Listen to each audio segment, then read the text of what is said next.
Now, it's your boy PSA Sitch here with another Sunday stream with everyone's favorite getting into fights on Twitter with everyone he No, not knows. me. Not me. I'm innocent. Adam Brendan. I'm innocent. Are you now? Okay, Enough of that. interesting. Enough of this nonsense about what I've been doing all weekend. Right. Well, anyway, Let's get into this video. let's Yeah. jump in this field. Let me just say really quickly, thanks everyone for the well wishes and prayers for the hurricane. I was totally fine. My family was totally fine, and hope everyone listening was totally fine as well. So Yes. thank That's you. great. Okay. Sweet. So let's jump into. We're gonna play this little clip real quick, and then we're gonna dive into it. All right. Yeah. I can't do that. Now, here's the flip side of it. And I haven't said this out loud, but I think about it a lot. Were I 20 years old, born into Gaza, which is a giant open-air jail, and what I mean by that is if my father is a fisherman and he goes too far out into the sea, he might get shot by somebody off of, the side of Israeli boats. If my mother picks the olive trees and she gets too close to the walls, she might be shot. If my little sister has, cancer and she needs treatment because there are no, facilities to do that in Gaza and I don't get the right permit, she might die.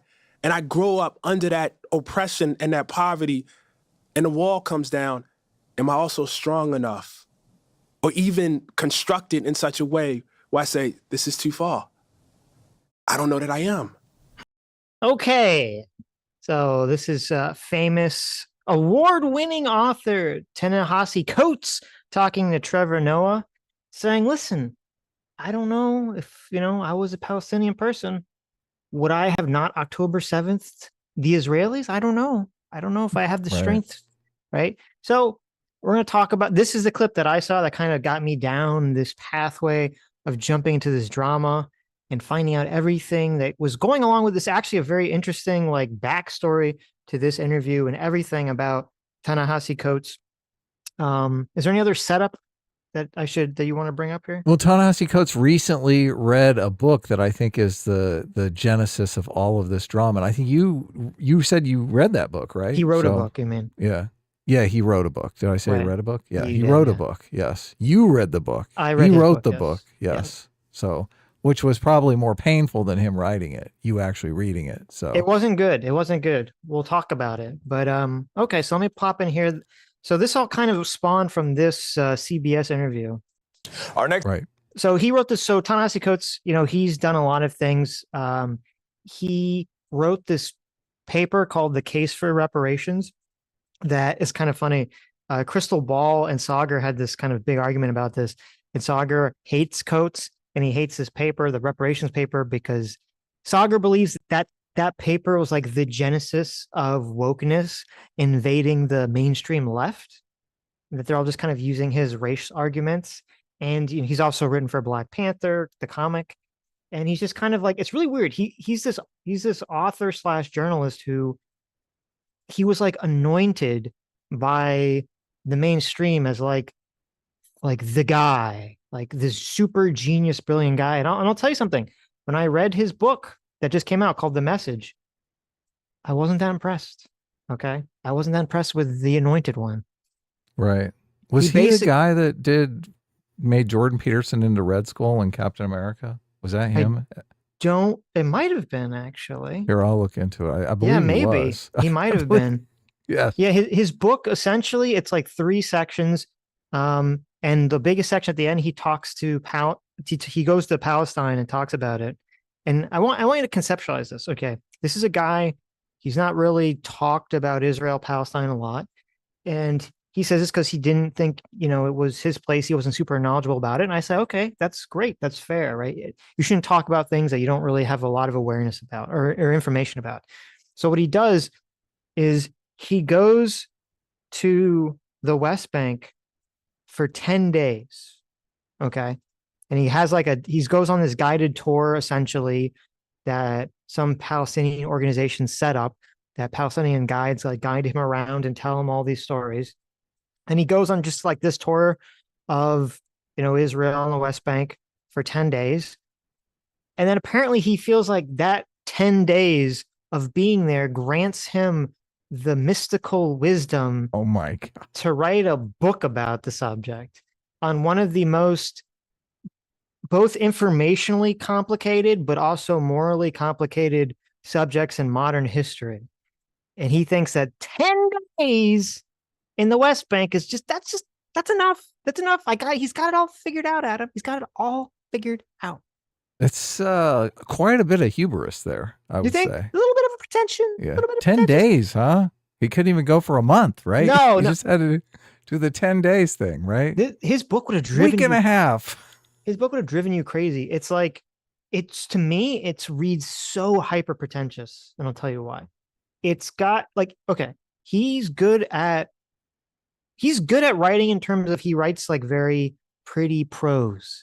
You know, he knows how to construct a sentence in a poetic way with nice imagery and nice emotional feeling. But it's the exact kind of writing I hate, where it's like he goes to, Israel for 10 days and he just kind of writes like this slice of life, me walking around for 10 days and here are my thoughts and feelings. And you're like, is that really worth a book? Or is that just, you should have wrote like, yeah, like if he wrote like an article about it, I've been like, okay, like it feels like it was just an article that he really stretched out to make into a book just so he could sell it to get some, accolades and money. Because like there's not really, it's just very meandering. There's not really a lot of structure to it. The book is called The Message. I'm kind of unclear on what the message even is, except that people shouldn't write for the sake of writing. People should write for the sake of activism seems to be his main message. Ooh, I don't like that message. No, I mean he's totally bought onto the CRT train of like, and it's so funny. He actually quotes Pablo Freire, who is he's the guy who says that education should be at the service of critical theory and leftist socialism revolution. Like you shouldn't just teach people math to teach them math. Everything has to be in service of the revolution. And he quotes the guy twice in his book. Okay. Telling, so very telling. Yeah, very telling. And apparently his father, I believe, was like a Black Panther or something. So, he really seems to me to be a person who, his parents were pretty radical, and he says his parents were pretty radical, but he himself didn't really experience, he's like, he grew up after the civil rights movement. So I don't know if doesn't sound like he's faced a lot of direct racism in his life. And I feel like there's this weird thing with some people who, if their parents faced all this oppression and tragedy, and they hear that other people in the world or in the country who they share some identity group with also face this level of tragedy, I feel like they develop like a guilt complex about this. Like, oh, I feel guilty that I haven't faced this level of oppression. And it kind of makes them more radical. Right. They feel like they got out of it. It skipped a generation. Right. I think the same thing kind of happened to Karl Marx too. Like he himself wasn't necessarily like, he was just kind of like bumming around, living off his friends, but he himself wasn't, the guy dying in a factory somewhere, like, with their back bent over, like, trying to screw in little things or sew clothing. And yet he becomes like the giant revolutionary for the worker guy, even though he's not really experienced that himself personally. It's very interesting. Right. So But anyway, Ta-Nehisi Coates is the guy that wrote the Captain America series where he depicted Jordan Peterson as Red Skull. Yes. Okay. Nice. Espousing 10 rules for life. So right. That's kind of how in the bubble he is. So he's just a horrible a-hole, essentially. Yeah, I mean, yeah, basically. Okay, gotcha. He's just kind of in his own little world, right? Right. Okay, so this is his CBS interview. This is kind of what spawned everything. Now, supposedly, the CBS interview was so, oh my God, so intense, so reprehensible, so crazy that the journalists involved got in trouble. Okay, they got in big trouble. This spawned a million people on the left to make videos and write articles about how offensive this was. So let's see how offensive this interview was. Next guest is the acclaimed New York Times best-selling author Ta-Nehisi Coates.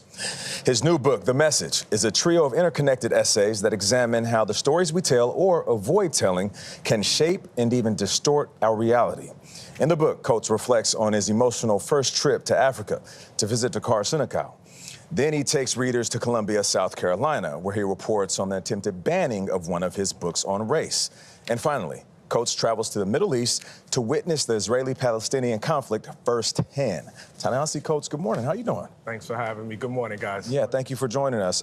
You say that this book is written specifically for writers, stating that the task for young writers should be nothing less than changing the world. Why do you feel like writers should bear that responsibility? Saving the world. Saving the world. Just to be really specific.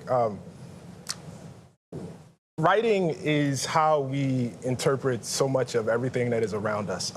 The Message is a political book.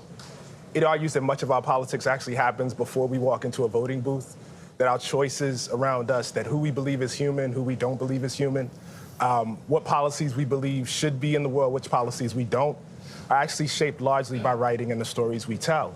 And so I believe that writers, and particularly young writers, have so much to do in the politics and in this time when, you know, obviously we have so much conflict and there's so many quote unquote issues to be dealt with. Ta-Nehisi, I want to.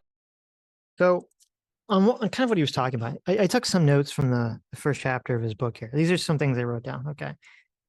He says, writing for Black Americans cannot exist for the sake of the craft or as it has done for white Americans. It must exist as emancipatory for Blacks, as the shadow of slavery has never retreated from America. Wow. I guess we know where he's coming from, right? He also subscribes to the idea that everything is political, which is interesting. He kind of talks at length about how you can't logic your way to understanding something. You have to experience it. And it's funny because he sets that up to like, because he went to Gaza or because he went to the West Bank for 10 days, that like, that's the magical experience that grants him the wisdom to talk about the subject or something. Yeah, I mean, you can experience a completely biased perspective, though, obviously, through literature. Of course, of course. Or if you go there and, you know, he actually had a kind of an interesting, shockingly, an interesting interview with Ezra Klein. Ezra Klein was pushing back on him a little bit. And Ezra Klein asked him, like, did you talk to anyone who is on the other side of the issue? Or did you only talk to, like, the, quote, pro-Palestinian side of things? And he only talked to, obviously, the pro-Palestinian side of things. That comes up in this interview, and I think it's Yes. completely hilarious because, Right. you know, journalism, obviously, you're supposed to give both sides of the argument and let the reader decide, right? But he comes out and says, oh, you know, there's all these other sources for the other side of the argument. It's Right. like, what? Right. So basically, in order to get the other side of the equation, you got to read somebody else's stuff. How is that journalism? That's not journalism. Yeah, well, that's what he keeps calling. It's weird. He calls himself a journalist, but that book He's not. Yeah, that book is not a journalist book at all. That is a 100% political activist book, which is fine, but just don't call yourself a journalist. That's not journalism. Yeah, exactly. He also said that the Me Too movement made him believe in radical feminism and the existence of the patriarchy. Okay. So take that in consideration. Wow. Oh, and then this is an interesting part that I wrote down here. He says, we are Black people, victims of the West, the people held just outside its liberal declaration, but kept close enough to be enchanted with its promises. We know the beauty of this house, but we know that the house is haunted. Blood is in the bricks and ghosts in the attics. This is our collective power. And then he quotes this other person that says, all classes of a people under a social pressure are permeated with a common experience. They are emotionally welded as others cannot be. With them, even ordinary living has epic depth and lyric intensity. And this is their material handicapped. Oh, and this, their material handicapped, is their spiritual advantage.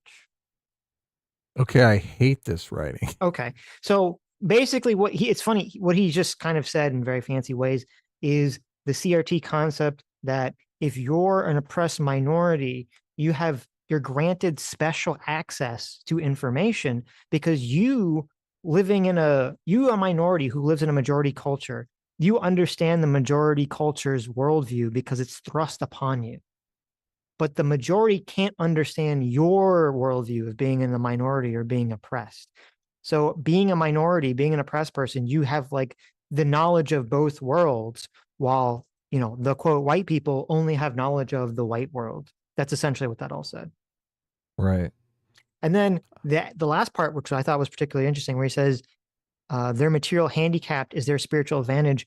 This is a super common thing that happens, and kind of relates a little bit to what you talk about when you talk about identity politics being dignity, is that there's this very interesting psychological experience that happens where if someone is in a bad situation, they have a tendency to say, for right or for wrong, by the way, I'm not saying this is inherently a wrong thing, but people have a tendency to say, oh, me being in this bad situation grants me something good or better than if I had been in a good situation. Like it's a coping mechanism for Right. like, and we would see this kind of interestingly. You see this a lot in the USSR and the Soviet Union during the Cold War, because the average, Russian was far poorer than the average American, and they would actually like raise up the idea that being poor and not having all these material possessions actually made them, better people, stronger, more moral people, where like Americans were fat and pampered and all this, blah, blah, blah, blah, blah. Yeah. They turn it into an asset. Right. I keep thinking about, is Ta-Nehisi Coates really a member of the minority culture? Is the idea that we live in a white supremacist country, isn't that kind of the majority stance? It definitely is for the elites. That's for sure. Well, that's kind of the irony of so much of what he talks about is, yeah, like he talks about how, white Americans can't understand X, Y, Z. And you're like, okay, everything that he's saying is what the majority says and believes. This is all the popular opinion. Exactly. Yeah. Right. He's not like, he's acting. And this is what I mean when I said like there's like this guilt. It's funny because this is sort of I'm blanking on his name, the guy who created CRT. This was kind of like Derek Bell. Yeah, Derek Bell. This is kind of how like a lot of people describe Derek Bell too, is that oh yeah, jaded. Yeah, but jaded because they didn't get to live through the revolution. Like he didn't get to live through the civil rights movement. Like there's like this weird level of guilt. Like, well, wait a minute, things are still bad, even if they personally haven't experienced it. Like Ta-Nehisi Coates still acts like he is, sitting in the back of the bus in Selma, being part of like the civil rights movement, when it's like, well, no, everything you're saying is essentially adopted and accepted by the mainstream currently right now. Yeah. You're catering to their moral intuitions, dude. It's exactly what you're doing. Right. So much so that this interview where he got pushback is like, that's one of the exceptions. That's not the rule. That's the exception. And this interview is crazy because he pushed back so forcefully. And it seems like the first time Ta-Nehisi Coates has ever gotten criticism. Like he's totally blindsided by it. It's hilarious. Well, and it's interesting because listening to him talk on Trevor Noah and other people, because they always ask him about this interview, he talks about disrespect. Yeah, that not only was it disrespectful, but that he anticipated this to be like the average reaction, because he's bought into this whole concept that like the Israel Jewish lobby, he didn't say this, but this is the concept, that the Israel lobby has such control over the media that they would never accept a pro-Palestinian message, which is like, I'm not sure what world he's been living in, but okay. But the fact that this is the only interview that really happens, and all the other interviews are pretty straightforward and pretty just pro him, that should have given him pause to be like, okay, maybe my worldview is wrong. If I anticipated this massive outcome and it's the exact opposite, that should make you pause and say, okay, well, I got something wrong here. What's happening? He's not interested in interrogating his worldview. Obviously, he says he's not looking for truth. He's looking to save the world from some sort of catastrophe. Right. Yeah. He's got a completely different outlook. That's a total Marxist outlook there. The goal is not to understand the world. The goal is to change it. That's Marxism 101 right there. Of course. But he's kind of adopted it to save the world, look, the follow-up question here is, save the world from what? What are you saving the world from? He would probably say white supremacy, patriarchy, those kinds of things, right? Right. Those are those are the mainstream culture, though. I mean, it's so bizarre. Yeah. Well, as I said, he quotes Pablo Freire. He specifically quotes Pablo talking about critical consciousness, which is the idea. Critical consciousness is the idea of the socialist revolutionary mindset that you have to teach to other people. And he, of course, he leaves that out in his book, like what exactly the quote is talking about. That's kind of the level of deception whenever anyone, I feel like the anti-liberal leftist talk is that they always leave out like some key things for people to really understand what they mean. And he also praised, in the book, he said Nicole Hannah-Jones was his homegirl. He said that. I didn't add that. He calls her his homegirl, and he praises the 1619 Project. So, is colorblindness a minority culture now? Because I think the thing that he's saying, I think what's interesting about it is he's saying, you know, if you are in the minority culture, you understand the majority culture and the minority culture. Right. But I don't see that. I see him as a member of the majority culture, only understanding the majority culture and not really understanding the minority culture, which might be something like colorblindness at this point. That's a great point. No, I think you're 100% correct. Because I'd actually say that like Coleman Hughes, in his view, is far more in the minority. Totally. Like, you know, he comes out and he has his TED talk about the case for colorblindness and why colorblindness is good. And what happens? It like TED Talk he doesn't gets want to clobbered. release it. Yeah, he gets clobbered. They don't want to release it. He has to like debate someone in order to get it released. Like, it's just this whole thing. Debate someone from the majority culture. Right. It's so ridiculous. So this whole facade that like, oh, we are the victims, we understand the world. It's like, what are you talking about? Yeah, exactly. And look, even the whole Red Skull thing with Jordan Peterson shows, look, he doesn't understand the minority culture. No, like he's making fun of it without even understanding it. He's making fun of it from a completely dim perspective. Right. Yeah. Dive into the Israel-Palestine section of the book. It's the largest section of the book. And I have to say, when I read the book, I imagine if I took your name out of it, took away the awards and the acclaim, took the cover off the book, the publishing house goes away, the content of that section would not be out of place in the backpack of an extremist. And so then I found... Oh my God, no! Yeah. He's like, this is basically Hamas propaganda, dude. And stuff. I watched it, like Sam Cedar was talking about this. Oh my God, they're like, this is so offensive. I can't believe he said this. Like, did he really? Oh my God. Oh yeah, they were the majority probably lost their mind. Oh, how dare you? How dare you question Ta-Nehisi Coates? Right. Now, to be fair, I don't even know if I didn't like the book. I don't know if I actually agree with that. I wouldn't even describe it that way. But we'll see. We'll see. Yeah. We'll see if he expounds on what he means by that. And so then I found myself wondering, why does Ta-Nehisi Coates, who I've known for a long time, read his work for a long time, very talented, smart guy, leave out so much? Why leave out that Israel is surrounded by countries that want to eliminate it? Why leave out that Israel deals with terror groups that want to eliminate it? Why not detail anything of the first and the second intifada, the cafe bombings, the bus bombings, the little kids blown to bits? And is it because you just don't believe that Israel, in any condition, has a right to exist? That is so harsh right there. Right. Yeah. He basically says, look, you just think Israel should die. Well, look at him. Look at this contemplative look on his face. He's like, wow, I wrote this whole book and I never thought of that. To me, that's the face of like when you have a fart but you're in public and you're like trying to let it out like real gently without, anyone noticing. So you're like kind of trying to like pinch, trying to squeeze everything tight. That's what that looks like to me. No, so the reason I want to use that is because like when he says that phrase, like this isn't the backpack of an extremist, that makes me think that there's going to be some sort of explicit justification or call for violence, which there isn't. That's not in the book. What it is that it's a very just completely one-sided look at, he tours around, it's basically two things. He tours around the settlements, which by the way, the Israeli settlements are, in my opinion, completely reprehensible and morally evil actions.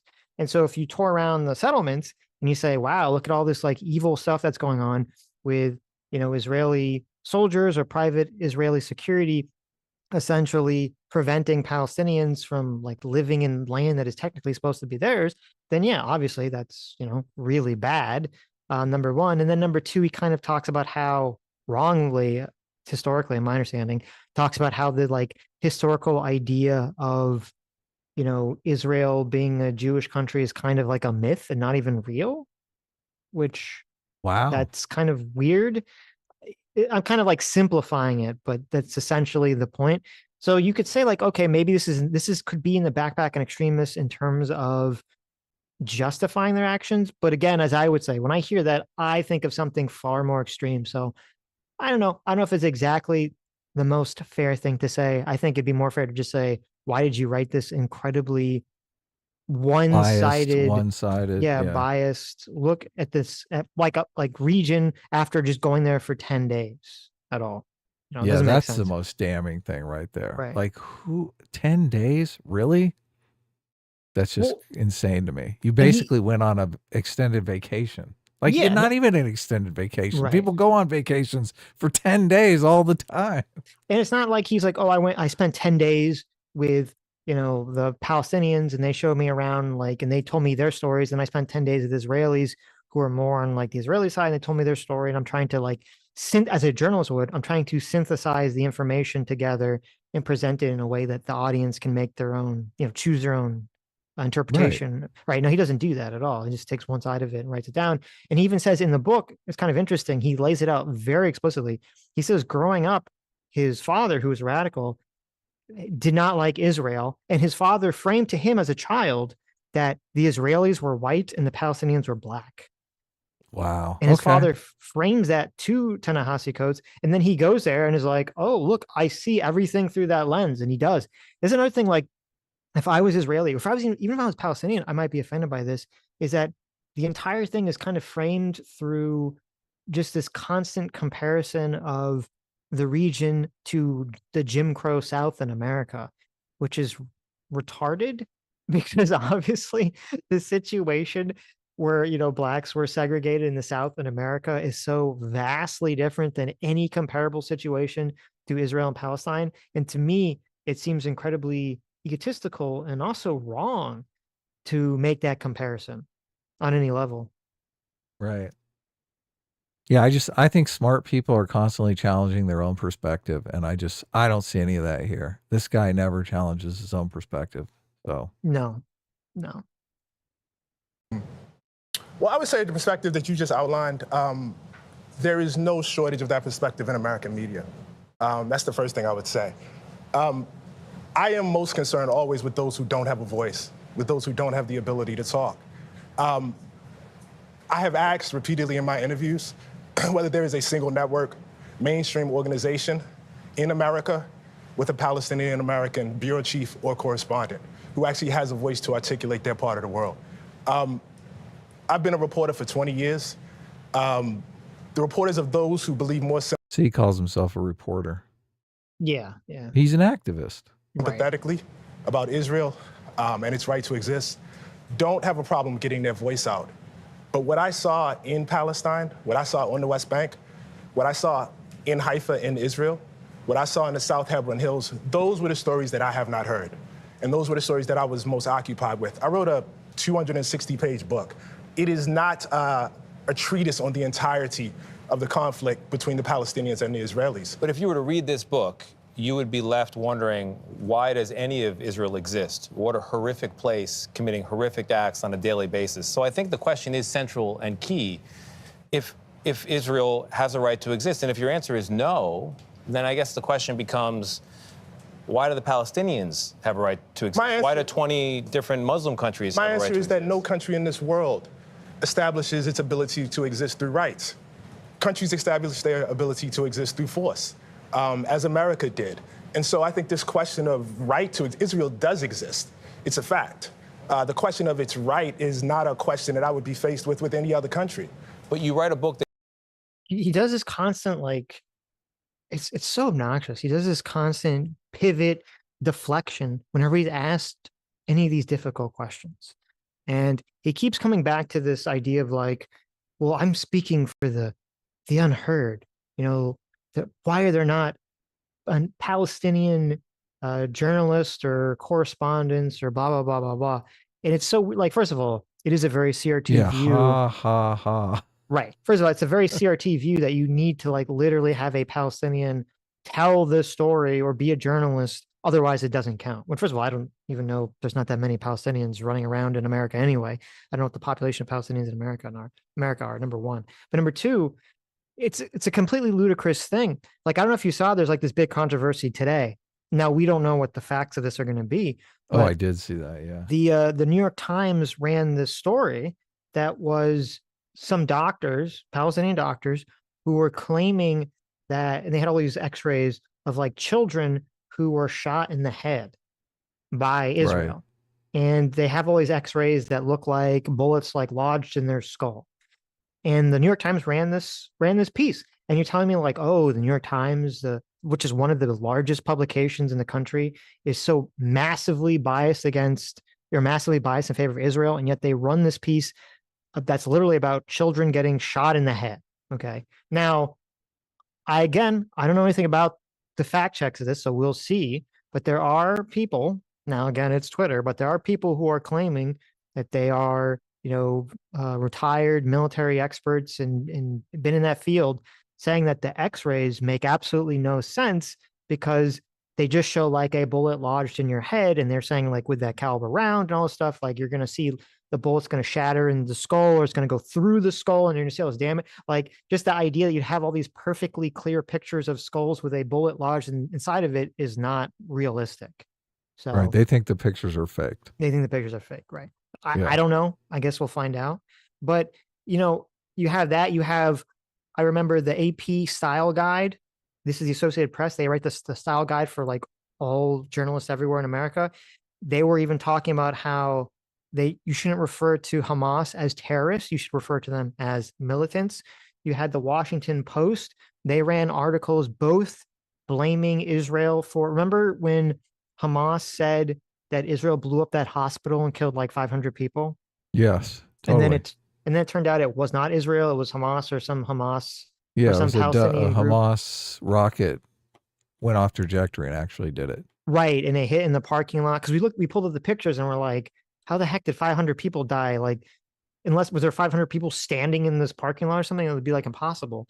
And then, and it turned out it wasn't even Israel. And then Washington Post also talked about some story where they accused, or they had some journalist or some opinion writer accuse Israel of stealing the organs of Palestinians, which, turned out to be not true at all. And it's like, you had that, I don't know if you remember, there's that NPR whistleblower that we covered some months ago who came out and said that NPR had completely lost its way and became hyper woke. And then he also talked about, was completely hyper woke in terms of Israel, the Israel question. And it's so weird to me because I see constantly people on the pro-Israel side say, oh my God, the mainstream media is so biased against Israel. And then I see people on the Palestinian side say, oh my God, the mainstream media is so biased against Palestine. I just see it like that. I've seen this my entire life. Yeah. So it's like, to me, I don't know which one's more. Obviously, there's a lot of on both sides, but I don't know which one is more. And I've never seen anyone ever bring forward a convincing argument that like one is just 90% the dominant argument in the media and 10%, gets pushed to the wayside. So for Coates to make this entire argument that his book is justified being one-sided because the news is one-sided is completely preposterous. It's completely ridiculous. And he should actually, I would argue, if that's the genesis or the basis or legitimacy of his book, he should have in his book, like shown that. Yeah. Right. Like with evidence or something. He doesn't have evidence for that. No. There was a Harvard president scandal as well, which was obviously spawned by the Palestinian stuff. Right. Yeah. No, it's the perspectives are out there for Palestine all over the place. Mm-hmm. That delegitimizes the pillars of Israel, it seems like an effort to topple the whole building of it. So I come back to the question, and it's what I struggled with throughout this book. What is it that so particularly offends you about the existence of a Jewish state that is a Jewish safe place and not any of the other states out there? There's nothing that offends me about a Jewish state. I am offended by the idea of states built on ethnocracy, no matter where they are. Muslim included. I would not want a state where any group of people laid down their citizenship rights based on ethnicity. The country of Israel is a state in which half the population exists on one tier of citizenship, and everybody else that's ruled by Israelis exists on another tier, including Palestinian Israeli citizens. The only people that exist on that first tier are Israeli Jews. Why do we support that? Why is that okay? I'm the child of Jim Crow. I'm the child of people that were born into a country where that was exactly the case, of American apartheid. I walk over there and I walk through the occupied territories and I walk down a street in Hebron. And a guy says to me, I can't walk down the street unless I profess my religion. I'm with another pastor. No. I want to. This is very, very important. It is important. It is extremely important. Yeah, lay it down. I'm working with the person that is guiding me is a Palestinian whose father, whose grandfather and grandmother was born in this town. And I have more freedom to walk than he does. He can't ride on certain roads. He can't get water in the same way that Israeli citizens who live less than a mile away from him can. And why is that okay? Why is that? Why is there no agency in this book for the Palestinians? They exist in your narrative merely as victims of the Israelis, as though they were not offered peace at any juncture, as though they don't have a stake in this as well. What is their role in the lack of a Palestinian? I have a very, very, very, very moral compass about this. And again, perhaps it's because of my ancestry. Either apartheid is right or it's wrong. It's really, really simple. Either what I saw was right or it's wrong. I am, for instance, against the death penalty. What the person did to get the death penalty, it really doesn't matter to me. I don't care if they were selling a nickel bag of marijuana or if they were a serial killer. I am against the death penalty. I am against a state that discriminates against people on the basis of ethnicity. I'm against that. There is nothing the Palestinians could do that would make that okay for me. My book is not based on the hyper. So you're already on the hating Coates because he's against the death penalty. Oh yeah, look, I don't like the death penalty thing. I was he makes a comment about how he's a child of Jim Crow.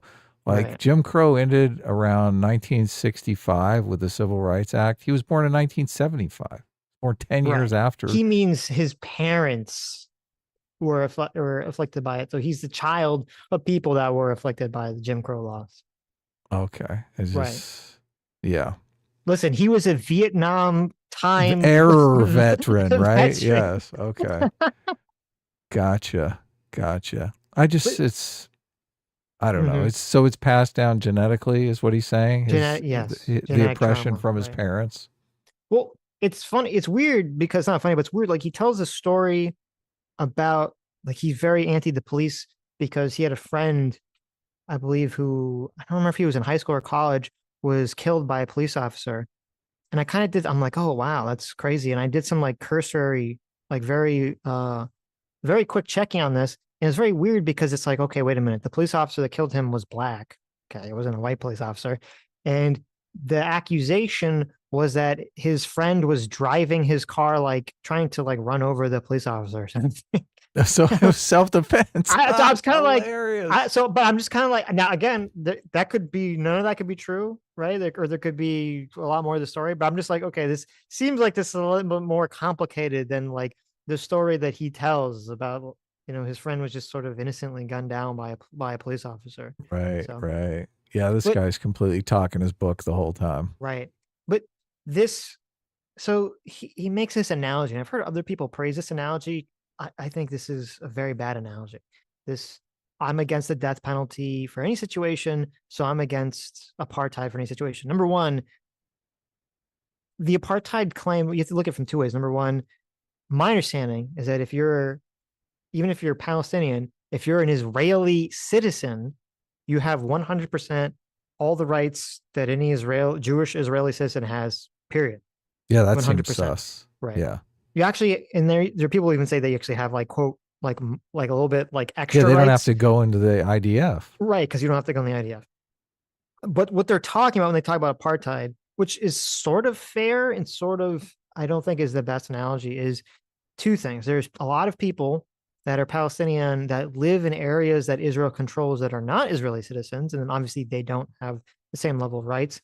And then there's Palestinians who live in what is supposed to be the Palestinian area that are basically getting attacked or screwed over by the settlers. Yeah. Right. Not the authorities. Yeah. Right. The locals. And so I think that those are morally reprehensible, and those people I think are evil for being settlers there. But to me, that's a completely different concept than saying, okay, apartheid is like the government controls an entire region, says this is our like everyone lives in it, is part of the country, and then the government says, okay, here are two sets of law, laws for white people, laws for black people. That's not really what's going on in Israel.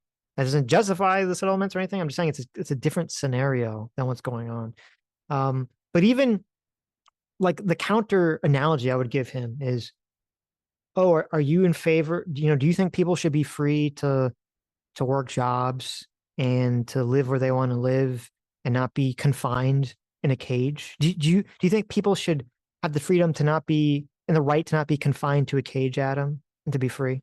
Yeah, of course. Be great. Okay. What if that person killed 20 people? Give them the chair, the electric chair, the guillotine. Do you think they should go to jail for killing 20 people? I think they should be electrocuted. Okay. I think they should get the guillotine. What if they just beat up 10 people? Do you think they should get killed, or do you think they should go to jail for that? 10 people? Yeah. Yeah, they should go to jail, definitely. Okay. Yes. Right. Well, I'm trying to decide if they should still get the chair. That's my apprehension. Well, Adam, I'm so confused. I don't understand. You said you believe that people shouldn't have the right and freedom to not be confined to a cage, and yet you somehow also believe that a criminal should go to jail for doing an action. Yeah, it's called the criminal justice system, right? You forfeit your rights to freedom as soon as you start impinging on other people's rights to live. Right. It's very simple. Right. That's why I'm just saying, like, to me, that's why this analogy is kind of nonsensical. Well, I'm against apartheid for any reason. It's like, first of all, that's not even true.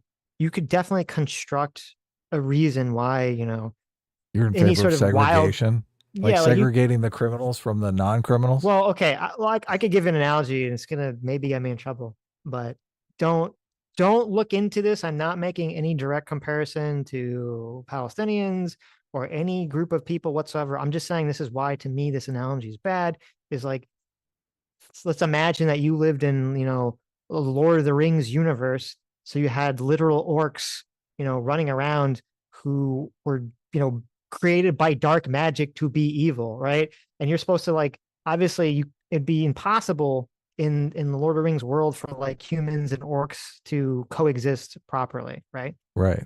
Now, obviously that's not the situation that's going on with the Palestinians and the Israelis, but this is why the guy's asking, why is the situation the way it is? And this is what this like simplistic, childlike version of events that sort of, or not a version of events, but this childlike view of the world that Coates kind of lays down here is so inept. Is that, okay, I agree with you. I don't like apartheid. I don't believe, I think that, as I said a million times, the settlers are evil, and I think settlements are evil. That's fine. But I understand why that the Israelis have checkpoints. I understand why they've gotten to where they've gotten. It's because there's been massive suicide bombings in the Second Intifada. It's because they had, little old ladies with bombs strapped to them and children with bombs strapped to them. There's even, people, there was even, I believe, a couple instances of Palestinians who would get, citizenship through marriage in Israel that would go and do a suicide attack or something. And all these things are going to create a reaction. They're going to change the law. They're going to change the way that the Israeli society, Israeli government is going to react to all of these events. And that doesn't mean that those things are right, but you have to take all those things into consideration before you lay out this calculation. Right. He completely ignores the security threat. He acts like it's a safe environment for everyone, and the Israelis are just messing it up. It's right. It's frustrating because when people say the Israel situation is complicated, what they mean is that they see both sides have moral righteousness on them, on their side to some capacity. And the answer to how you adjudicate both sides' conflict so they can live in peace just seems not feasible. That's what people mean when they say it's complicated. They don't see a way that seems moral to most people that, okay, how do we solve this problem? And for people like Coase to just hand wave that away with this kind of childish view of like, well, it's so simple. Just get rid of apartheid. It's like, okay, but what does that look like? What does it look like? And Ezra Klein actually challenges him on this, like, what does the future look like? And he fucking totally, He's got no idea. no, he has no idea. He just says, well, I want to hear more Palestinians. I'll let the Palestinians speak for themselves. It's like, well, no, go F off. Okay. You don't get to come here and try to jump into the conversation by literally writing a book about the subject where you're going to, talk about how one side of the conflict is just so evil, and you're going to take this, I'm just against apartheid, blah, blah, blah, blah. It's like, okay, well, what's the solution? And then you say, oh, I don't have a solution. I'm not even talking about a solution. That's not my problem. It's like, oh, great. What is he going to do when the Palestinians speak up and tell the Jewish state to go away? I mean, that's what they've been saying for 50 years. I mean, like, what? I know. What does he want? Isn't that what got us here? I know. The Palestinians speaking up. It's this is part of, again, the Ezra Klein interview was kind of interesting because he lays it out pretty clearly where he says, you and I might look at a lot of the, ultra nationalistic wing of Israel and Israeli politics as wrong, as evil, and that's fine. And we can disagree with them and their politics. But if you're going to talk about the situation, it kind of seems ridiculous if you don't say, well, how did that wing of Israel, how did that faction of Israel come to power? And the way in which they came to power was because of the massive amount of suicide bombings and other things that happened, which basically made a lot of moderate Israelis either throw their hands up or just shrug and say, okay, well, the more peaceful option isn't working. We're going to go with the more nationalistic, faction. And October 7th has just kind of tripled, solidified that exact mentality, because now all the settlers say, oh, well, we left Gaza and look what happened. They October 7th us. So this justifies us having all these settlements, right? This is the argument that they say again and again. And you could say, well, I mean, there's a certain level of logic to that, is there not? Even if I disagree with it on a moral level. Yeah. Yeah. He would take that side if that side had the right physical features for him, I believe. Yeah, if he didn't perceive it through the white-black lens. Yeah, of course. Yeah. Of course, yes. Because if you flip the races, he'd be on Israel's side. I don't remember if he says this in the Trevor Noah interview, which we're going to watch, or he says in a different interview where someone talks about the suicide bombings, and he sort of interjects and says something to the effect of like, well, why did the suicide bombings happen in the first place? And it's very interesting that there's a group of people who look at the situation, and even if they don't justify October 7th, which he doesn't, he says that it was bad and morally reprehensible and all that stuff. So he's not pivoting on that stuff. He's not doing the second thought dance. But there is this like weird thing where they say, okay, I don't agree with that, but they'll kind of say, I'm going to see and I'm going to understand why the Palestinians got to where they got to. Right. And it's because of the oppression that they faced, the violence that they faced. And I say, that's all fine. That's all good. It's important to understand why people got to where they got. But it's weird to me that you won't do the same for the Israelis, understand why the Israelis got to where they got. It's through the same process. Yeah, totally. You got to look at both perspectives. So, but obviously it's a one-sided thing for him. He empathizes with them because of the plight of the African Americans. So yeah.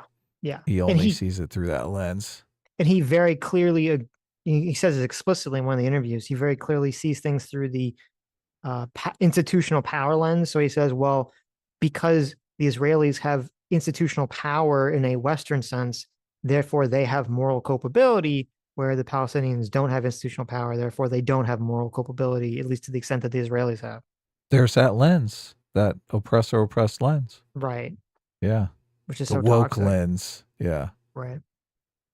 Morality. What's the last of the message Palestinian you want people? In lessons, because many people feel it's complicated. You say it's not complicated. Less than 20 seconds. What's your message? Less than 20 seconds. I want people to read the book.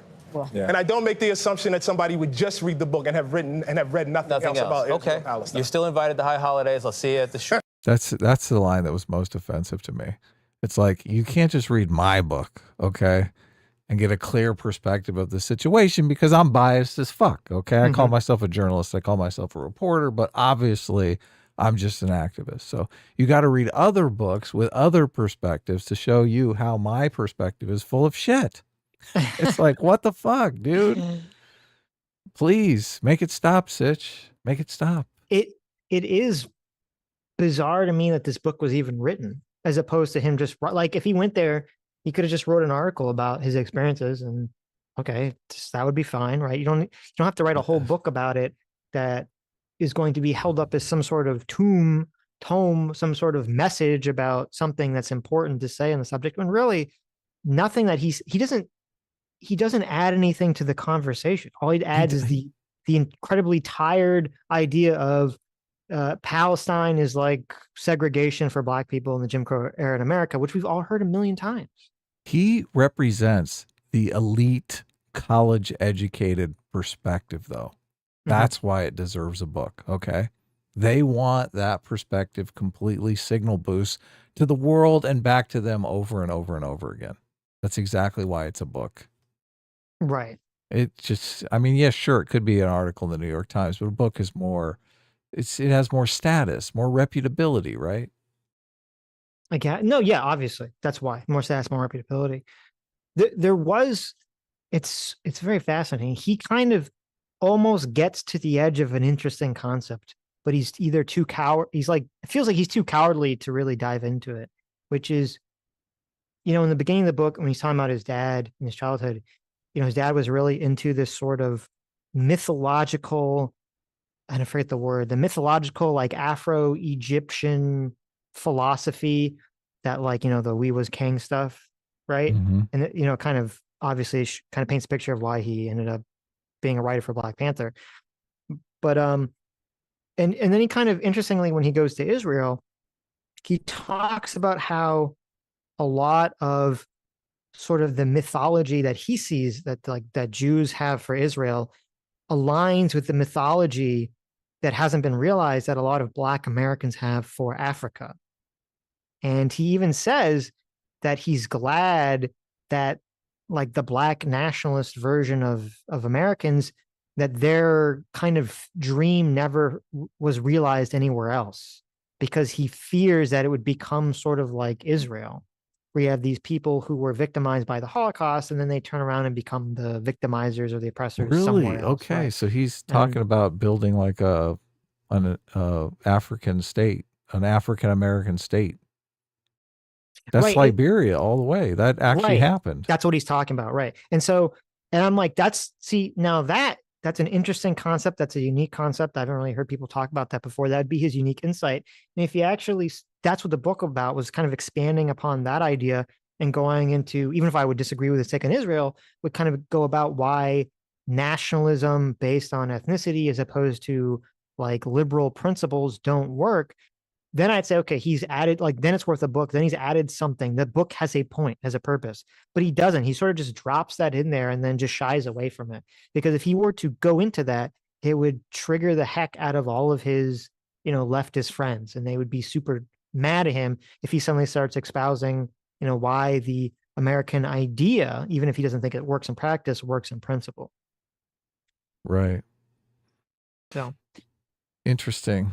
So I do believe, like, Liberia was colonized by freed Black slaves from America, which is kind of similar to the Israel story, in that you had a group of people repopulating an area that they were supposedly indigenous from. But I don't know that it actually was successful. So, and I don't know. I've never read anything on Liberia. I've just read about it in other books, and it's mentioned in other books in passing. So, but it is an interesting idea. So in the book, he says that he would be against that. Like, if Liberia had turned into a successful democratic state like Israel, he would think that was bad.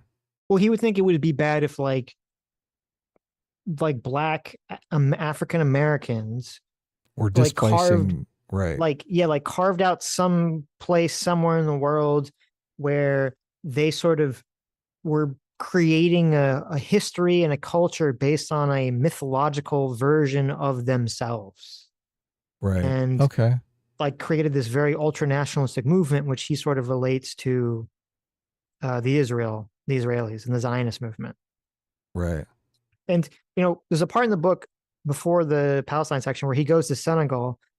It's very interesting. He goes to Senegal and he talks about how he's like, and I don't know if his parentage is from Senegal or anything like this, but he kind of goes there and he talks about how it's just so like he's literally has this incredibly strong emotional reaction to being surrounded by just Black people, where everyone's just Black and like every person from like rich person to poor person is Black.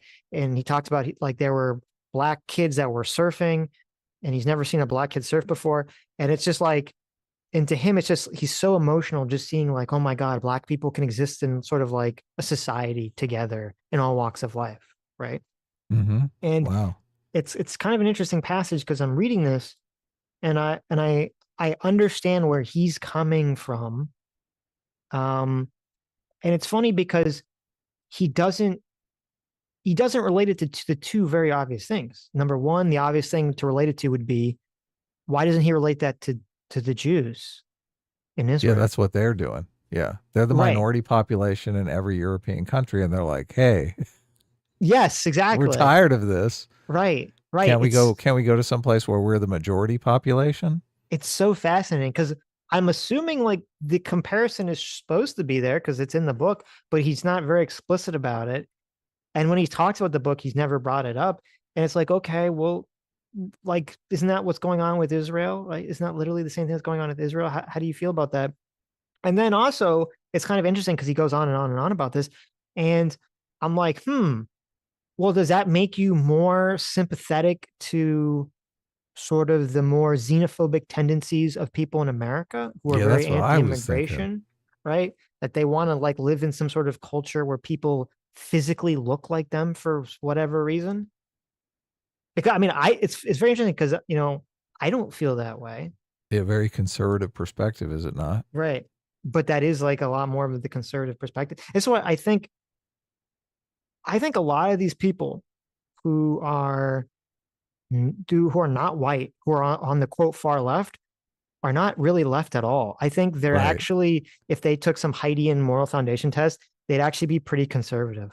Yeah, I agree. I think that's exactly what's going on. So, I mean it. Well, anyway, that's the end of it. So yeah. So then he was stewing about this afterwards, right? He was like, "Oh my God, they completely disrespected me. How dare they challenge my book like that on CBS? Don't they know I'm allowed to write a book that's completely one-sided, borderline anti-Semitic, right? I got my black card right here. Yes. I'm allowed to be racist. Come on. This is America. Black people can't be racist." Oh, and I was I didn't want to buy the book to like see this one section. So let me, he has like this really weird 9/11 quote from his previous book, Between the World and Me. Right. But I'm very curious as to what the context of this quote is, because it sounds like just horrific, where he talks about, watching the World Trade Centers, fall. And he says, let me see if I can find the full quote here. He says they were not, he's talking about, this article doesn't give me the good quote here. I hate these articles that they give you kind of like the half of the quote instead of the full quote. Because he was talking about looking at like the police and the firefighters, and he just had no empathy for them saving people. Bad. Someone posted that on Twitter and I retweeted it earlier today. Yeah, he says just so sick. He described the police and firefighters running into like the buildings to save people. And he says, they were not human to me, black, white, or whatever. They were menaces of nature. They were fire, the comet, the storm, which could, with no justification, shatter my body. And it's weird because it's like, okay, even if I disagree with it, I understand sort of what he's talking about when he says police, but firefighters? emergency first responders. What the fuck is he talking about? Yeah. And Ugh. and I was trying to find like an interview or something where someone asked him about this and said like, bro, what the fuck are you talking about here? Like, is there like a section immediately after this where he says, and I felt shamed for feeling that way or something? Oh, that's why you didn't want to read it? You thought I don't he was know. being clipped out of context here? I have no clue. I've never seen him talk about it. So it seems super gross and weird. And it's crazy to me that he gets all these awards and for having this like insane view in this book about 9/11, having no empathy for, first responders in 9/11 based on a group. It's funny, he says I'm against apartheid. He doesn't, which I'm against apartheid as well. And he's like, oh, I don't want, there be this group separation for citizens. It's like, okay, well then why are you lumping in all police and all firefighters into a group? They're literally risking their lives to run into a building to save people from a terrorist attack. Well, he hates America, and it's a symbol of American institutional power. So I guess. I mean, it's like, Jesus. he does not like America. He thinks America is irredeemable because of the past of slavery. Oh, wait, I found a longer section here. Let me read it. This is from his book, Between the World and Me, on page 86. Okay. We arrived 2 months before September 11th, 2001. I suppose everyone who was in New York that day has a story. Here's mine. That evening, I stood on the roof of an apartment building with your mother, your aunt Chana, and her boyfriend Jamal. So we were on the roof talking in the site. Oh, he's saying York because I think this book is supposed to be like written, there's a perspective like he's writing this for his child. Okay. So remember, the context is it's supposed to be something for his child to read. So we were there on the roof talking and taking the site. Great plumes of smoke covered Manhattan Island. Everyone knew someone who was missing. But looking out upon the ruins of America, my heart was cold. I had disasters all my own. The officer who killed Prince Jones, that was his friend, like all the officers who regard us so warily, was the sword of the American citizenry. I would never consider an American citizen pure. Yeah. Holy shit. I would never consider an American citizen pure. That sounds a lot like the all Israelis are militants kind of line, doesn't it? They're all settlers. Even the babies. I was out of sync with the city. I kept thinking about how southern Manhattan had always been ground zero for us. They auctioned our bodies down there in that same devastated and rightly named financial district. Yeah. Could you imagine, like, you're like, okay, 100 years ago, 200 years ago, someone who maybe was your ancestor or looked like you was enslaved by different people that are no longer alive and have been alive for 200 years. And so you're going to look at like random innocent people walking around that area getting terrorist bombed and dying. And you're just like, whatever. They had it coming. Yeah. Right. They had it coming. They were born to these people who did horrible things to my people 1,000 years ago. That's amazing levels of grudge keeping, right? Unless now, I've never read this. This is the first time I'm reading this is on stream. So unless there's like a paragraph after all this where he explains how he's wrong, like I'm going to be pretty shocked that people accept this a-hole here. And there was once a burial ground for the auction there. They built a department store over part of it and then tried to erect a government building over another part.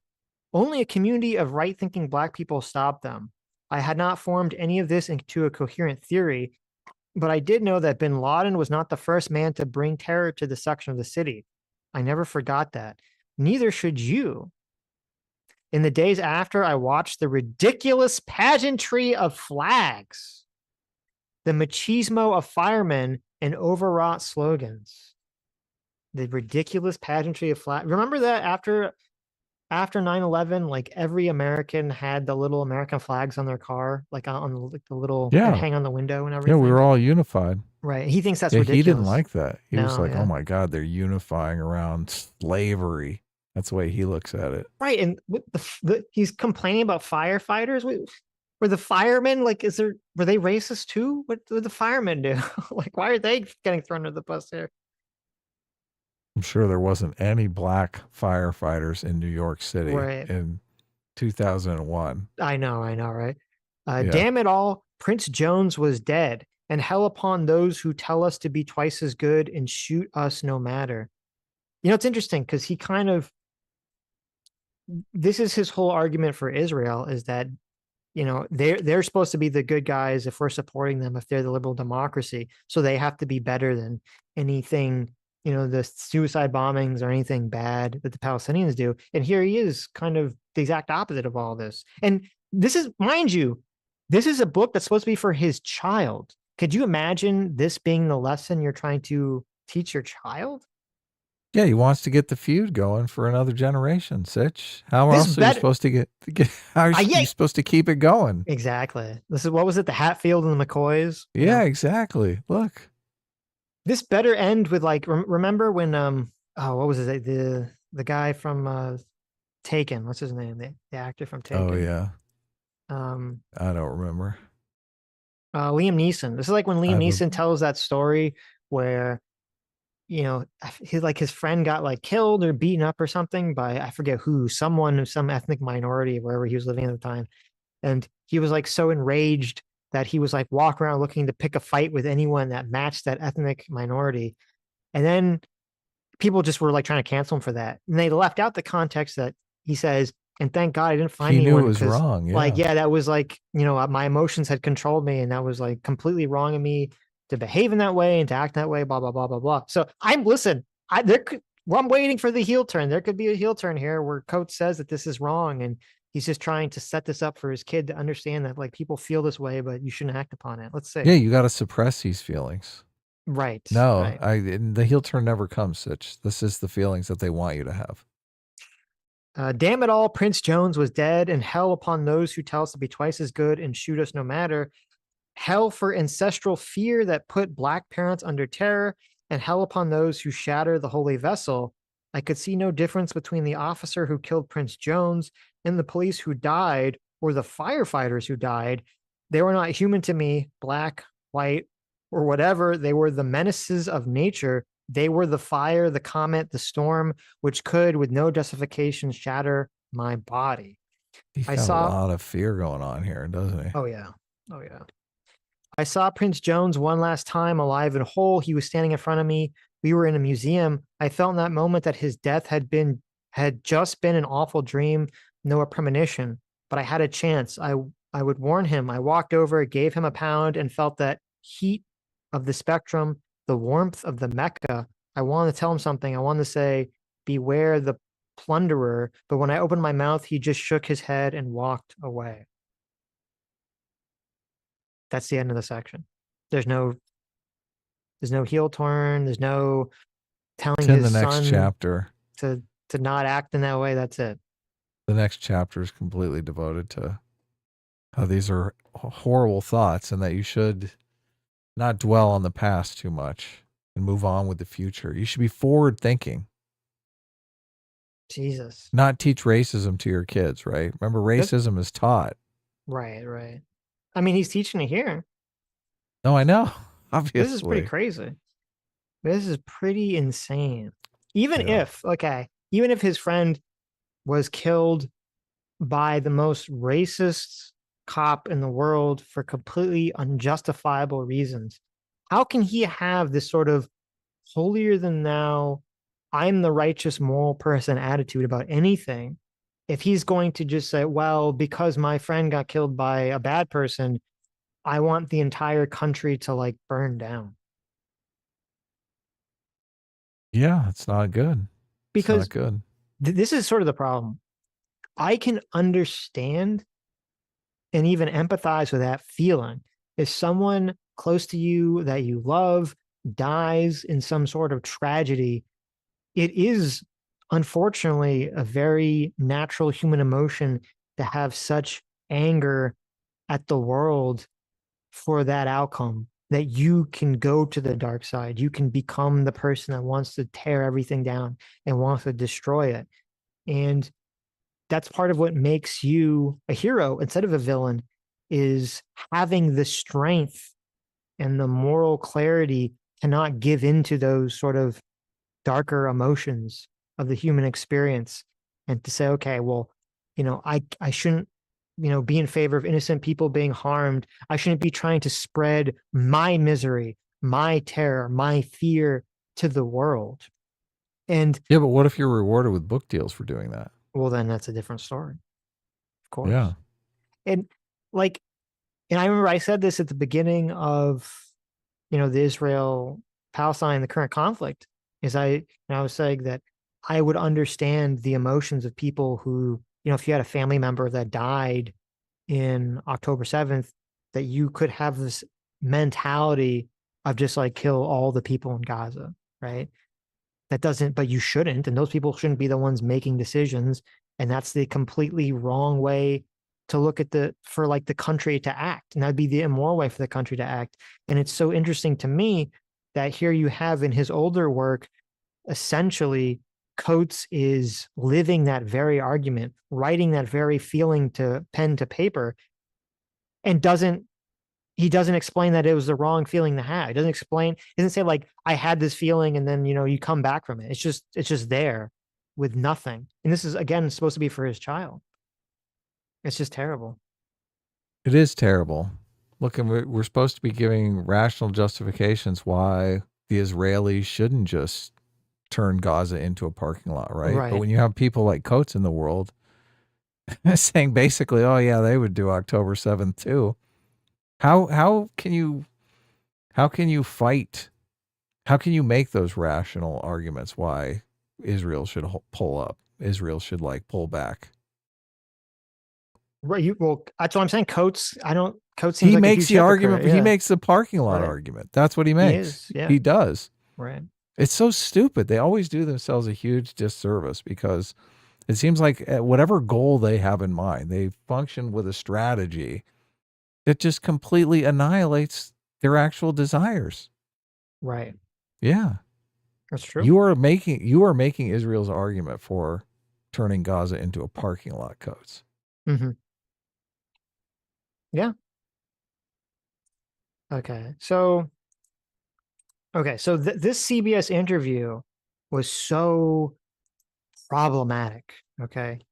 This was such a big problem for them that they actually had a meeting afterwards where they had to talk about it, because there was a bunch of, this is the way it always goes.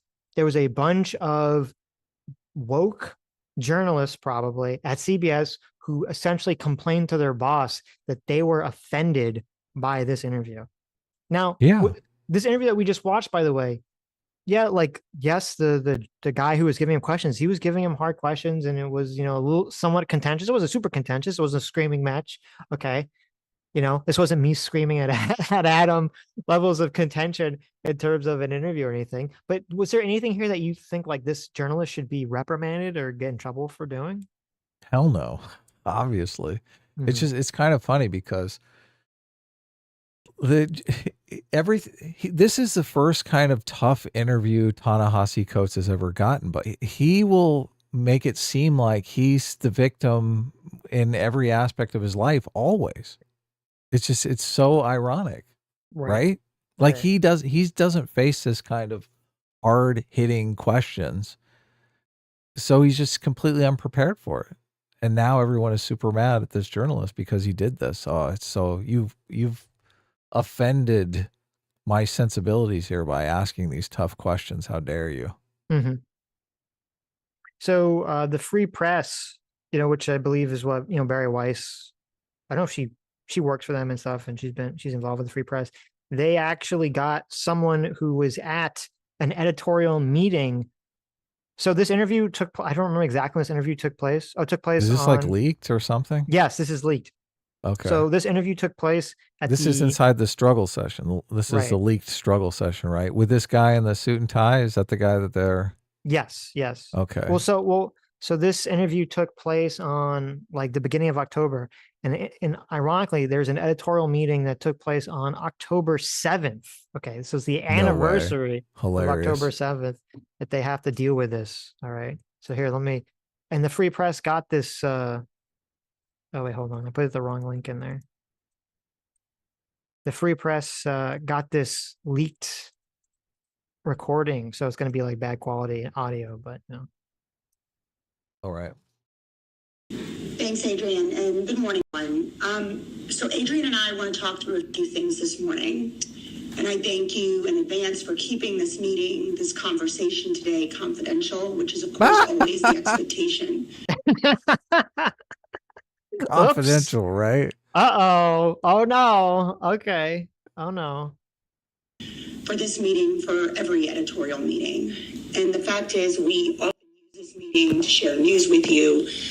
We want to continue to be able to do that. We want to protect and honor that trust. And I thank you. I thank you for that. Today is, of course, October 7th. It's profoundly emotional. I know it is a somber day for all of us.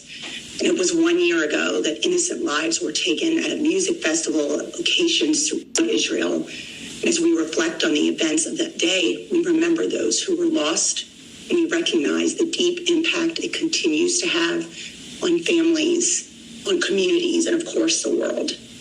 It also marks 1 year of our correspondence, our crews, all of you and all of us doing the difficult job each and every day of covering a highly charged, emotionally demanding story. It is complex, and it requires courageous and candid conversations.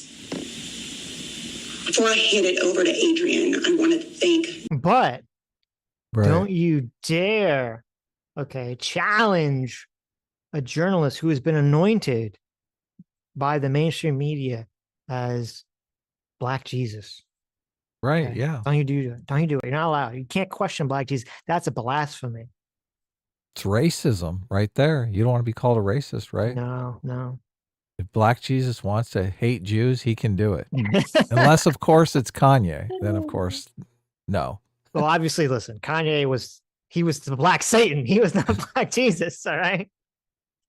It's kind of funny because the aesthetics were wrong. Kanye did it aesthetically incorrect, rhetorically incorrect. Yeah. You're correct. And Ta-Nehisi Coates is going to do it completely correct.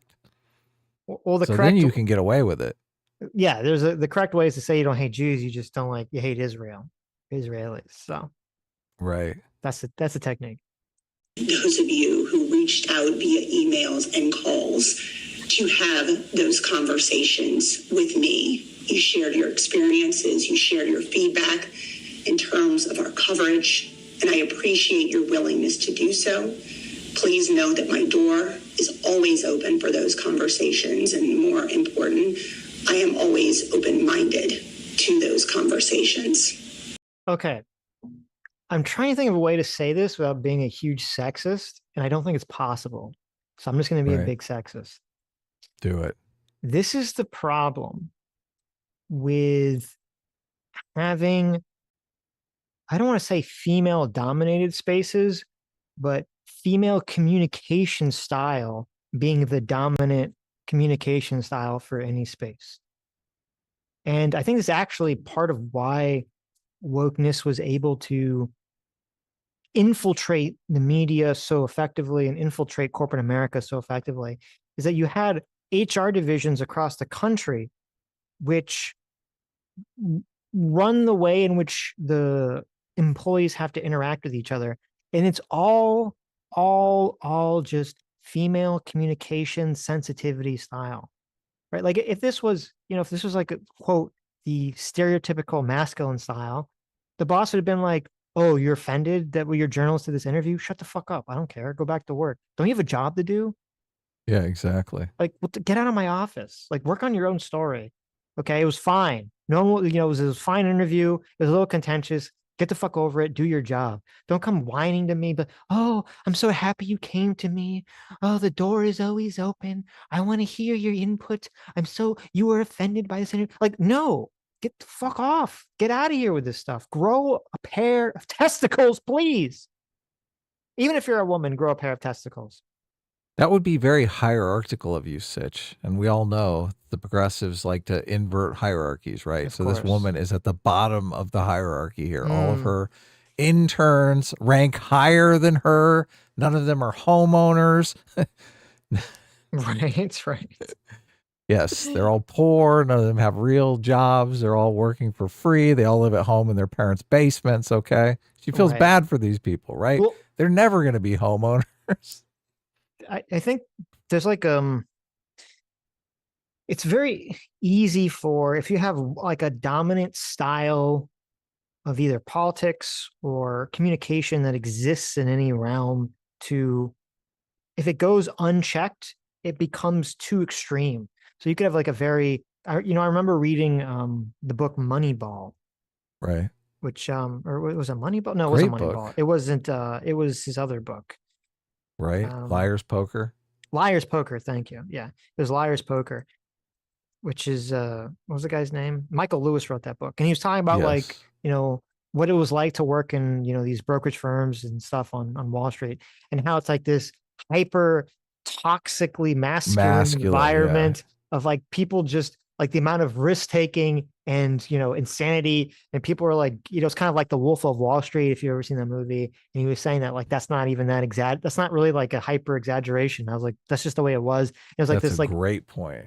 Yeah, it's like this like toxically, like it's just insanely toxically hyper masculine, work environment. And I'm like, okay, that's bad. And then you look at like, this is the other side of it. This is like the This is hyper the total toxic, opposite. Yeah. like feminine work environment where everything has to be so, like Zero risk. Yeah, zero risk. Everything has to be so contained. There can't be any level of overt conflict. There can't be any level of just, let something go and like let it wash away and don't be so sensitive. Everything has to be discussed and talked about in like the very, hoity-toity HR, kid gloves context. Yes. We need balance is what I'm saying. We need the avatar. Okay. We need the transsexual avatar to come and unite the male and the female together to create the perfect work environment. Wouldn't you love to get a load of the people that are coming to her saying that they're massively offended? I would. Yes. I would. Yeah. If I was this person, if I was Adrian Rourke and I was the head of CBS News and all these people came to me and I would watch the interview and I'd sit them all down and say, okay, what about the interview bothered you? And depending on their answers, I would probably just fire every single one of them at the end of that meeting. I just fire every single one of them. Yeah. Who are you going to hire though? Because all the people coming out of the Ivy League schools are all in this kind of woke cult. So anyone who's got the right sort of acolytes is not going to be available. I think they're going to be in this. They're basically going to be in the same perspective as the people you just fired. An important part of business and running a business, as someone who's never run a business, is that there is a work culture or attitude that comes down from the top about what is expected and what is the behavior level that is expected of its employees. And I think if you're like a big place like CBS, which a lot of people are going to want to work, a lot of people are going to want a paycheck, even these woke people, and you create this expectation, this attitude of not being a fucking pussy, there'll be some people that quit and there'll be people that fired, but you'll be able to just sort through till you get people that you won't though. I think you could. I think you won't, because look, every single person that you would accept at CBS has to have a college degree in some sort of journalist program. Now, who has a college degree in some sort of journalist program that's not a woke progressive? Who? But I understand you what have you're saying. Zero candidates. I understand exactly what you're saying, and you're right. But there's something more important, and that's people want a job, and people want to work, and they want money, and they want a prestigious job at CBS, and they will be willing to sell out to some extent their woke beliefs to work there if they have to. And as they work there over the years, those woke beliefs will get pushed away, and they'll start to adapt, and they'll start to become the people that they were pretending to be. No, they're going to organize on social media, and they're basically going to leak the audio of Adrian Rourke, and they're going to go for her head. Well, as long as she has the backing of her higher ups, then she'll be fine. If he doesn't, then she won't be fine. So if this leaked audio was the kind of leaked audio that you're proposing, do you think she'd still have a job? Yes, because this is not a good look for CBS. Actually, the head of CBS, total, was not happy with this at all, and was not happy with this reaction at all. So she wished she would have come out and said, "Listen, yes, Ta-Nehisi Coates hates Jews. Get out of my fucking office. That's what she wishes she said. Yes, it's interesting. There's like this weird. It's the intersection of like when they had the Ivy League presidents. There's this sort of yes, okay. There's sort of like that did blow up. There's this conflict between a lot of the woke people who are so used to for the last 10 years being able to run roughshod over these people, and the finally some level of pushback where people are like, this isn't a good look. This is bad. Okay.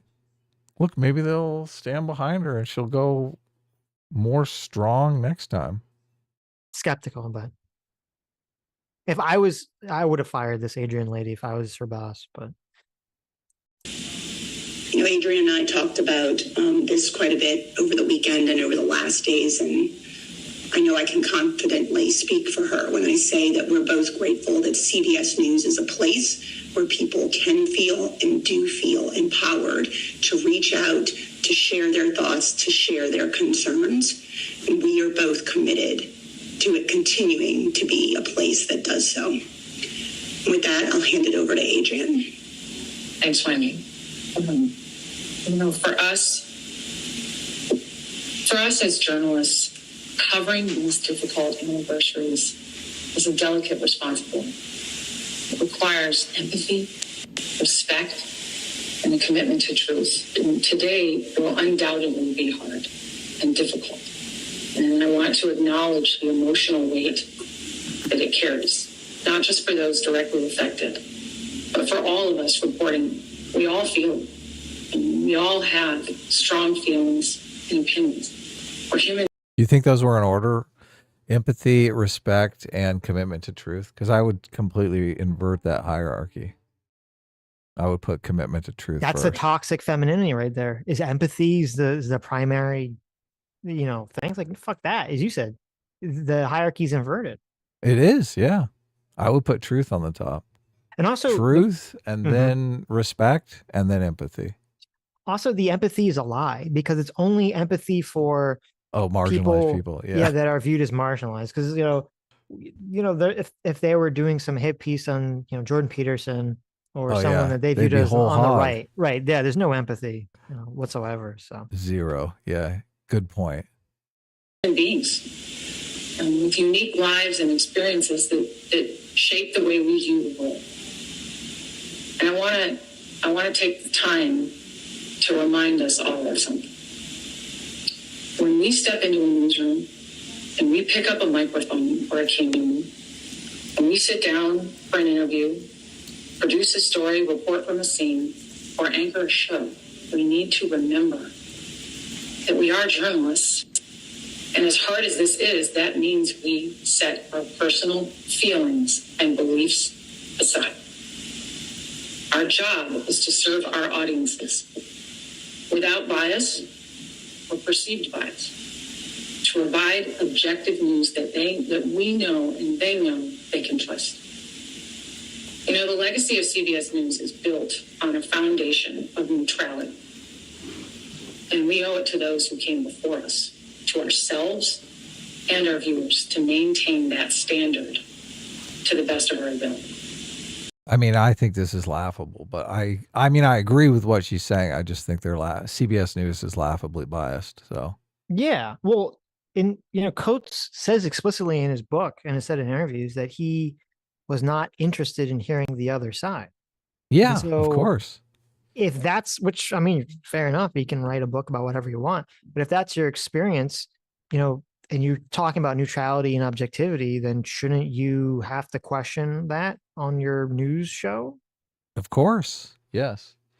Look, and I think I inadvertently hit on where the bias comes from. It is the selection process because the universities are completely biased. The journalist department's completely biased. Like, it's biased to the core. You don't even have any conservatives going into those programs. You're going to get bias. Mm-hmm. It's even in our standards and practices handbook that I think may have been around since Cronkite and Moore. I want to quote a portion of it, so please bear with me. A true news organization, one that pledges to report facts rather than opinions and to focus on the way it is without bias, must build and protect its credibility. Our audiences must know they can trust us. Our audience sources must know our sources must know they can trust us. And nothing erodes that bond between us, our audiences, our sources, the people we cover, faster than the perception that we have an axe to grind, or that we are beholden to anyone or anything other than fairness, accuracy, and the truth. And that's why we all, as a part of CBS News, and I take this very personally, must conduct ourselves in ways that avoid raising any questions about our journalistic independence or integrity. Which leaking this has now destroyed entirely. Yeah. It's so bizarre. We will still, I want to be clear, we will still ask tough questions. We will still hold people accountable. That's part of our job too. We'll hold people that we don't support accountable, obviously, but people that we do support, we won't hold accountable at all. That's what's so crazy, because just holding it's nice in theory. I mean, what you're saying is beautiful, holding the truth above having some sort of axe to grind. It's just, you can't live through the last 7 to 10 years and not see complete bias. It's incredible. But we will do so objectively. And that means, very plainly, we have to check our bias and opinions at the door. And that applies to every single one of us. We are not here to represent any viewpoint. We are here to tell stories. And I say this a lot. We are here to report news without fear or faith.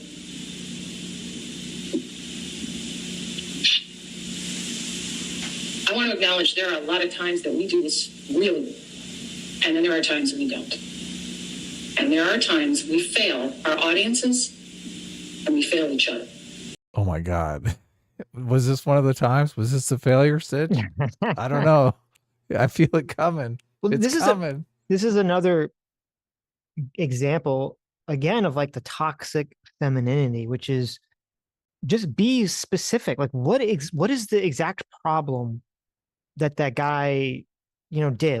Like be very clear, be crystal clear. It's like, they did this and this is wrong. They never do that in all this HR meetings. They're always just hyper vague, because if they're vague enough, then they don't actually have to defend a position.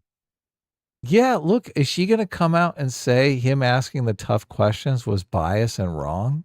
I think it's going in that direction here. She never, it's all just this like vague nonsense. What he did was the right thing. That was finally CBS standing up for truth. Yes. But now she's going to come out and say, oh yeah, well, that was us being biased. We shouldn't have done that. We were being biased for Israel. Let Ta-Nehisi Coates speak. Right. And it's funny because like the only criticism I could see that you levy at the guy is, first of all, it's like this 6-minute interview, which is kind of shitty of CBS to do that anyway. But is that you can say, okay, well, he took up, there are 3 people there. They all had questions. He took up the entire space. That'd be like the only thing I'd say, okay, maybe you can criticize him for doing that, right? That's it. That's obviously not the concern here at all. No. And even when, in Ezra Klein, when he was talking to Coates for like an hour and 20 minutes, Coates like just dodges like almost every fucking question. That's like a hard question. He does not give any firm answers to anything. It's just hiding in the vagueness, hiding in the vibe.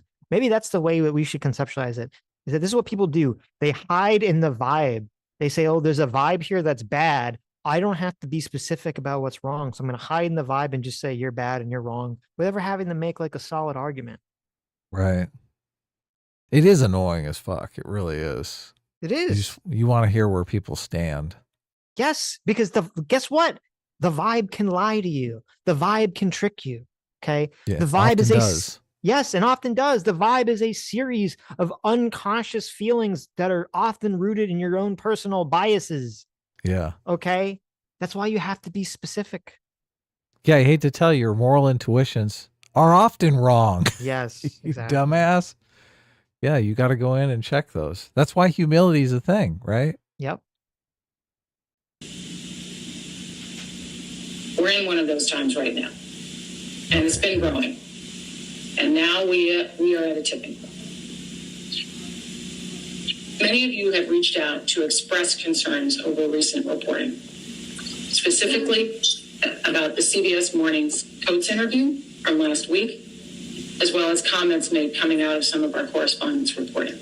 I want to thank every single one who reached out for your honesty, your transparency, and your commitment. I want to slap every one of you for being snitches.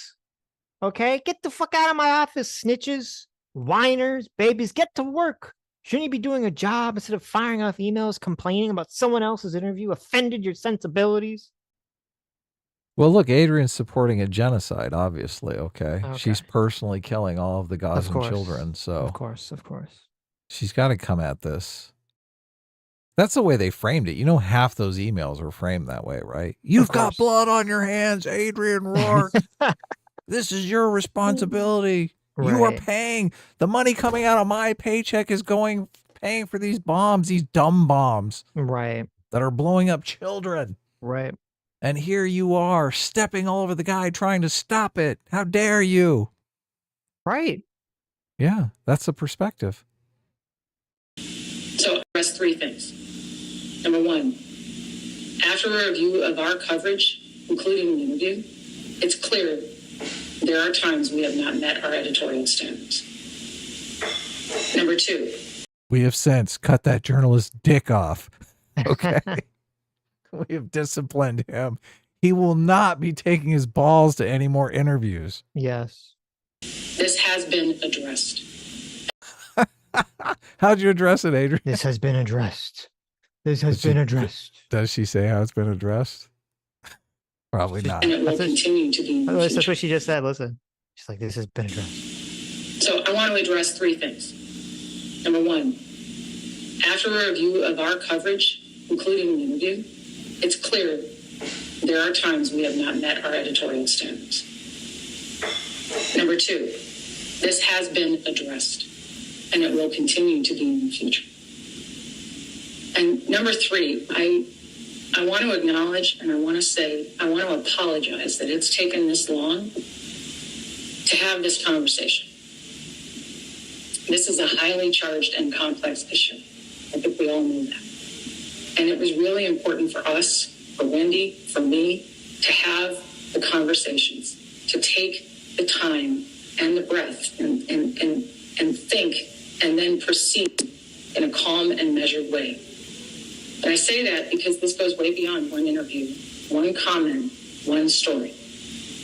This is about preserving the legacy of neutrality and objectivity that is CBS News. I take that responsibility very seriously. We want every show and every newsroom to be a place for courageous, robust conversations and discussions. That's a healthy news organization. And by the way, I'm sure we're going to have a lot of those in the days, weeks, and months coming. And I welcome them. How many conversations do you think were tolerated at CBS where someone says, listen, I think there is this complete institutional capture or infiltration that needs to be cut out like a cancer, that needs to be removed, that is just this woke, leftist, toxic ideology. Oh my God. And I feel like it's also part and parcel in our department here at CBS, right? Never. That conversation cannot take place. Okay. Morality binds and blinds. It's the third rule of moral psychology here. She's completely blind to it. Even when they are biased, they picture it as being neutral. They do picture it as being neutral. They're like, these are the facts, okay? Right. Yeah. Well, they don't even see the bias. This is like, again, the lack of specificity, because she was like, well, I don't, the guy was not, he shouldn't have made the comment about, being in the backpack of an extremist, but the point of the question about the one-sided nature of the book, like, that's appropriate. We just think that he shouldn't have used that specific language or something, like, just so we would know what the argument is. Then we could understand and say, oh, okay, well, maybe, maybe there's something there. But no, he asked him point blank, do you think Israel doesn't have a right to exist? Right. Yeah. which obviously, if he answers honestly, like, he can't say that. He can't say that he believes Israel doesn't have a right to exist, right? Right. So he's kind of backed him into this corner where he can't say the thing that everyone who reads his book is going to say openly. You know, the message in his book is that Israel doesn't have a right to exist. The guy basically says that in the interview. He says, look, if you read this book, you're going to walk away and think Israel is the bad guy here and has no moral standing in the region at all, right? Right. So he just asked him point blank, the argument that you're making, even if you're making it, over, you're not making it overtly, you're making it covertly, just come out and say it. He can't say that on national television. No. So he did literally back him into a corner, but that's good journalism, right? Right. That's the point. Yeah. Make them answer the tough question. Yeah, look, they wouldn't, if Donald Trump was hiding the ball like this. Look, I just saw a clip going around about how they're asking JD Vance like 1,000 times to denounce Donald Trump saying the election was stolen, right? Right. They'd be, if they're at him like a dog to answer this question, right? Ta-Nehisi Coates, it's like one guy asks him the question, and look, you've got the head of CBS News basically bending over backwards to apologize for asking the question. What the fuck? What kind of world do we live in here? You know, it's funny because I typed in CBS. I was trying to see if like there was any CBS articles where they complain about wokeness or something like that. And instead I find a Fox News article. It's from last year that says CBS's Gayle King, who was the woman that was in the interview, though she didn't really talk, says wokeism is truthism to her, and she's annoyed by the word becoming a pejorative. No way. Oh my God. Saying, quote, King says, quote, it drives me crazy to hear conservatives' criticism of CRT influence history courses in Florida. The article says, CBS morning host Gayle King blasted the use of the term wokeism as a pejorative. She made these comments in the context about Florida banning a CRT-influenced AP African-American history course earlier in the year. After the report, King had plain to say in defense of the course and woke ideas, equating them with truth, saying, quote, I know it's so sad to me now that the word wokeism has now almost become weaponized. It's really missing the point about what's being taught here. You know, I don't look at it as wokeism so much as truthism. She continued saying, I think if people would take the time to really see what's happening in these classes, what's being taught, nowhere are we trying to say anybody is trying to say to hate white people. Ignore it. Drives me crazy when I hear that, Lisa. So there you go. Yeah. Obviously we disagree on that. I don't know how you can look at CRT and think it's not anti-white, but whatever. Right. Like that article completely makes the point that I was saying, that they just, their bias, which is just baked in, their moral bias, just like I said, the third rule of moral psychology, morality binds and blinds. They just see their worldview as the worldview. Right. This is the truthful worldview. And anything that challenges that perspective, which journalism is about challenging perspectives, guys. That's what the whole job description is considered anti-truth, anti-journalism. What kind of fucking world do we live in here? Yep. Like this is, I don't like contrarianism for contrarianism's sake, but sometimes if you're getting in a situation where people are just, dogmatic like this, contrarianism can serve a purpose. Then it really can. Just because you have someone willing to stand up and challenge some perspective, right? And they're probably wrong, but the whole point is to be able to challenge perspectives. The whole system of journalism is so crazy now because they do consider, they have like a very specific worldview, very myopic worldview. And they think anything outside of that worldview is anti-truth. But it's kind of the same idea as when, Christianity or Catholicism basically ruled the roost. And that was the most prominent worldview. And anything outside of that worldview was considered anti-truth as well. So it's strange. It's totally strange. I don't know how you get them past this. And it's weird that they all stand under the banner of science when science is literally designed as disconfirmation for some sort of idea, narrative, physical law, right? Right. It's to use the same principle. You're like, oh my God, maybe I'm wrong about this. Maybe Israel is the good guys. Let me take a look at this. And at the same time, I just want us all to remember that we are a news organization. We're larger than one show, one person, and one story. And we will do everything we can. I will do everything I can to be better going forward. Oh my God, she's fucking apologizing. We challenged an author because we thought his book was one-sided and totally biased. An author that comes on our show and calls himself a reporter. We challenged that. And here, let me bend over and take it because I did something wrong. This is sick, Sitch. This is totally sick. This is indicative of the problem with journalism right here. Right. Yeah. I want to talk about some next steps. Shauna and I... We're going to come around and wash all the interns' feet later tonight just to make sure they know we're serious about how we want you to forgive us for our indiscretion for actually doing our jobs. Are going to be meeting with her team tomorrow. It's just important that you all know that we hear you and that we have an editorial standard here that must be maintained.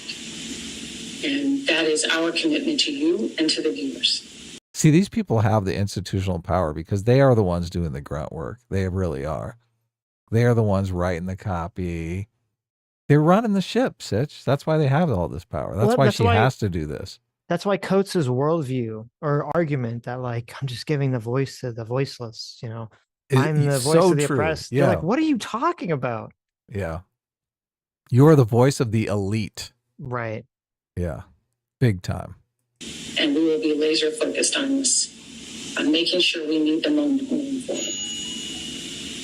You think if CBS had a person on who, let's say they wrote a book where someone who, say it's a white person, doesn't know anything about Israel-Palestine, goes to Israel for 10 days, you know, the Israeli government shuttles him around, you know, to some propaganda campaign, you know, and they show him all the, you know, the things they want to show him.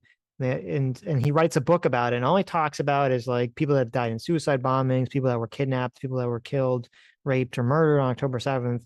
You know, that's all he talked about, right? And basically just laid out this justification to go hog wild on Palestinians, or even made a justification for the settlements or something to that effect, right? Oh my God. Yeah. You know, this guy's like on CBS. You know, you think they're just gonna be like, oh, you know, tell us about your book. You know, we're not going to ask any probing questions. We're not going to ask you, well, why didn't you talk to any of the Palestinian people? You know, your book seems kind of like it's just an excuse to just kill Palestinians, right? Of course not. Then they actually have permission to air out both sides of the argument. Right. I do. It's a Ta-Nehisi Coates thing. It's the relating it to the history of slavery, right? Relating it to America's tainted history. That's why it becomes untouchable. It's so sad too. It's like, but that's also the reason why anyone listens to Ta-Nehisi Coates, right? Right. Yeah. It's sad. You know, this is a lot. I welcome and I ask any and each and every one of you to please reach out to me with any questions. So, because we are a news organization and because we have a lot of news to cover today, including a hurricane season that doesn't seem to end. Oh my God, for real, Sitch? I know, it's crazy. For real? Terrible. Well, no, wasn't that like the signal? We all know climate change is the reason for this hurricane season, guys. See. I got you. Yeah. A hurricane season that never ends because of those Republicans. Right. Those science deniers. We're going to get into the news today, right? And we are going to start. We're going to change it a little bit today because I know the hurricane is trending. We're going to start with the hurricane. Wendy? I mean, and it's October 7th, first Monday of October. Okay, so this is later in the meeting. Now we have finally someone pushing back, like, what the fuck are you talking about? Okay, who works at CBS. No way. Oh, Yes. nice. Yes. October 2, and normally I would say happy first Monday, but I feel like, that's totally inappropriate to say on October 7th, the first Monday, the day the court returns to the bench. So I guess it sounds like we're calling out one of our anchors in a somewhat public setting on this call for failing to meet editorial standards, or I'm not even sure what. Like, I don't understand. Yes. What the fuck? What did he do wrong? Absolutely Right. nothing. Mm-hmm. God, I hope does this guy apologize? Tell me he doesn't, please. I think it was reported that he did, but I'm not Oh sure. God. We don't have, I mean, there's no audio of it or anything, so I don't know. We don't know exactly what happened behind the scenes, but He did nothing wrong. right. He did nothing wrong. What kind of journalist is Ta-Nehisi Coates if he can't even take tough questions? Well, the thing is, Fuck. I mean, at least Coates, to my knowledge, he wasn't. I mean, he wasn't really complaining about this to CBS or anything. This is all just the internal woke CBS, interns, as you were saying, or young journalists. You don't think he was complaining to someone there? He has friends that work at CBS. All Maybe, these I media don't people know. have tons of friends. Maybe. I bet he was. But we don't know. There's no No. information about that. No, so. we don't know. Understand how Tony's interview or any of his comments that he's made with anchors failed to, meet our editorial standards that obviously go back to the days of Murrow and Cronkite, which of course I thought our commitment was to truth. And when someone comes on our air with a one-sided account of a very complex situation, as Coates himself acknowledges that he has, it's my understanding that as journalists, we are obligated to challenge that worldview so that our viewers can have that access to the truth or a fuller account, a more balanced account. And to me, that is what Tony did. He challenged Coates' worldview, his one-sided worldview. Coates got to respond. It was civil. I mean, I'd have to look this up. I don't know if I'm quoting it exactly, but I read the Washington Post and they said it was calm and, heartfelt. I think those are the words they used. And so, I don't see how we can say that failed to meet our editorial standards. I mean, I thought our editorial standards focused on, and when we announced this in a public setting, which I understand you say you've addressed it with Tony. I don't know what that even means, but, it's when we fail to, or when we broadcast false information, or we don't adequately verify something, which we have done in the past. And we've acknowledged that. But here, I think Tony did the opposite. He prevented a one-sided account from being broadcast on our network about a deeply complex, as you said, situation that, completely was devoid of history or fact. And as journalists, it seems to me that's what we have an obligation to do. And as someone that does a lot of interviews, including on controversial topics with public figures, I'm not really sure now how to proceed in challenging viewpoints that are obviously one-sided and devoid of fact or history. I don't understand how that interview and our saying it was addressed I don't understand how we can say that violated CBS News's editorial standards. And I don't understand, if that's the case, what is the objective standard for the rest of us when we're doing our own interviews? I'm again, like I said, I'm trying to just process this. Listen, I appreciate you speaking up. I appreciate you bringing all this up. And as I said, I know that this is a lot for everybody to process. I think what I want to do is talk to you personally after this, just in the interest of letting everybody get moving on the editorial and knowing what today is. I'll call you right after this, or I just can jump off and call you now. Jan, it's these stupid fucking kids. These college kids, these fuckers, man. They're fucking blowing up my email inbox. You don't know how terrible these people are. They've got me over a barrel. They're threatening to walk out. Well, and also like look at how kind of insidious this is, where it's, we're going to publicly, dress Tony down and attack him and say they did the wrong thing. And then when Jan Crawford is like, well, I don't even understand what the problem is. How am I supposed to interview anyone? What the fuck are you talking about? Like, she's like, well, we'll have a talk about this in private. It's like, wait a minute, not in private, in public. You are the one, you attacked this guy publicly. Okay. You need to answer these questions publicly. You need to be held account publicly. You don't get to just say, well, let's talk about this in private. F off. Yeah, she's hiding something. Obviously, she can't talk about it openly. She has to talk about it in private. She's hiding the important details of the situation, which I'm obviously hypothesizing here that they just make her look like a clown, right? Right. She can't stand up to the interns. She's got a bunch of woke interns that she can't stand up to, and she doesn't want to come out and say that. What a clown show. Yeah. No, I mean, we have news to get through. It's a very important day. I mean, I was not aware that people had reached out to you or Wendy. I wish that I had to say, great job, Tony, or, Oh my God, that's hilarious. She's like, hell yeah, I should have called you up and told you that was the most honest piece we've done in 7 years. Way to not allow a one-sided account on a deeply complex issue be presented on our network, which is a disservice to our viewers. I didn't know that that was something I needed to do. But yes, I would very much welcome the opportunity to have that conversation. Thank you. We will have that right after this. Thank you. Absolutely. Jan, I hope you recorded that conversation. Please leak the audio. We need to. Sadly, when I was growing up, there's no leak of that conversation, sadly.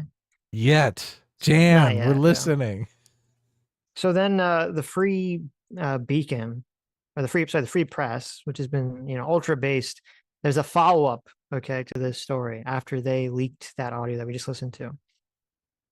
So it says on Monday, they reported this. Even the New York Times picked up the story, which they did. The New York Times just kind of reported it. They didn't really, which is fine. They didn't really put their opinion on it one way or the other. It says the fallout over the sin of DeCopils, who's the journalist Tony DeCopil, questions continued on Tuesday morning during a meeting for the morning show staff. Originally, CBS News had invited a self-described mental health expert, DEI strategist, and trauma trainer named Dr. Donald Grant to moderate a conversation on the issue in an all-staff meeting on Tuesday. Okay, so they're like, listen, we want to moderate the conversation. We need this guy here, this DEI mental health strategist, Dr. Donald Grant. All right. But that plan was scrapped after old social media posts from Dr. Grant's surfaced, including one where he referred to South Carolina Tim Scott as Uncle Tim. No way.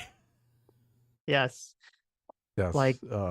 Yeah, instead of like Uncle Tom, Uncle Tim. No, I get it. And he actually, it's worse than that. Let me send you the picture here. So you can bring it up. This is the guy that CBS wanted to bring into the meeting. Okay. He posted this picture on Instagram. Oh my God. What the? He fucking posted this picture. Okay. This is insane. Right. Mm-hmm. He also said he referred to Trump winning as a MAGA-cide in the death of a nation. Let's see. He also posted a picture with, I believe it's Trayvon Martin holding a sign that's obviously been, altered that says, "Dear white people, stop using Dr. King as an example of a peaceful protest. You shot him too." So there you go. All white people, I guess, are responsible for Martin Luther King Jr.'s death. So this is a DEI trainer for CBS posting this? He's like a private guy that for some reason CBS was going to bring him in to moderate the conversation. Right. So they were going to use this guy. CBS was going to use this guy for some sort of DEI training. Yes. And he's obviously like completely partisan hack, racist piece of shit. Right. Yes.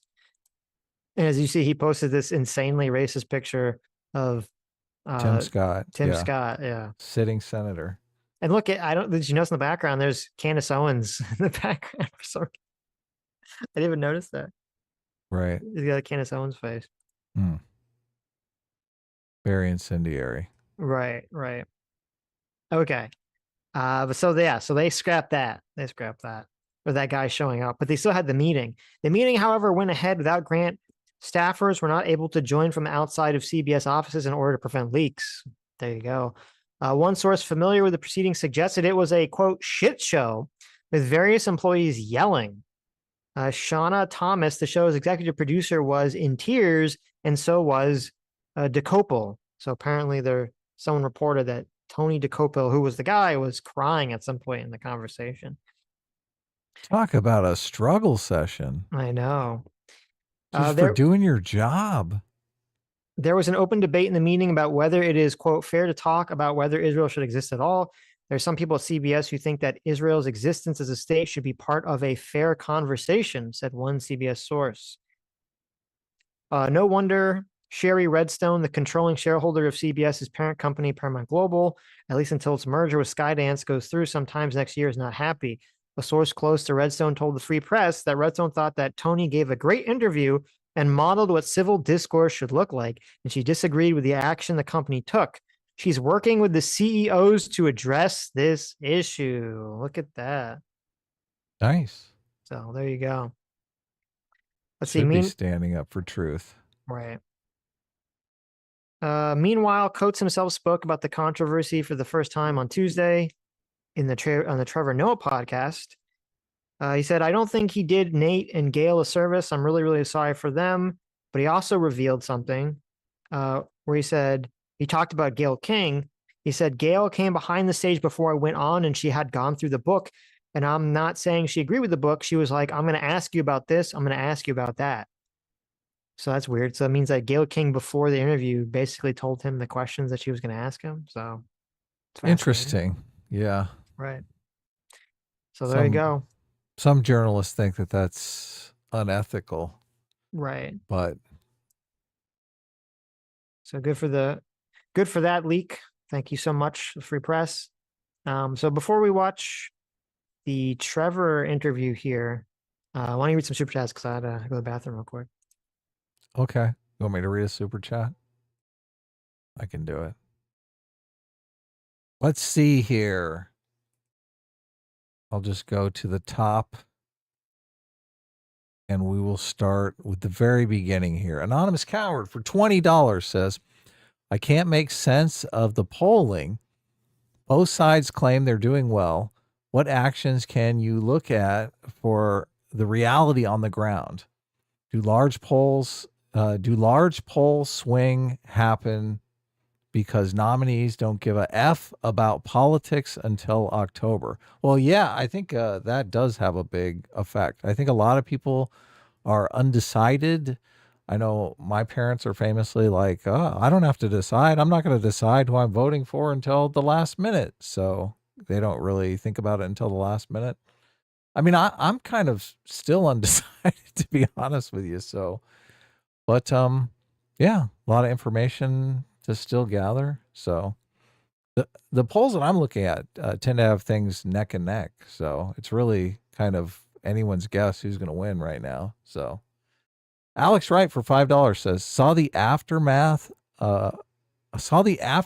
with the roof coming off the Tropicana field on the news. Glad to have you back on stream, Sitch. Hope things weren't too bad for you. Well, obviously Sitch mentioned that at the beginning of the stream. Things were not too bad for him, so everything turned out okay. Mitch for $2 Aussie says, Sitch, do you plan on watching Dragon Ball Daima? Well, I guess we'll let him answer that one. Ed Woodster gifted 5 memberships. Thank you so much for 5 gifted memberships, Ed. Nomad for $2 says, so SNA, hey. The Obama rant, wild stuff, right? I think Nomad is referring to Obama coming out and trying to shame black male voters into voting for Kamala Harris, which I think is a terrible strategy myself. So I did watch a little clip of that. I don't know if I saw the whole thing, but coming out and kind of saying, you have to vote for Kamala Harris because of identity politics. I'm fundamentally against, obviously. I'd like Obama to come out and make an argument why Kamala is a perfect candidate for the job, why she's going to make people's lives better. So didn't seem like there was much of that. I'm back. Mitch for $2 wants to know if you're going to watch Dragon Ball Daima. What? Dragon Ball Daima? Is that a thing? I don't know what that is. Sitch, do you plan on watching Dragon Ball Daima? D-A-I-M-A. Daima? I don't even know what that is. Let me see. Oh, okay. Sure. I'll check it out. And do you have a take? Anonymous Coward was asking about the polling. The huge polling swings happening in October. Is that just because people wait? Hold on. Give me 1 second. I have to get up for like 60 seconds. Hold on. Okay. Do it up. Soladoge, friend of the show. A little bit antagonistic from time to time, but always fun. A Soladoge for $5 says, so is Sitch alive from the hurricane? If not, Adam, you have my resume. Okay, I'm back. If yes, hey Sitch. Well, how you doing, buddy? I think the polling is because someone who was it that sent me this? It was actually pretty funny. Did you see the SNL sketch about Kamala Harris? I did, yeah. They poked some fun at Kamala Harris, but it did seem very pro-Democrat still. I was a little hopeful at the very beginning, but it was so. It was Vincent Tundo sent me. Well, there was a second one. I don't know if it's the one that I saw. Both of them. There's the Family Feud one. That's the one I saw. Right. Where it's like he asked, the question. Keenan what asked, is something you keep in your glove box? Yeah, and she goes off on her like super long, retarded. I was raised in the middle class, and you're like, oh my god, this is just so terrible. And I think that's why the polling is kind of going the way it is. As we both predicted, I'm like, there's only so far this sort of platitude, empty, hollow speaking can go. Actually, can it go the distance, Sitch? That's what people want to know. Maybe, Look, but it's not like certain.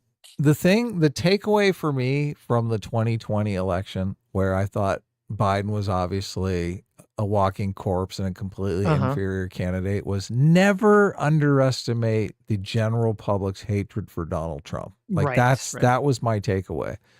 So I kind of think it might go the distance. I can't call this election. I think Kamala Harris has not put forward any sort of compelling argument to vote for her. That's my personal opinion. I don't think she comes off as particularly intelligent or experienced in the kind of field that she's going in. Like, she hasn't really made any kind of argument why a career prosecutor has the skills to become president of the United States. So, but look, people hate Donald Trump, so she might be president. Right. There's 50 to, let's say there's like 50 to 75% of the Republican Party that is like, Trump has like this lock steel vice grip on, who will die for him and would vote for him no matter what. Okay. Right. They love him. Right. But that's not enough to win an election. Trump needs more than that. It's not. Yeah. Right. And you're correct. Like, a lot of people really, really, really don't like Donald Trump. And so if Kamala loses, it's going to be entirely her and Joe Biden's fault. Entirely, Joe Biden should have obviously dropped out a year ago, allowed a normal primary process to occur, because there's no fucking way in hell Kamala Harris, Kamala. I don't know if I'm saying Kamala. But that's okay. Kamala Harris. There's no way Kamala Harris would win that primary. She just doesn't have the political skills to do so. And so, if she loses, I think there's going to be lots of finger pointing at her and Joe, and I think it's entirely appropriate. There's going to be finger pointing, obviously, like, oh, how dare you. There's going to be lots of finger pointing at you and me is what's okay, maybe. Yeah, us personally. But there's going to be a lot of finger pointing at her, because she's just so, like, she came out of this gate like a firecracker. She had so much benefit when she was announced the groundswell of support, the groundswell of energy and enthusiasm, the meme support that was behind her, Coconut, Brad, all this shit. Like, oh my God. It was like the heavens had anointed the chosen one. She had all this energy behind her, and she's so fucking bad at politicking that if she can't turn that into a win, then it's on her and her alone. Period. Right. And it's funny, actually, I found this Ta-Nehisi Coates quote that I think is very relevant to this exact conversation. So Coates was talking about Obama, and he said, quote, Obama's really smart. He's really smart. And I guess I knew that, but what I said about him often is that he's very professorial. But that gives you this picture of a guy giving a lecture. My perception was that he was literally thinking it out as he was talking. He had a meeting with Obama. That he didn't have canned, prepared answers. I was shocked by how much he wanted to talk about these things. People say the president runs away from these issues, but I don't think that's true. And I thought, okay, this applies to Kamala so importantly that, you have Coates, he has this conversation with Obama, and he says, sounds like he's listening. It sounds like he's thinking about what I'm saying, and he's saying something in response there at the moment to what I'm saying as a normal person I would say. Yeah. These are not canned answers. And this is Harris's problem. Every time she opens her mouth, it sounds like a canned answer. And it sounds like one of the same 10 canned answers she gives for everything. Yeah. Yeah. She can't just talk openly about her life or her experience or anything. Yes. Did you see the interview with Donald Trump on the podcast where he was talking about the weave? They actually mention it I think they're making fun of it in one of the Saturday Night Live skits. So maybe it went like full mainstream. No, I don't know what that is. But in that podcast, I'm trying to look because I watched it today and I don't know the podcast, but evidently it's like a big comedian podcast. In that, Donald Trump basically, he talks about his kids, like he talks just about so many candid parts of his life. It's just, it's refreshing that he can just, talk like a normal person about things. And he's not obviously, he even says about, the guy kind of gives him an out to talk about the election being stolen. And of course, Trump doesn't take it. He's like, oh yeah, the election was stolen. Right? You're going, God damn. Mm-hmm. A normal politician would not maintain that perspective like that. Yeah, right. They have to be telling him internally that perspective is going to lose him moderates. And he doesn't give a fuck. Right. He doesn't fucking care. Well, the weird thing is that there's Trump supporters who will say oh, that's why they like him. But to me, it's not, when Trump does it, it's not because he's a person who's like, no, I have to speak my truth to power, right? He's just like pathologically narcissistic. He just can't, I don't think he's physically capable of helping himself. Right. Yeah. I don't know if you've had this experience. It's funny because this is something annoying that my Mama Sitch does, where if she starts talking and I say hold on, there's a train coming to hit you, she literally physically cannot stop talking till she gets to the end of the sentence. It's really weird. Wow. It's so annoying. It's so annoying because you're like, wait a minute, that's not what I'm saying. And she'll just go on. You're like, wait, stop. It's literally cannot stop. And I feel like it's the same thing with Donald Trump. He just physically cannot stop himself to talk about these certain topics, like the election being stolen from him, or whatever some of the dumb shit that he always says. He just can't help himself. Flagrant is the podcast. And in that podcast, he comes off as like a regular human being. It's got 3.7 million views. And this is, my gut tells me, I don't see how you've got one choice as a guy who was president when the economy was pretty well off and just seems like a completely normal person. Versus whatever Kamala normal Harris person. I don't think Donald Trump seems like a normal person by any standard, but I mean stylistically, just being able to speak about things and not being completely terrified of his own shadow, or to talk about anything. The guy even makes this terrible, terrible joke. And I was thinking, oh God, why would you make that joke? Mm-hmm. He says, he talks about Barron, his Donald Trump's son, Barron, being like young, tall, attractive. And he says, isn't this a bad time to overturn Roe versus Wade, right? And I'm like, my God, That's pretty funny. why would you do that? That's like, funny. you think Yeah. Donald Trump wants to talk about his son murdering his unborn children? You think that's Right. going to be good for him politically? Right. How does Donald Trump answer that question? But Donald Trump answers it like a champ. Look, and this is, What was the answer? oh, he just shrugs it off and moves on. Right. He basically starts talking about how he wanted to take Roe versus Wade and put it back to the states. And look, Donald Trump could actually make an argument here, because this is how prohibition was overturned. It basically got turned back to the states. Like, there's a good argument to be made with this Roe versus Wade thing. And I do think the abortion issue is totally against Republicans. I think Republicans are in a bad place on abortion. Mm-hmm. But look, I don't know if you listened to Kamala Harris's interview with Howard Stern. I did. But yeah. okay, so 90% of that interview, the star of that interview is not Howard Stern. It is not Kamala Harris. It is Donald Trump. Donald Trump is what they're talking about through all of that interview, right? This flagrant podcast, they talk for an hour and a half. And I mean, Kamala Harris comes up maybe for a minute. Right. Like, they're not talking about Kamala Harris. They're talking about Donald Trump. They're talking about his life, his policies. Why is Kamala Harris not doing that? Well, the Howard Stern interview is very interesting because, I used to watch a lot of Howard Stern back in the day, and people I know a lot of people probably have never heard him at all. So it may be unfamiliar that, he was thought of as one of the best interviewers in the business. And he got this reputation because he's very, very good at being able to make famous people comfortable and pull information out of them that you don't get anywhere else.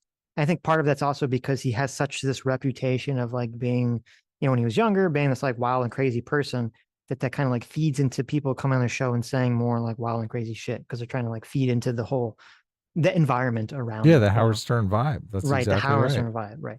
And so I was very curious. I'm like, and I haven't listened to Howard Stern in, I don't know, like 4 or 5 years maybe.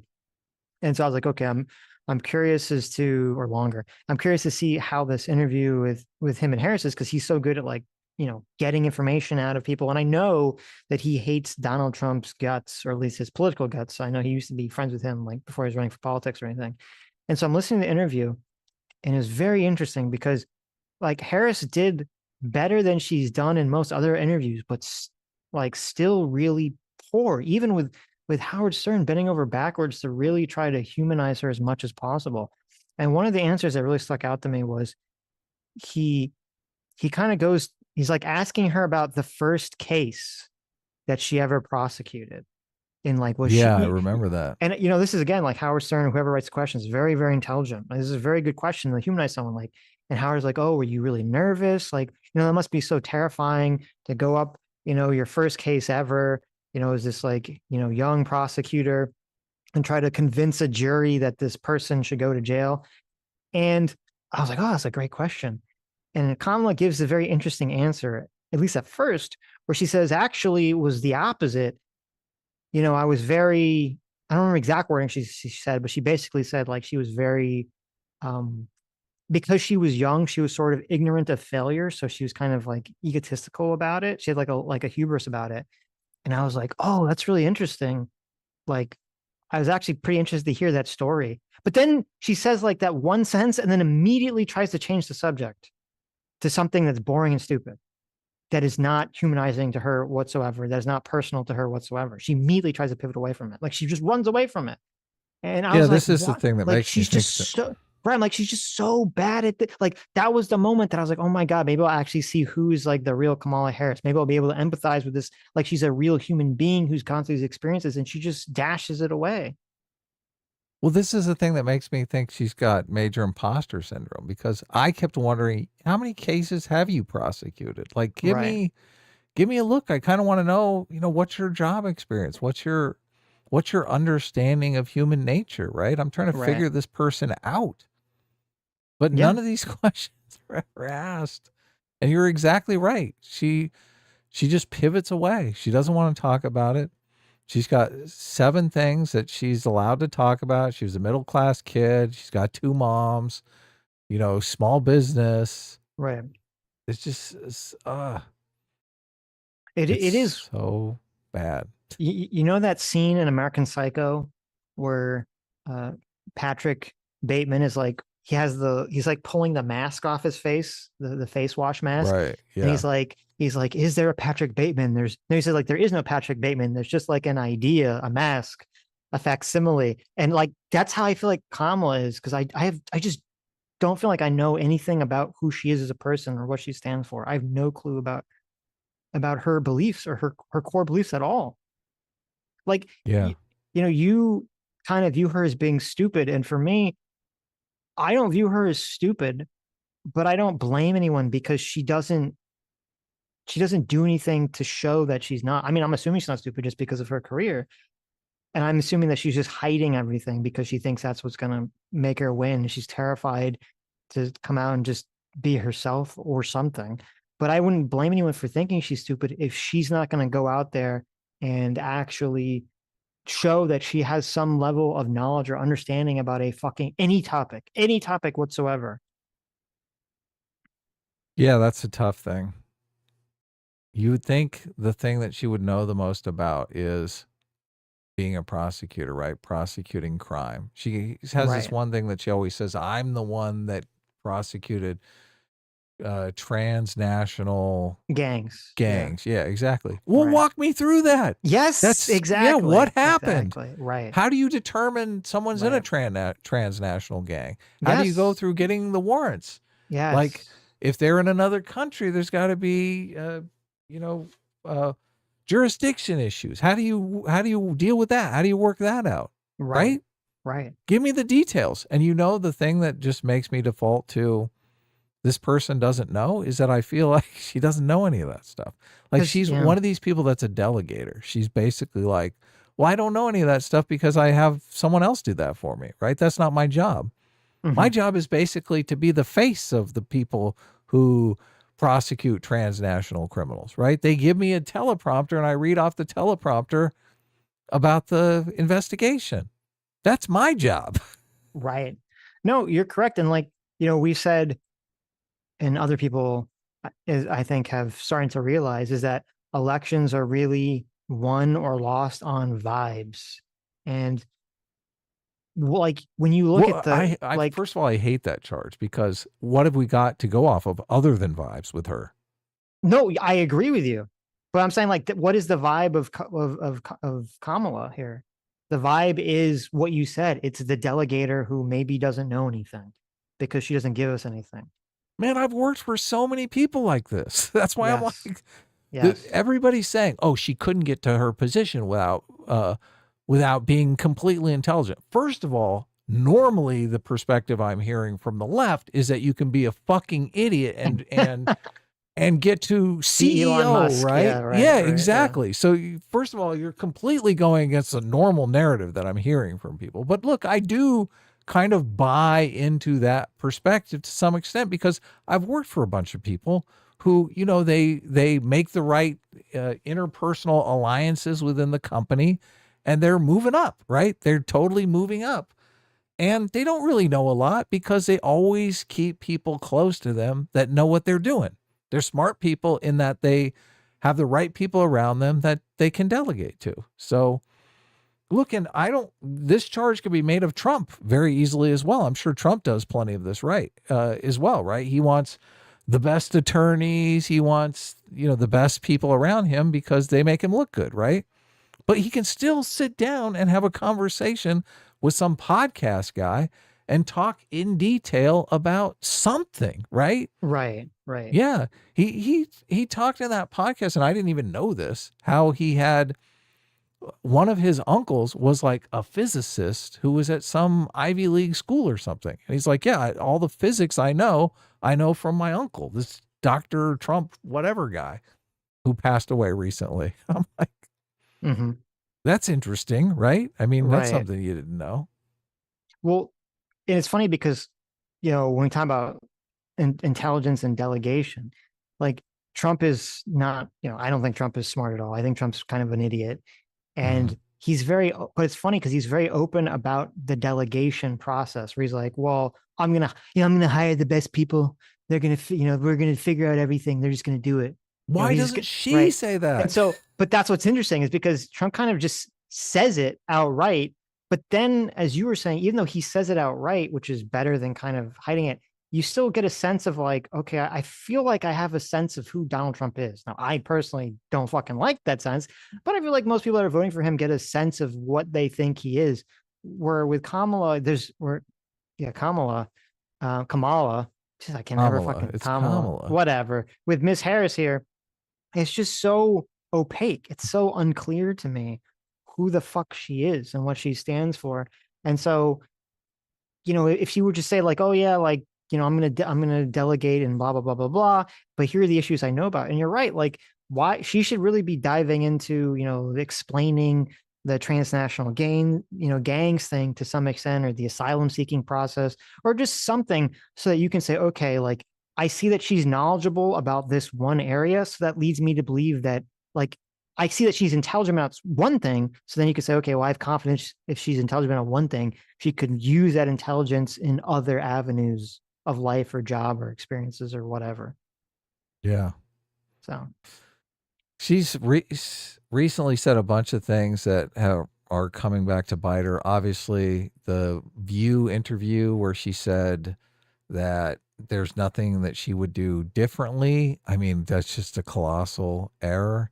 And it's so weird because someone more intelligent might start saying that and realize what they were doing halfway through it. They might come to their senses and be like, oh, why am I saying this? Right. But she says it barrels through and doesn't even seem to realize what she's saying. That's another thing that makes me think she's just out of it. Look, right. Intelligence is kind of the wrong metric. I think probably more inexperienced, I think, is a better metric.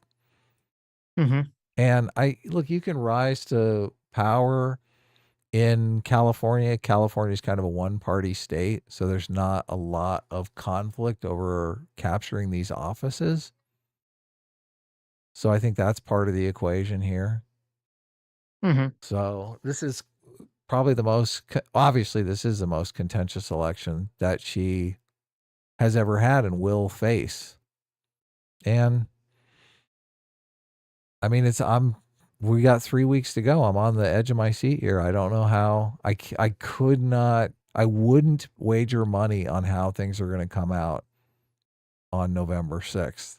Right. I'm assuming you're in the same position, right? No, I wouldn't. I mean, it's funny that Donald Trump is so reviled, so hated, that you have the Kamala who's running this campaign so poorly and is the VP of an environment which is, people don't like because you have, all these couple wars that, I mean, regardless of whether you think it's right or not to blame the president for this, you have this situation with wars and inflation and immigration that is going to be blamed on the Biden administration. She's part of the Biden administration, and yet she's still neck and neck. Like that really shows you how hated Donald Trump is, that it's like, Jesus, if you could just have some competent Democrat politician, if Biden wouldn't have been such a retard or such an egotistical piece of shit and had dropped out early and there was a normal primary process and Shapiro or Newsom or someone was chosen, like, I feel like Trump wouldn't have stood a chance.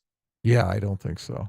Trump would be down in the polls. It'd be a completely different scenario, but it is what it is. And look, she may win. I think it's like a 50-50. It's very close. Yeah, it's very close. So, yeah, I will not be surprised if she wins. Obviously, that's me checking my gut because Like my gut intuition is I don't know how the hell she can win, but Right. obviously I think the bias that I have is there's so many people hate Donald Trump, just hate Donald Trump with a burning passion that Mhm. I don't have. I'm not really a hater. I mean, I don't really even hate Kamala with any kind of burning passion. It baffles me. It baffles me that people are willing. I guess they don't see this empty suit. Like you evidently have the same perspective as me on the interview she did with Howard Stern. Like you don't walk away from that interview and think, oh yeah, this is a competent person. No. Yeah. No. It doesn't instill confidence in you that this person is experienced or. Well, the problem is it's the enigma. Like, I know Donald Trump is a not competent person. I know Donald Trump is an immoral person. With Kamala, it's like a big question mark. Right. So I can understand, and I think it's even reasonable for people to say, well, I'm going to vote for the question mark over the person that I know or I believe is the bad actor. Right. I mean, that is a logical thing for people to do. Now, obviously, whether you view Trump or not as a bad actor is going to be probably highly reliant on, your politics. So You don't think Trump is completely incompetent though? There's a competency level. You're saying he's below like an Obama level competency, but he's not. I mean, we're not talking like he's like trash collector, like no experience in politics whatsoever, would be Well, completely lost in the job, right? I mean, reading that the Fifth Risk book really paints Right. him as hyper incompetent. But that is obviously I'm assuming he learned something from that, right? That's a mistake to assume. Okay. We're talking about Donald Trump here. This is a person that I told you, he literally can't shut up about the election being stolen. It's a mistake to assume he learned anything of value from the first term. Right. So when Trump says there's a lot of contention, and obviously the Democrats have painted this as terrible, right? When Trump says, like, they're painting it as Trump is friends with dictators, right? Because he himself wants to be a would-be dictator, and he wants to be able to call up Putin and say, yo, how do I do this right? I want to stay in office for a third, fourth, fifth, and sixth term. How do I do that? That's the way the Democrats are painting it. But right. Trump will say, oh, I have a good relationship with Putin. I have a good relationship with whatever Xi, right? Mm-hmm. Do you think it's a better strategy for Democrats to be like, I fucking hate Xi. Xi's a immoral dictator who kills people indiscriminately and I want nothing to do with him? Like that's kind of their negotiation tactic? Or do you think it's better Trump's negotiation tactic to be like, we're frenemies here. I respect you. You respect me. I'm going to play hardball. You're going to play hardball and we're going to negotiate. Well, I agree that Trump's tactic here from a negotiation standpoint makes more sense, at least as the opening gambit. Okay. Whether that can manifest into anything is a different question. And if half of what the people, part of my problem is like, well, twofold. It's weird to me that like 90% of the people that worked for Donald Trump in his first term all end up quitting or being fired and saying that Donald Trump is a retard. Like that tells you something. Okay. That's a very bad thing. If the overwhelming majority of people that work for you leave and say this person is like unhinged, that's number one. And then number two, with Trump, it's like he wasn't even competent at doing immoral actions. Like when he wanted the FBI to stop the investigation in the Flynn, like even if he was a competent president, he would have tried to do it through some kind of circuitous back channel way to try to, separate himself from but no, he just, invites the FBI guy to dinner and is like, hey, you should just stop investigating Flynn. Right? He's just look, he thinks he's going to sweet talk him. Yeah, like it's so retarded. It's the same thing with Zelensky. Like he's just very directly like, oh yeah, like, let's, I'm going to hold the aid money up until you, look at the Burisma and the fire. Well, that at least makes sense logically. I mean, No, but the I'm saying, holding the aid money, whether or not it's immoral, it makes sense logically. Like a lot of times I think Trump's strategy is I'm just going to yell at the person on the phone long enough until they give in, which is not a great strategy. No. My point is not even like, I'm saying he's going about doing this in such an incompetently obvious way that's going to come back to bite him.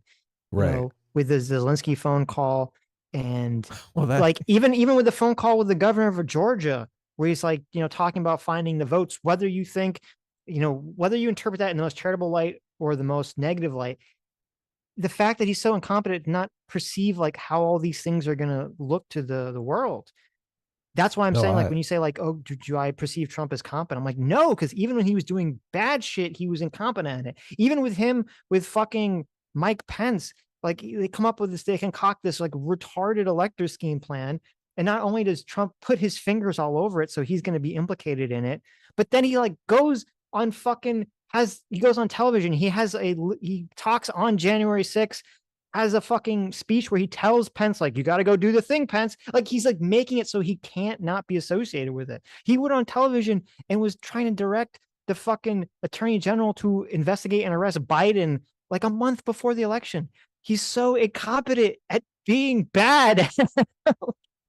Well, that's like, actually why good would he be competent at being good? That's good for us, at least, because we know he can't do too much damage, right? Maybe. I don't know. I think that's a very perilous situation to put yourself in. No, it's terrible, obviously. Right. It's awful.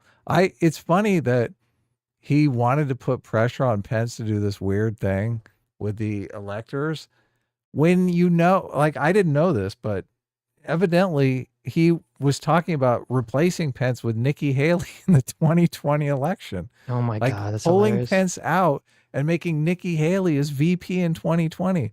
Like, if you spend half a year talking about replacing Pence with Nikki Haley, how do you then go to him when you lose the election and say you have to do this thing for me? Right. He would wait. Did he tell Pence this? Like, I'm going to replace you, Nikki Haley. No, but I'm certain, like, obviously. It probably got back to him. Of course. Like, of course, if other people know that he's talking about doing this, right? Of course it's going to get back to Pence. Right. How is it not? That's pretty funny. It's just so crazy. But yeah, look, this is a Sophie's Choice election. This is not. I mean, that's one of the things that I find most offensive when people are like, this is just an easy choice right here. This is easy. Well, I guess it's easy. Yeah. It's easy for you because. Well, I'm not voting, so it's very easy for me. Right, Xerxes, thanks so much, Mr. Sage, for the 50 gifted memberships. Thank you. It's incredibly generous of you. Yes, thanks. Welcome new members. Majin for $20 says, hey, fellas, Sitch, what you're speaking of is racial imposter syndrome. You'll see it greatly in affluent blacks or mixed race ones. They usually go harder on political race stuff almost as compensation. Yeah, no, I think you're right. It's almost like there's this view that if I haven't, you know, felt some level of oppression, that I'm not really black, or I'm not really, you know, insert minority. So yeah, I think that's what you're talking about. And yeah, that can lead to, I think, a toxic worldview. So that's horrible. You should be happy. Right. Sodoge for $22. Thank you. Says, who cares about this? Game Freak just suffered the largest leak ever. Basically, all the old dev notes and concept arts going back decades, even the Pokemon Book of Genesis got leaked, and the devs put the freak in Game Freak, like humans birthing Pokemon level of freaky. Wow. Well, there you go. I didn't know anything about this, so there you go. Wow. Apparently Sounds a bunch cool. of stuff leaked. Dialogue Always, look at that. Dialogue Always for $5 says, I'm glad you're safe from the hurricane, Sitch. Well, thank you. Look at that. The destruction was horrific, and it did the most horrible thing. Somehow it called Adam a racist. The hurricane did? Wow. Yeah, there you go. There you go. Look, that's pretty good. That's a pretty good. I have to give Dialogue that's Always a solid joke. Definitely. Big heart for that one. Loser Doman for 20 Canadian says, I'm cooking Thanksgiving dinner for 14 people and can only check out the stream when I have a break. Sorry, I can't annoy chat as much as I want. Also, did you guys know I got a new puppy? She is so adorable and smart. Well, thank you for the Loser Doman for the 20 Canadian. And yes, I did know you had a puppy. I think we brought up a picture of it the other day. But that's great. J Macker, Circuit Father, thanks so much for the $100. Says, so glad you and your family are safe and well, Sitch. Thank you. Adam, I'll be using my amazing power of friendship to mend the gap between you and counterpoints. I shall manifest feelings of togetherness and goodwill. You two shall be unable to resist my magic. Look at Look, that. I'm not a grudger. I don't hold grudges, so. Mr. Give him all the death penalty. Doesn't hold grudges. Right. All will be forgiven as soon as he gets on his hands and knees and begs. Okay. Also, J Macker for another $20 says, also, I don't care how much people crap on you guys. You two are tough cookies, but I'll be damned if I let anyone belittle and criticize the sit-down community. Them's fighting words. There you go. Well, that's good. I'm glad. You should defend the community. Grassroots Hegemon for $20 says, just going to say Liberian mortality rates in 1822 to 1829 were high. They're mostly being killed by their neighbors as a preemptive strike against disease, which is silly, but only in retrospect. Oh, yeah. Okay, Liberia is an interesting case. I should read a book on it just because. Right. It is a kind of a fascinating topic. Mm-hmm. Yeah. There was probably quite a bit of racism going on because I think a lot of the white people wanted to deport all the freed black slaves. So this was their idea on how to do it. Right. Britt Cormer for $20 says, the problem with Coates' worldview is the problem with anyone finding values in their victim status. You are not incentivized to get over being a victim because when you do, you lose value. That is 100% true. Yeah. Yes. Unfortunate and true. Okay, so let's jump into the Trevor Noah conversation here. Dang. Hold on, I have to reset the watch together. Okay. We're at, let me back up a second. So, if this is what you want to do, I'm okay doing it. Like, I'm good. I was okay. I left, shook his hand. I'm okay. They're talking about the CBS interview. Yeah. Don't cry for me. I'm sure, that interview will sell a lot of books. Because the fact of the matter is that reaction is actually endemic of what I'm actually writing about. Yeah, it is. There is no way in the world you can imagine a journalist who took the other side of that coming on here and somebody saying, if we took away the cover, if we took away the awards, I feel like I would find this in the backpack of a settler colonialist. Yeah. You can't even imagine that. Yeah, that framing. I feel like these people are just so disconnected from reality. I mean, we literally had the presidents of Ivy League schools sit before Congress and could not strongly and firmly say that, that it was wrong for people to, what was it? It was that it was anti-Semitic. Disparage the Jewish student body. Right. But it was something specific. It was like, is it violate the student code of conduct to say that Israel shouldn't exist? From the river Right. to the sea, to chant on campus from the river to the sea, which it basically means that Israel's got to go. Right. That And anti-Semitic to chant on college campuses. And it was like, and they couldn't even provide an answer to that. And yet I'm supposed to buy into this worldview that Coates believes where everything is just so one-sidedly pro-Israel. Like if he was just talking about politics and politicians, I would agree with him. Most politicians overwhelmingly pro-Israel. That's very true. And it is very biased in that direction. But when you're talking about the world of media, that is not true at all. I don't know what he's talking about. Yeah. It doesn't exist. It's like 10 steps that need to happen before, and they aren't there. Mm-hmm. They aren't even there.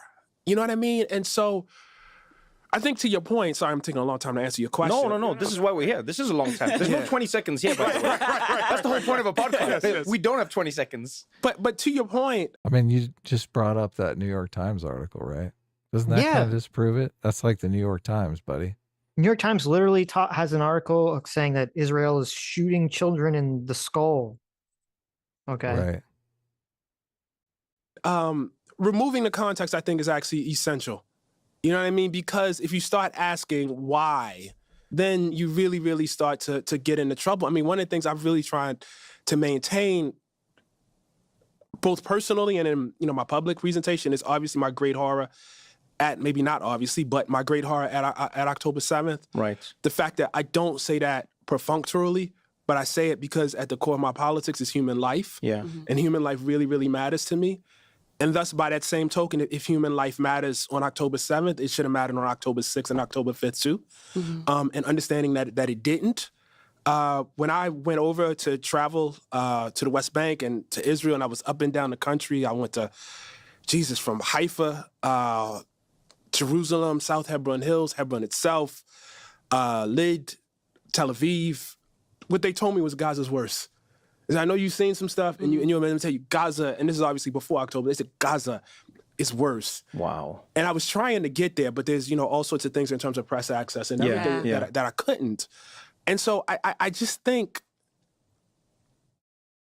like, is there room in the world, and I don't think there is right now, I actually don't think there is, to have genuine horror at what happened on October 7th, to feel like there really isn't a world in which, or reason that I can apprehend. I'm not Palestinian, I'm Ta-Nehisi Coates, that I can apprehend for justifying anything like that. And yet understanding at the same time that things have histories, that they happen in the course of events. The example I think about all the time is like Nat Turner, right? Like Nat Turner launches his rebellion in 1830. This man slaughters babies in their cribs. You know what I mean? Like, and I've done this this experiment for myself over and over. Does the degradation and dehumanization of slavery make it so that you can look past something like that? And I try to imagine, and I think I can accurately imagine as much as possible, that there were enslaved people, no matter how dehumanized, that said, this is too far. Yeah. I can't do that. Now, here's the flip side of it. And I haven't said this out loud, but I think about it a lot. Well, this is just Finkelstein's argument, the Nat Turner argument, so. Well, it's not as bad. To be fair to Coates, it's not anywhere near as bad as the Finkelstein argument. Because Finkelstein's basically saying, it's up, like, he's basically justifying, like, the Nat Turner situation. And Coates is kind of saying, could I ever put myself to morally engage in that action if I was like a slave? The Nat Turner situation. Right. The interesting thing to me about this is, like, I think this thought experiment is fine, and I understand it, and it's important that you should be able to have empathy and understanding about why people do horrific things. But it's fascinating to me that because he views this from this kind of Marxian systemic power lens, that it's all just completely one-sided. Like, if you're going to sort of give this thought experiment, like, if you're going to do this thought experiment with the Palestinians, why would you also not do it with the Israelis? Why would you, like, this is half a thought. Half a thought is to say, okay, actually, let me play what he's going to say, and then I'll tell you what I'm going to say here. Well, 20 years old, born into Gaza, which is a giant open-air jail. And what I mean by that is, if my father is a fisherman and he goes too far out into the sea, he might get shot by somebody off of, the side of Israeli boats. If my mother picks the olive trees and she gets too close to the walls, she might be shot. If my little sister has, cancer and she needs treatment because there are no, facilities to do that in Gaza, and I don't get the right permits, she might die. And I grow up under that oppression and that poverty, and the wall comes down. Am I also strong enough, or even constructed in such a way where I say, this is too far? I don't know that I am. I don't know that I am. And I just That just says it all to me right there, because, man, I could not help seeing the people as innocent people. Like, I don't know how you can look at people and think, oh, these are the people who are responsible for my suffering. Right. They're just fucking innocent people, dude. Like, well, right. This is what I mean when I say this is half a thought. It's like, okay, I understand what he's laying out. He's like, if you've gone through all these tragedies, your life is so bad, and all these bad things have happened to you, and you were in that situation, could you still do the morally right choice? Okay. Easily, yes. Right. Well, I'm glad. Yeah. Okay. I'm glad that you could. Right. Well, look, these people are not the people responsible for your suffering. That's the problem. Like, he's literally looking at firefighters in New York City and saying, these are the people responsible for my suffering, and they deserve to fucking die. Right. It's like, well, you're insane, dude. Right. They are not responsible. They did not do this to you. Right. But this is where it's half a thought, because even if, Coates says, like, oh, I don't know if I could do the right thing if I went through all this stuff. Okay. That's the first half of the thought.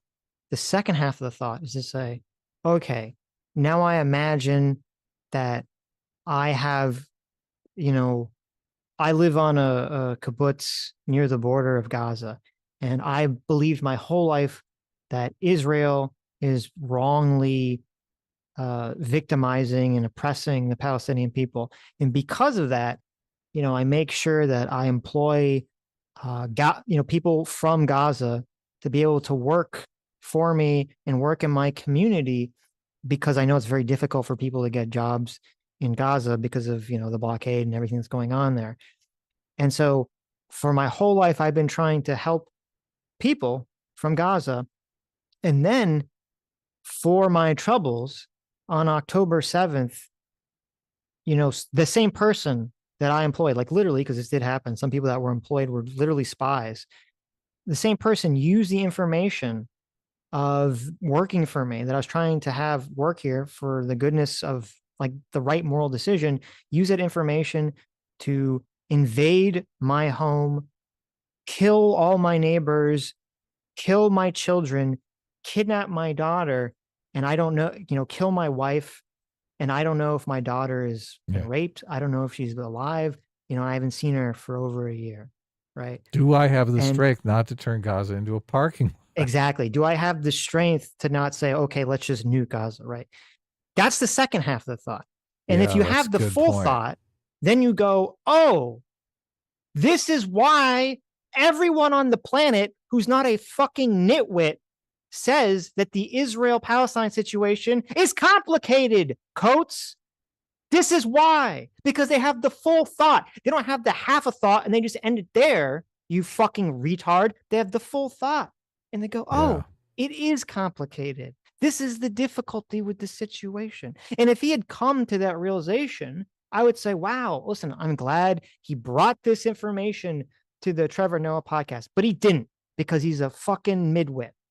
Yeah, totally true. Yeah, Israel is trying to go for the people responsible. That's why they keep singling out Hamas. They're like, look, we're going after Hamas. Yeah. Very sad. I just wish we had room to work through that. You know what I mean? And to think about that and to talk about that. And I think that is not unique to Israel. That is not unique to Palestine. That is not unique to Zionism. That is human history. That's human beings. I always tell people, they think if they lived in the time of slavery that they would not have been enslavers. And I always tell them, you would have. Yeah. You would have, because it's a system. Yeah. And most human beings, we exist within, we exist within the context. system. Yeah, we do. Within context. And without that, you know what I mean? This idea that there can be some triumphant, heroic individual who's going to go above and beyond, that's not a real thing. That's not history. I mean, they're going to continue. It's just so sick, because there literally was the Underground Railroad, you fucking moron. There were people fighting against it. How do you think it got overturned? Yeah. All the people are saying is, look, I would have been on the Underground Railroad. And you're like, nah, you wouldn't have been. There wouldn't have been an Underground Railroad because I'm a midwit. Well, even if we were to accept, his framing, it's like all he's doing is he's just explaining the importance and value of Western liberal democracies and saying that we need to have, cultural institutions that have a clear picture of the rights and worth of individual people and individual humans. And that's why, Western liberal democracies are so important. But he doesn't say that because he doesn't like Western liberal democracies. He thinks they're a lie, and he thinks America's bad. So it's like, what is the answer to these things? What is he actually advocating for?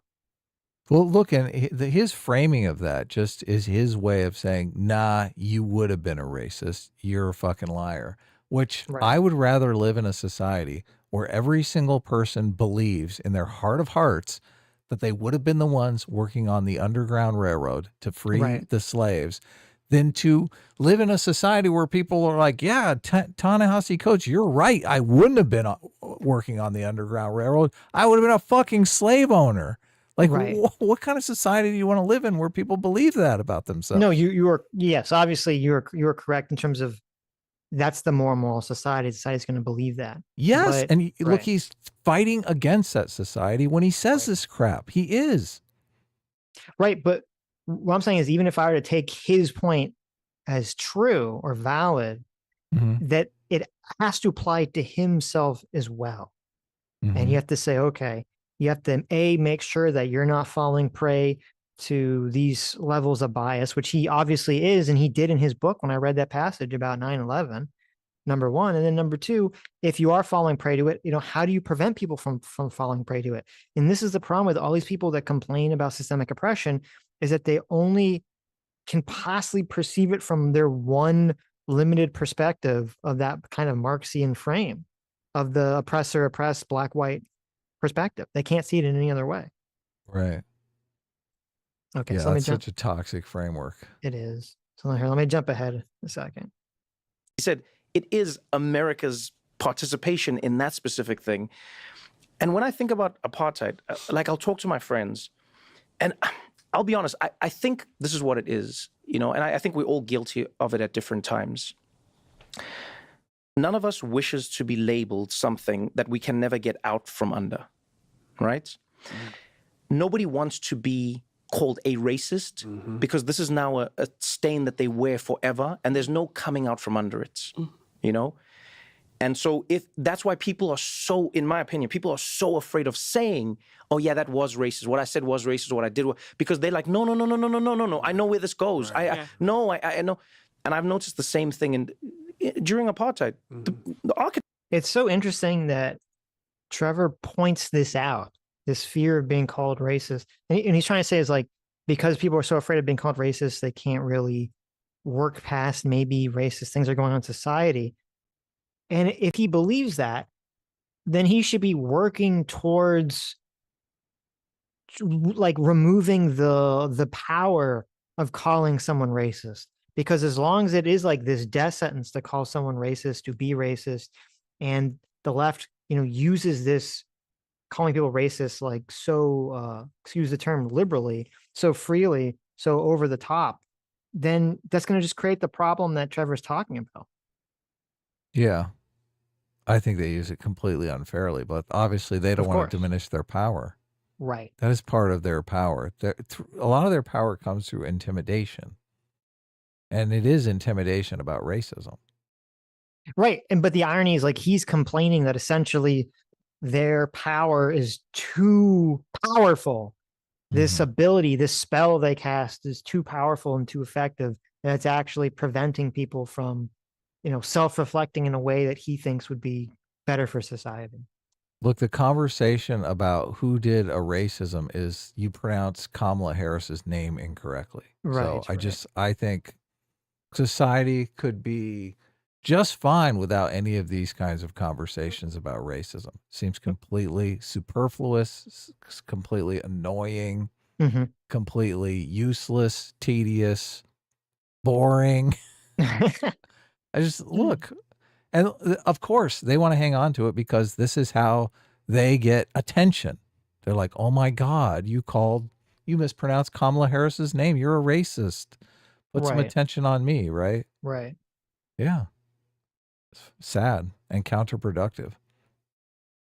Architects of apartheid were like, no, this is not, no, I'm not racist. They're like, no, we do this for the Bantu. And they said that you must understand the black cannot govern themselves. Jeez. The black does not have the capability to understand governance, and we are protecting them, and we must keep. And then when I talk to my friends, in and around Israel, Palestine, I would say to them, they go like, oh, how can anyone call it apartheid? And then I'll say, okay, let's do it this way. You tell me what's different. I'm just going to tell you what apartheid was. Right. I'm just going to tell you what it was. And I would like you to tell me where you see a discrepancy. Right. And I go, okay, so in apartheid, your ethnicity determined what your life could be, where you could go, what job you could get, how long you could stay in the major part of the town where the power was held, or, where you could move or not move. That's what apartheid did. Then they're like, okay, it's like that.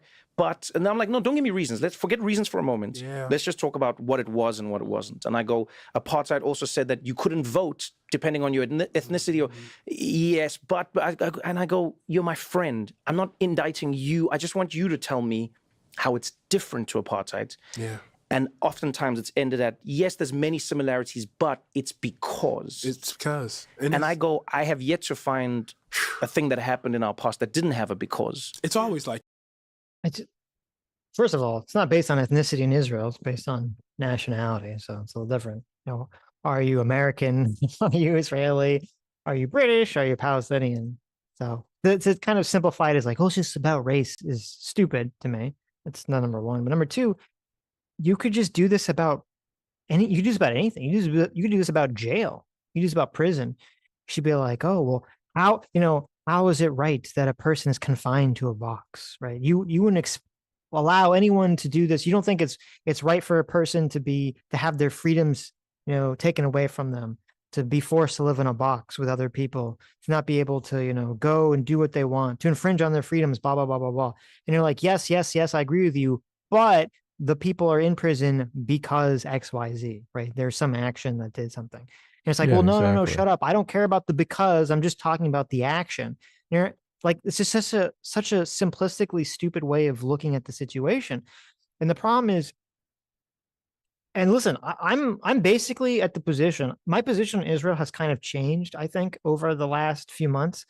I don't think I support the state of Israel really much at all anymore. I do think that they're way too I think they're way too just blasé about a lot of the things that they do. I do think that that Netanyahu is a morally evil person who's basically going to just try to, as I said from the beginning, drag the war on for as long as possible, just so that he will not be removed from office. I don't think peace can ever be achieved under his reign. So it's hard for me to support Israel as long as he's in charge. I don't have a lot of confidence in Israel. After they shot their own hostages, remember there was like the three guys that were hostages and they were trying to be rescued and they literally shot them. After that, I'm just kind of like, okay, obviously whatever protocols are in place to not, kill innocent people is, completely failed at this point. So I don't really have a lot of support for Israel. I don't blame anyone for having a lot of support of Israel. But what I can't stand is just this dumb fuck view, one-sided view of the situation. And I think this is why most people who look at it, they just kind of throw their hands up and they just say, okay, I'm kind of going to wash my hands of this because it's just so fucked up on both sides. And it's unclear to me what a peaceful solution looks like because, as Trevor Noah is going on and on about this apartheid shit, as Coates is going on and on about this apartheid shit, it's like, okay, like in your future, if Israel suddenly, raised the blockade, on Gaza and pulled all the settlers out of the West Bank and said, okay, if you're a Palestinian, you can have free travel. There's no more checkpoints, in place. You can do, completely free travel. Like what's going to happen? Are they going to live in peace? Are they going to start blowing people up again? They're going to start killing people again. There's going to be suicide bombing. Like all those things existed in response to something very specific. Coates is talking about getting revenge for something that happened to his ancestors 200 years ago. Like right. The idea that you're going to just abolish the border and that people are not going to want to have revenge for something that happened a year ago is ridiculous. It's totally ridiculous. Mm-hmm. Yeah, the Gaza thing is going to be a complete security threat for another 50 years. Right. Yeah. Yeah. It's insane. So, but look, you saying your position on Israel is kind of changing. I have no idea what is happening there. I'm super skeptical of all the information coming out because I don't think you could really know until you're in that situation. I mean, I agree with you on the political aspects of Netanyahu and stuff like that, but I just the psychological thing for me would be the fact that there's still hostages there. Like that's still an unresolved issue. I would still be mindful of the fact that like there's a lot of innocent people around, but the problem is you don't know, like you're looking at these people in Gaza and you're like, you don't know who's innocent and who's like hiding a hostage somewhere. Of course.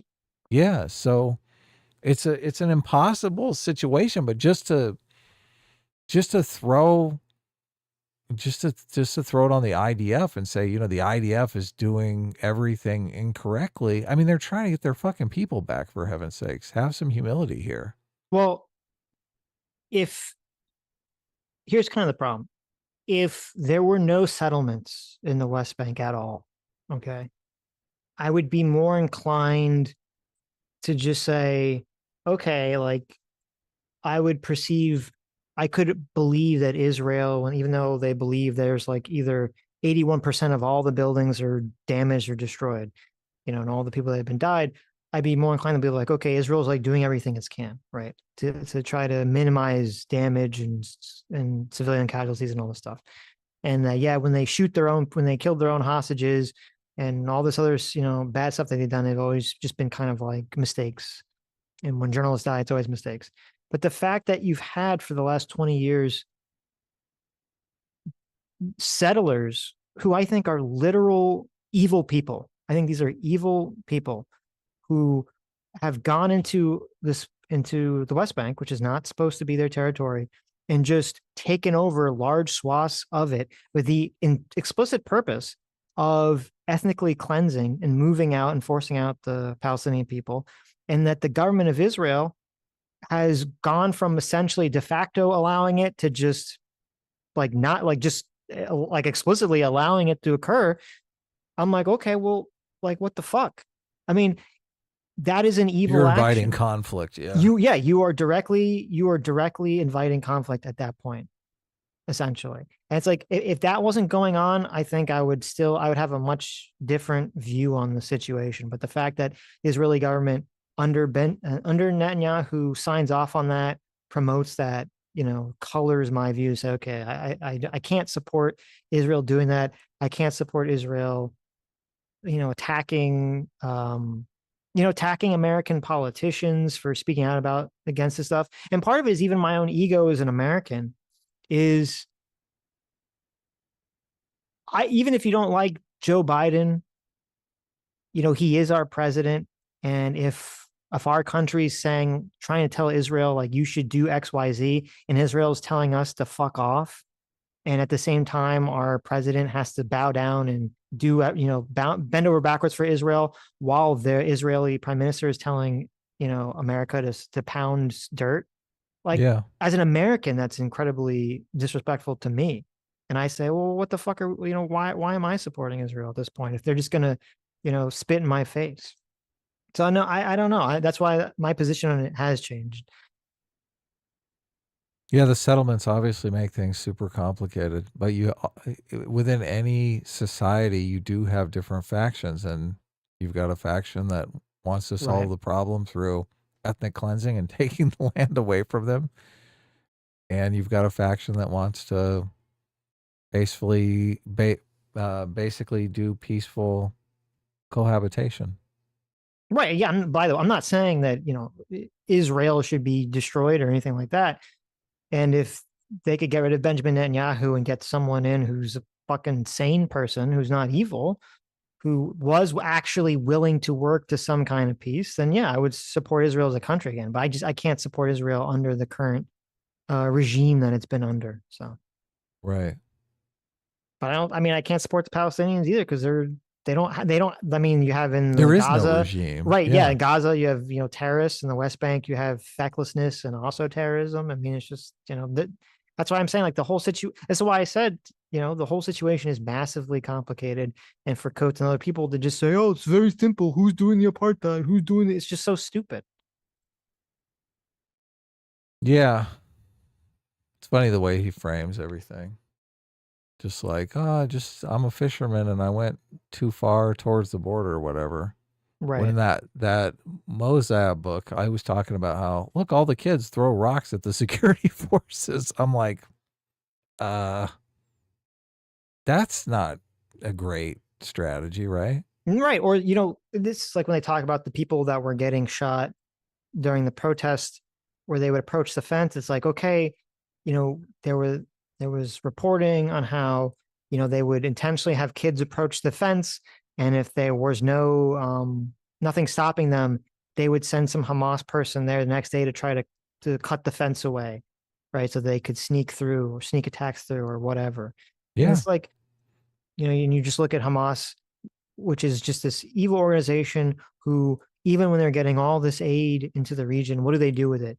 Do they build infrastructure? Do they build bomb shelters for their people? No, they build tunnels and get weapons, And all rocket just so they could launchers. rocket launchers, just so they could plan an entirely feckless terrorist attack that all it's going to do, and they know it because they're not retarded, all it's going to do is get their own people fucking slaughtered because they don't give a shit because these people are so the Hamas people are so reprehensibly, disgustingly evil, and they should all be burned alive as slowly as possible, not just for being evil, but for being so fucking stupid.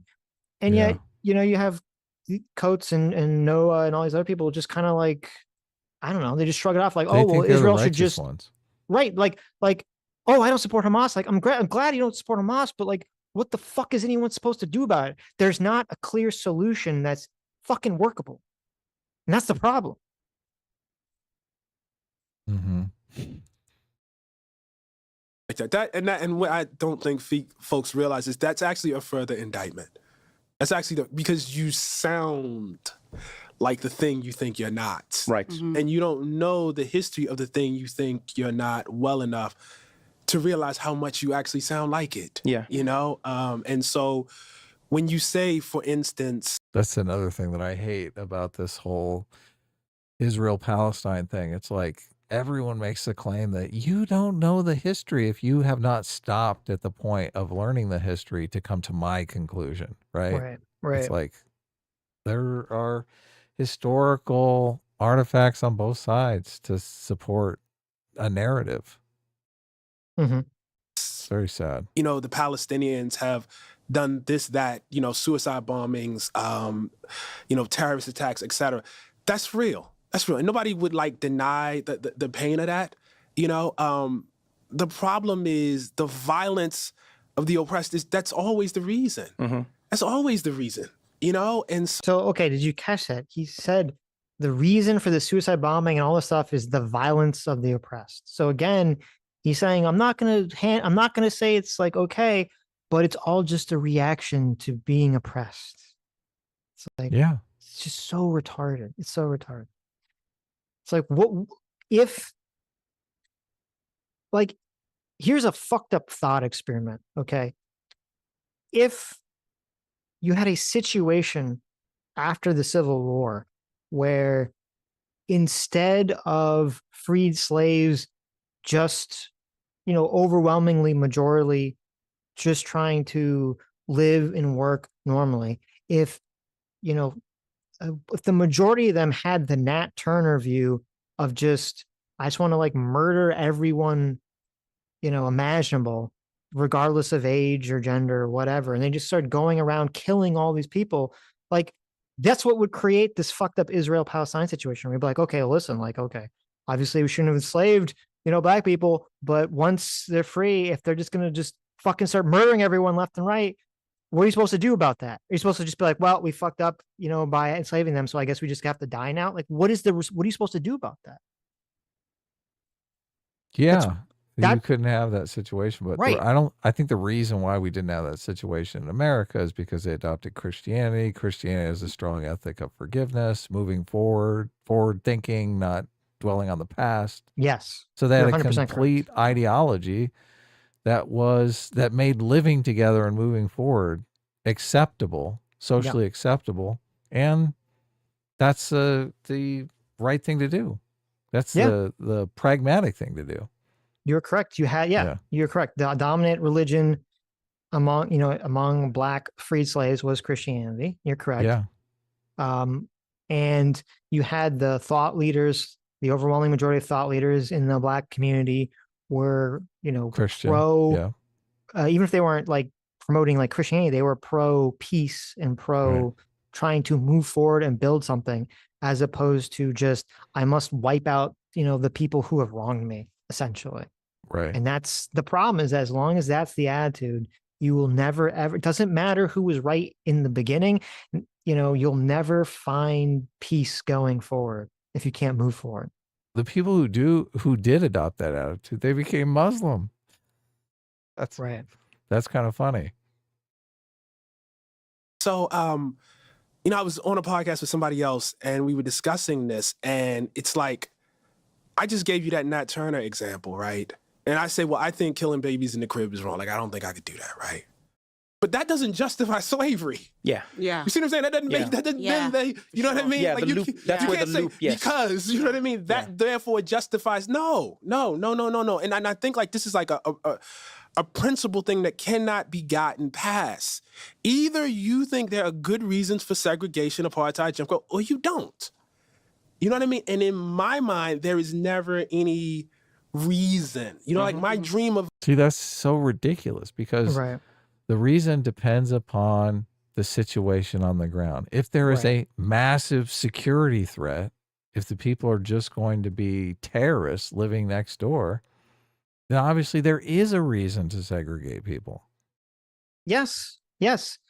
All this, it's so funny because all the people who are all like, we need to explore why these systems of oppression exist, blah, blah, blah. None of them want to say, okay, why do the checkpoints exist in Israel? Did they always exist? No. Why did they exist? Well, it existed because there was a targeted campaign, for 4 or 5 years of civilian suicide bombings, where Palestinians would, strap a bomb to themselves and intentionally go on a civilian target, like a restaurant or a bus or something, and just blow themselves up.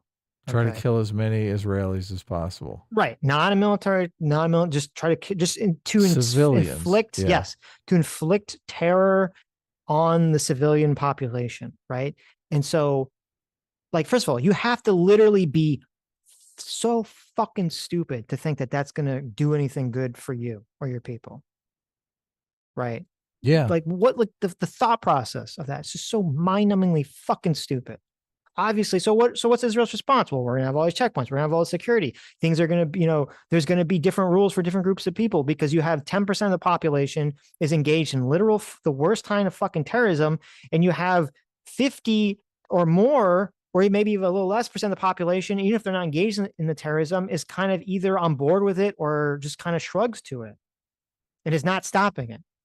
And so, yes, the security threat is fucking real. But Coates says there's no reason for it. There's no reason for this kind of segregation. Right. Absolutely no reason for it whatsoever. Right. Never segregate. Right. You got people killing each other, blowing each other up. Mm-hmm. No reason for it. Right. Don't do it. Well, Principles. Again, I mean, to me, Gaza is a perfect example. Okay. Look at Gaza. You have the people that are in charge of Gaza for the last 20 years. They pulled all settlers out of Gaza. And what happened? They complain, they say, oh, but there was, the blockade and the embargo and all this stuff. And like, yeah, that's all true. What was that for? And yet they still were able to smuggle in so much supplies, so much weapons. And like, can you imagine, like, what if instead of doing that, they had just said, you know what, let's try to make Gaza as good as possible, right?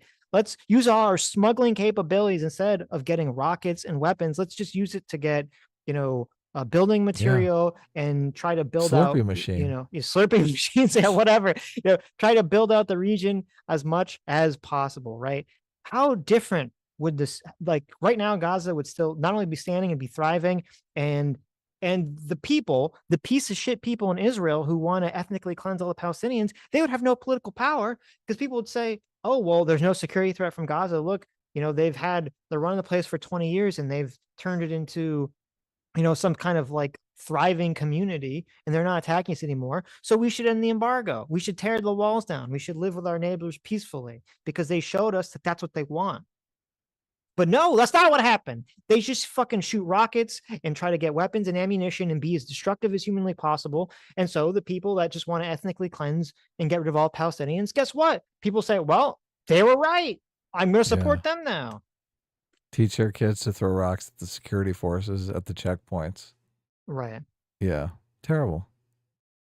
Of liberation is not like enslaving white people. That would be wrong. Like, I oppose enslavement. You know, I use the death penalty example all the time. I am opposed to the death penalty. There is no because for me for the death. There is no, he's a serial killer, killed 30 people. No, I'm against it. Yeah. I'm against it for Dylan Roof. Like, I'm against it. There's no because for me. And I think we all have. I was trying to find his explanation for why he was against the death penalty. He's brain dead. That's why. I couldn't really find it other than him complaining about like black people have been disproportionately arrested or killed.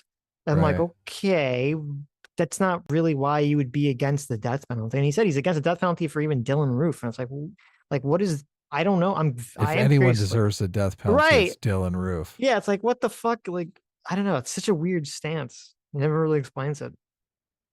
Have those things. It's just the bare truth of it is some of us do not have those things for apartheid. That's just the truth. Some people think, and that is scary for me as a black person, because now I know who I'm talking to, because you would do that to me if there was a because. I mean, yeah, if you were suicide, if Coates led a group of people that were suicide bombing me, yeah, I would try to segregate them from society. Yes. That's the because, obviously. Yeah, that would be smart. That would be pertinent. That would be pragmatic. That would be the thing to do. Yeah. Yes.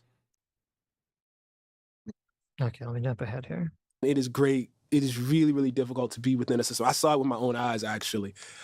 Within a system that tells you you're noble, that tells you what you're doing is correct, that tells you you are within the tradition of people who have been correct, within a movement that is correct, and somebody is telling you, no, you're actually sticking your foot on people's throat. That's hard to take.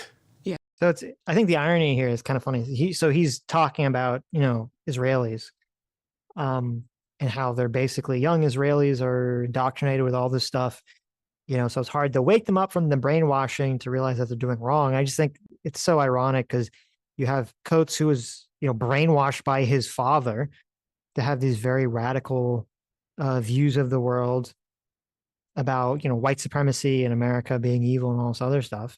And he's just completely blind to it. So he's so blind to it that can't even garner up empathy for the fucking people that died on 9/11. It is pretty crazy, but I mean, that's kind of normal. Yeah, sadly. Yeah. That's it doesn't mean it shouldn't be said, by the way. It should be said. No, I hear you. Yeah, but to deconstruct like the core of your identity in that way. Because when you do it, what's left? Well, there are two stories. Well, one less a story, but I don't know if you remember when World Central Kitchen, Jose Andres. Yeah, man. They I mean, he does. Oh, wait, hold on. I want to jump ahead here. 53:30, I think it was. Everything. It's funny. I think of just the differing experiences. So he's talking about. So they're talking about his experience in Senegal, where he had like this profound emotional experience in Senegal. Being surrounded by Black people existing in all walks of life. Okay. What you're sharing now reminds me of when Ryan Coogler, the director of Black Panther and Fruitvale, amazing director. He was going to South Africa to do research for Black Panther, right? Oh, he directed you. I just remember that. That's a good friend of mine. That's why I'm seeing you. Yeah. So Ryan reaches out to me, says, "Hey, I'm going to South Africa. Can you help me?" I was like, "Yeah, I'd love to." And so I said, "Ryan, let me hook you up with my people. Yes. Not tour guides. Yeah. Not like no. I just want you to be with people." That's what he said. He said he was in it. Yeah. And so Ryan goes to South Africa, and I'll never forget. One of my best friends was with him, and they're walking around in Soweto. And Ryan's walking around, and he has my friend described it to me. He's like, "Hey, Trevor." He's like, "Man, this guy, he's edgy, man. He's edgy." He's edgy. He's like, "This guy's edgy." And I'm like, "What do you mean?" He's like, man, I don't know. Every time we turn a corner, it's like he expects something to happen. Yes. He's edgy, man. He's edgy. And I was like, "What do you mean?" And then And then they tell me the most beautiful story, and Ryan told it to me, and so did my friend from a different perspective. But he says they're walking around, and I don't know if this was day 1 or day 2, but Ryan stops, and his shoulders relax, and he starts to cry a little bit. And my friend's like, "Yo, is everything okay?" And Ryan goes, "I've never felt this feeling before. I have never seen blackness expressed in its full like range, like you know, it's like where black isn't defined by something or not something, like no one looking at you because you are black. It might be because of your sneakers or your t-shirt, but not because, and you're not out, you're not in, you're not old, you know. It was a weird, it's a feeling that I can't imagine, because I can't imagine, because I was lucky enough to grow up in South Africa in a Xhosa family in Soweto. I'm like, okay. But when he described it, it was the most poetic thing. What a gift it is to be able to see yourself as everything and anything. I have very mixed feelings about this, because I am completely empathetic to this idea, this experience. You know, I remember I told the story years ago, where some years ago, you know, my father was in and out of the hospital a lot for a bunch of surgeries. And I had this experience where I was sitting there and I was at the hospital cafeteria and I was eating, and I was kind of looking around, and I would see that, like, I would look at, you know, I'm in South Florida, and I would see that, you know, there's lots of Hispanic and Black nurses and cafeteria staff and things like that. But and patients, obviously. But when I look at the doctors, it was like all the doctors were white or Hispanic. I like looking around, there was like no Black doctors in the entire cafeteria. And I realized it's like a really weird, gotta be a really fucking weird experience if you're Black, because a lot of human behavior is emulation, right? This is why you'll get like kind of another tangent here. I remember when I was taking a keto, our keto teacher told a story where they would basically do these Aikido moves, and when they would end the move, they would point their fingers in like a weird direction. And he raised his hand, and he was like visiting them, and he was like, and he asked the teacher, like, why is everyone pointing their fingers like that? And the teacher's like, oh, well, I had like a stroke like 10 years ago, so I have to point my fingers like in this direction. And all the other students had just emulated it. None of them actually asked the questions as to why they were doing this action. And this is why you'll see, like, a lot of times people, they'll just emulate someone successful in all ways. They'll dress like them, they'll try to look like them, they'll try to eat like them, because it's not clear to us as humans, like, what is the thing that you should especially emulate in order to be successful. You just like emulate the whole thing. And so this is why I am empathetic to the idea of like putting diversity in movies and in stories and all those other things, is because I know that people emulate and they want to be able to perceive themselves as being able to become a doctor or whatever. So I am sympathetic to that entire experience. But this experience that Trevor is talking about here breeds this larger problem, which is, well, Trevor, isn't your entire story just completely justify the conservative argument about immigration, and that we should be more xenophobic about who we allow in the country? Should Americans, should the British, should any, you know, especially any European country, should they be able to have this experience that this guy had when he went to South Africa, right? When they look like, should a London like, this is what all the London, you know, the Brits complain about, you know, they want British, you know, England to be more white or something, right? You know, doesn't that play directly into this thing that you and other people have said is like a racist way to view the world? And I don't know the answer to that question. Well, he doesn't seem to be saying it's a racist way to view the world. He says this is just a good thing. Like he pitches it as a good thing. But I'm with you, obviously. I understand the plight of being a minority in a majority culture. Right. And America strives to get past that by building kind of turning Americanism into an ethnicity.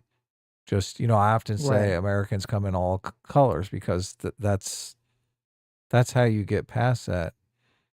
But I just, I don't, this is like a weird kind of thing because I don't know how you, it is very conservative, right? I don't know how you go to Black Americans and say, oh yeah, this is like something you should desire, because it just seems so, I guess they can move to cities that are predominantly Black, right? And have this experience. Yeah. Yeah, I don't know. I don't know how you solve this. And like, is that wrong? Look, if you're a Black person and you want to go, we had this conversation with FD Signifier, because FD Signifier was like, I want to send my kid to an all Black school. And I made the same argument. I was like, well, isn't that more of a conservative perspective, that you don't want your kid you want your kid to be immersed in a culture that you control. Right. Yeah. That you view as homogenous. Yeah. Right. Yeah, no. And I guess actually I shouldn't have said I don't have an answer, because I do have an answer. And the answer is, this is why I believe, like Coleman Hughes, that the answer lies in this colorblind, meritocratic American culture that we're supposed to all be indoctrinating ourselves and our children with, so that when you're, at the hospital cafeteria, if you're Black or Hispanic and you look around, you just see doctors, you're not seeing Black doctors, right? Like, that's the goal. And I understand that can be a difficult process, because it's more natural for people to essentially judge each other on the basis of skin color.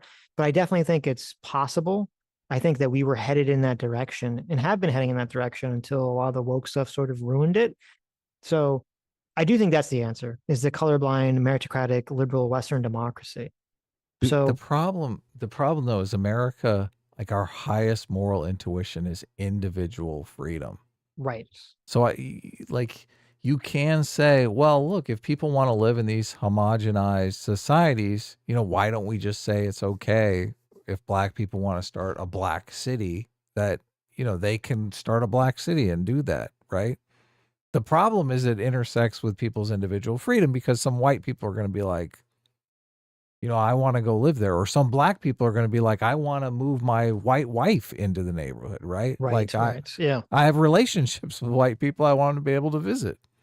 So yeah, that's these two moral intuitions are up against one another. Well, you're correct in terms of, like, if the highest moral value in America is individual freedom. Individual freedom. Does that seem correct? I mean, it does seem correct to me. Yeah. Yeah, I think it does seem correct.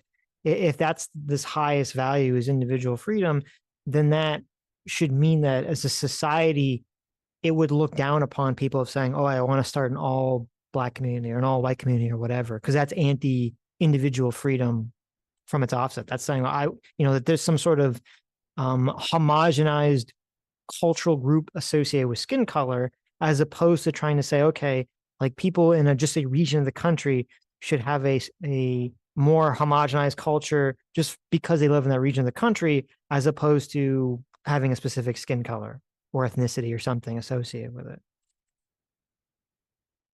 Can you start a gated community that's just Christian people, or just, is that like a thing? I don't even know if it is a legal. thing. It definitely is a thing. I mean, remember that, like, in the Be Sweet documentary, like, the religious institution owned, like, all the property.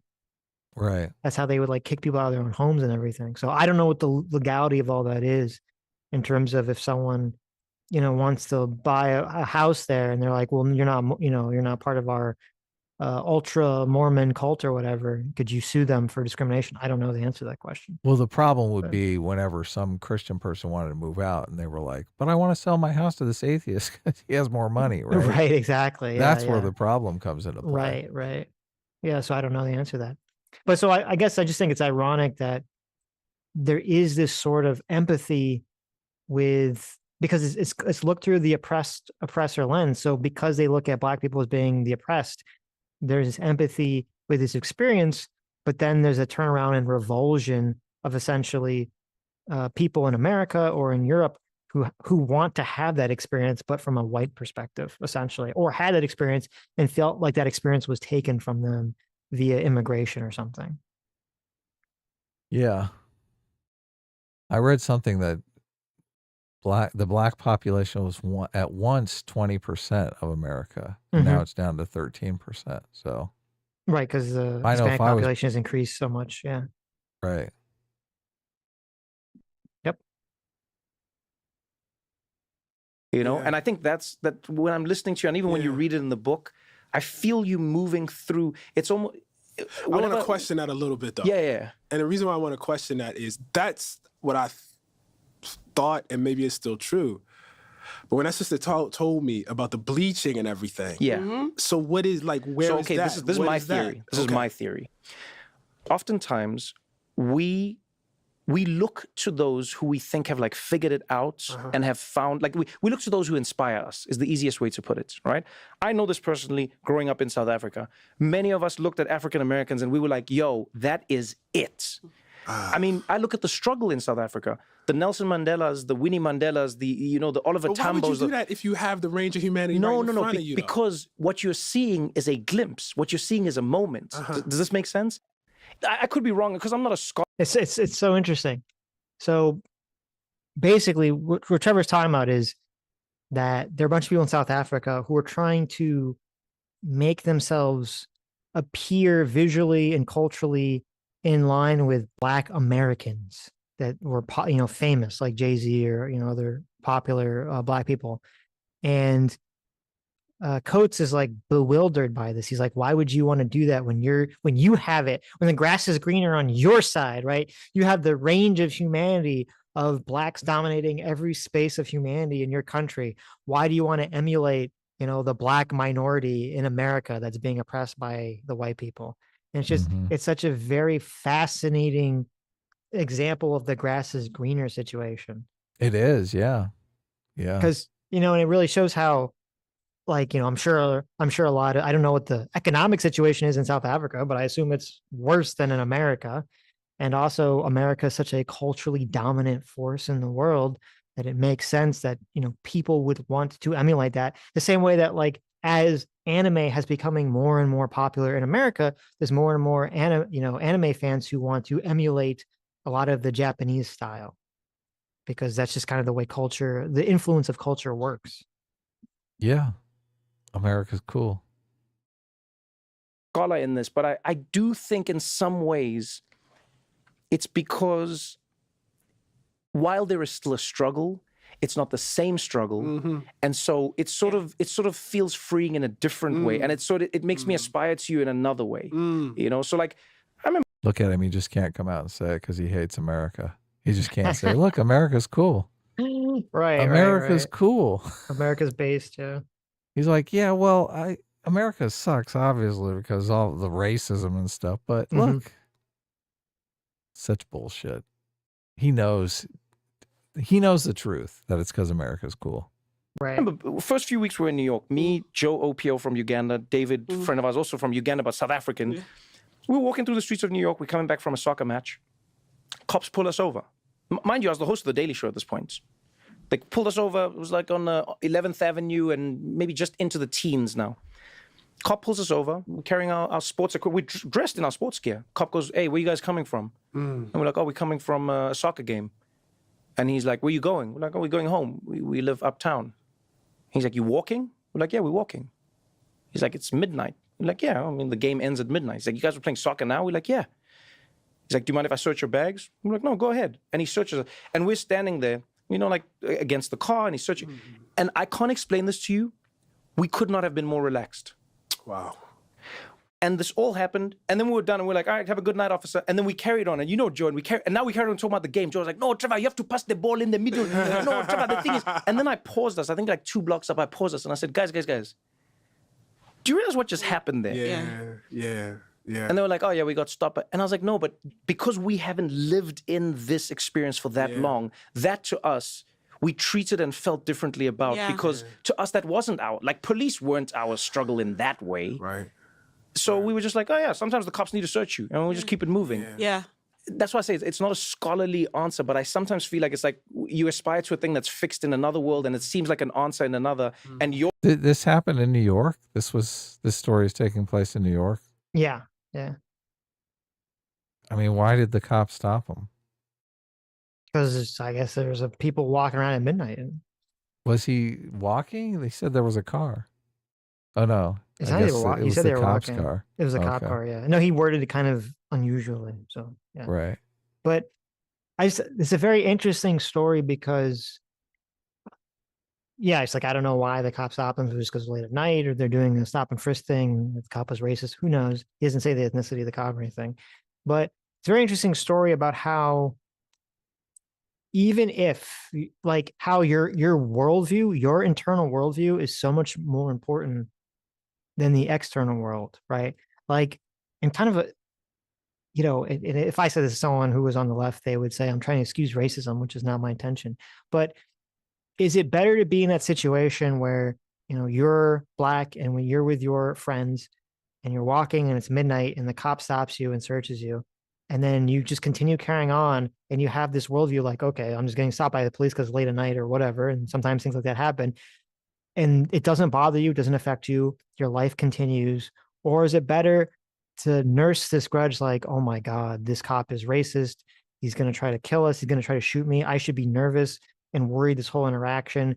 And then if he doesn't, Yeah, so it you're looks like you've done something. right. So it looks like you've done something wrong, right? Or then, even if nothing happens and you leave, that you're going to nurse this grudge like, oh my God, I live in this racist society. Like, and to have this like pit of negative emotions well up inside you, right? Like, which one of those is the better outlook to have on life? Obviously, the first. The first one, yeah. Right. Yeah. To be totally calm, not to worry about it. You haven't done Right. anything wrong. Right. Yeah. And to just move on with your life. And it's there's like this weird balance that on one hand, you don't want to be so blasé about everything that you don't want people to take advantage of you. You don't want your boss to take advantage of you. You don't want society to take advantage of you. But on the other hand, like I feel like the left is now too much in the other direction where it's like, okay, just got to be so like you're just so obsessed with everything taking advantage of you and oppressing you from a systemic level that you're just going to create in your mind the chains that weigh you down and you will never be free because of that. It's difficult for me to see this as a race thing because I've been talked to by the cops like dozens of times. Like if you're walking around late at night with your friends, you're going to get talked to by the cops if you're white or black. It doesn't matter. Right. You just a bunch of kids walking around late at night, you look fucking suspicious. And it's funny, you don't ever see like men complaining about the sexism of that. Oh, like of course, yeah. Yeah, like it's just a group of 3 women walking around. The cop would give them a ride wherever they were going. Yeah, exactly. The cop's like, "Oh, you ladies, like it's dangerous. We're gonna get raped. Let me drive you to your destination." Yeah, exactly. Right? Yeah, it's not gonna be like, oh.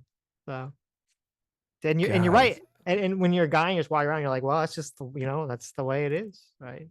Yeah, look, we've been stopped by the cops, driving, walking, like all kinds of different times. Mm-hmm.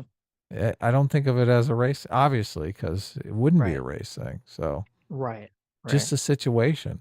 Like I think in Trevor Noah's mind, if it's 3 white guys walking down the street at midnight, the cop is just not going to do anything. Mm-hmm. That's a tough sell for me, right? Right. I mean, if it's in New York City, and it's a lot of times in New York City, and you're in certain areas where everyone's walking around at night because there's like some kind of nightlife. So that's a completely different situation. I don't know. Right. Like if they're walking around and it's like Times Square and there's like a million people around. Right. And they're like, look, the black kid. Let's talk to him. Yeah. Like that's a little sus. But if you're like, like you're the only person on like, for like a couple of blocks, then yeah, it's like, what the heck's going on here? So yeah, sure. They're going to stop and talk to you in case there's, a report of break-ins later. They just want to get ahead of stuff like that. Right. Most people are in favor of that. Yeah, that's true. Yours So, seems... that's all that I want to talk about with this. But there's Coleman Hughes wrote a pretty good review of this book, and I wanted to read parts of it. Nice. So Coleman Hughes is great. Yeah, Coleman Hughes is great. So he says, here's a crucial test or here's the metric he's talking about regarding the book, Ta-Nehisi Coates' book. If you read nothing about a subject other than this author's work, how informed would you be, and to what degree would you understand the big picture? On that metric, Coates fails spectacularly because Coates is not a journalist so much as a composer, one who uses words not to convey the truth, much less to point a constructive path forward, but to create a mood the same way that a film scorer uses notes, which I thought was very that good. is great. Then he kind of says, let's see, take for instance his second essay, quote, on pharaohs, beginning as an account of his trip to Senegal. The essay becomes a meditation on the relationship between Africans and African Americans, as well as the relationship of both groups and their ongoing oppressors, the West. The essay relies for emotional weight on Coates' assumption that the Western nations are rich and the African nations are poor because of colonialism. This framework makes the West morally responsible for the poverty of countries like Senegal. But economists have long exposed the problem with this theory. For starters, 500 years ago, the whole world was poor. Wealth was created only when certain nations began to adopt a set of key institutions. You like this part, Adam? Property rights, honest government, markets, rule of law, and political stability. These institutions rewarded productivity and, in particular, innovation. Every nation that has adopted these institutions has grown exponentially as a result. Every nation that hasn't has remained in the default state of property. All institutions outlined in Why Nations Fail. Exactly. Yeah. One of the virtues of this theory is that, unlike Coates' theory, it actually explains the world around us. Why did Japan and South Korea have similar growth miracles in the 20th century, even though Japan was the historic colonizer and Korea its colony? Because they both adopted the key institutions. Why is Ethiopia poor, even though it was never a colony? Because, like its African neighbors, it has not yet adopted them. Yeah. Look, and they pitch those institutions as whiteness. It's fucking evil. Exactly. And that's literally the next paragraph. Insofar as African nations would like to have growth miracles of their own, they will need to import the political institutions that reliably create wealth. Most of those institutions are Western in origin.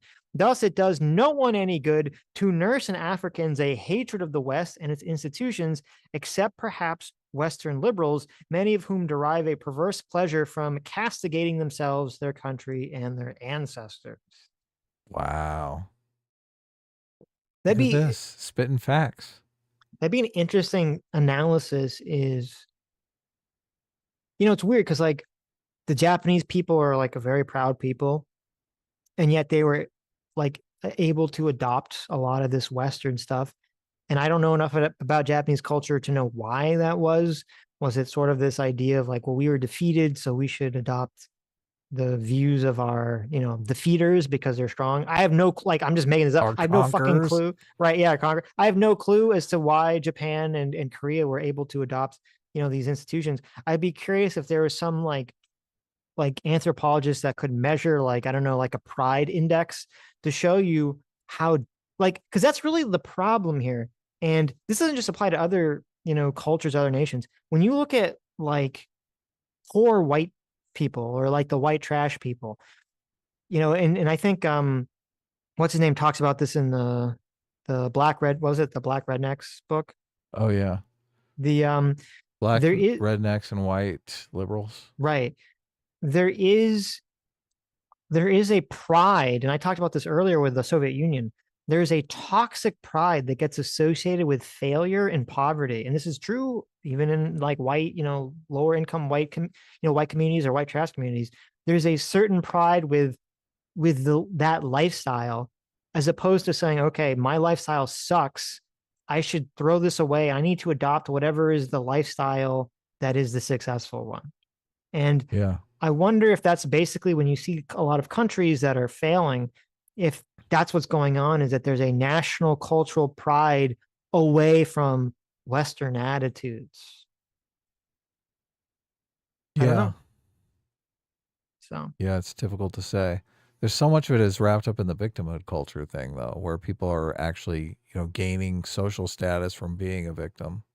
Well, that's true too. Yeah. Obviously. So you're not incentivized to succeed.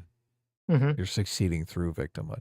Joseph Henrich tells a story in his book, The Secret of Our Success, which is super interesting, about a tribe that was going through kind of a malaise, and they went out and looked at what other tribes were doing culturally, and they looked for the most successful tribe to kind of adopt everything that they were doing so that their tribe could be as successful as this other tribe.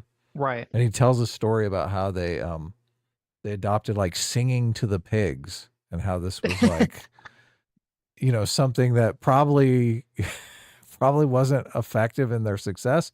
But since they really didn't know what it was they did that was successful and what wasn't, they're just like, we got to take it all. We got to adopt it all. Right. That's like the pointing thing I was talking about with the keto. Yeah. Yeah. So, but it's interesting in the context of what you're talking about the pride thing, because look, these people had no pride at all. They're like, look, our tribe is fucking failing catastrophically here. Everyone's miserable. Like we gotta do something. Otherwise we're not going to be around. Let's go out and figure out who's winning this game of success and just do what they're doing.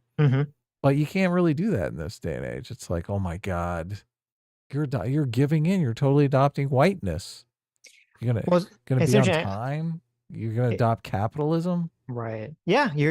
That's the toxic ideology of CRT, like associating a political belief to your skin color, saying like, oh, if you're black and you try to be successful in America by becoming a doctor, going to law school or something, as opposed to fighting the fight, then you're selling out your blackness, essentially. How do we uncouple that though? How do we take the ethnic component away from these institutions? I constantly say, property rights are the foundation of Western civilization, but even then I'm putting a spin on it, right? I'm saying Western civilization. I should just say property rights are the foundation of all civilization. Right. Because they are. What is the communist society that has been successful? There hasn't been one. Yeah, there isn't one. So, No. I mean, it's not really just a Western civilization thing.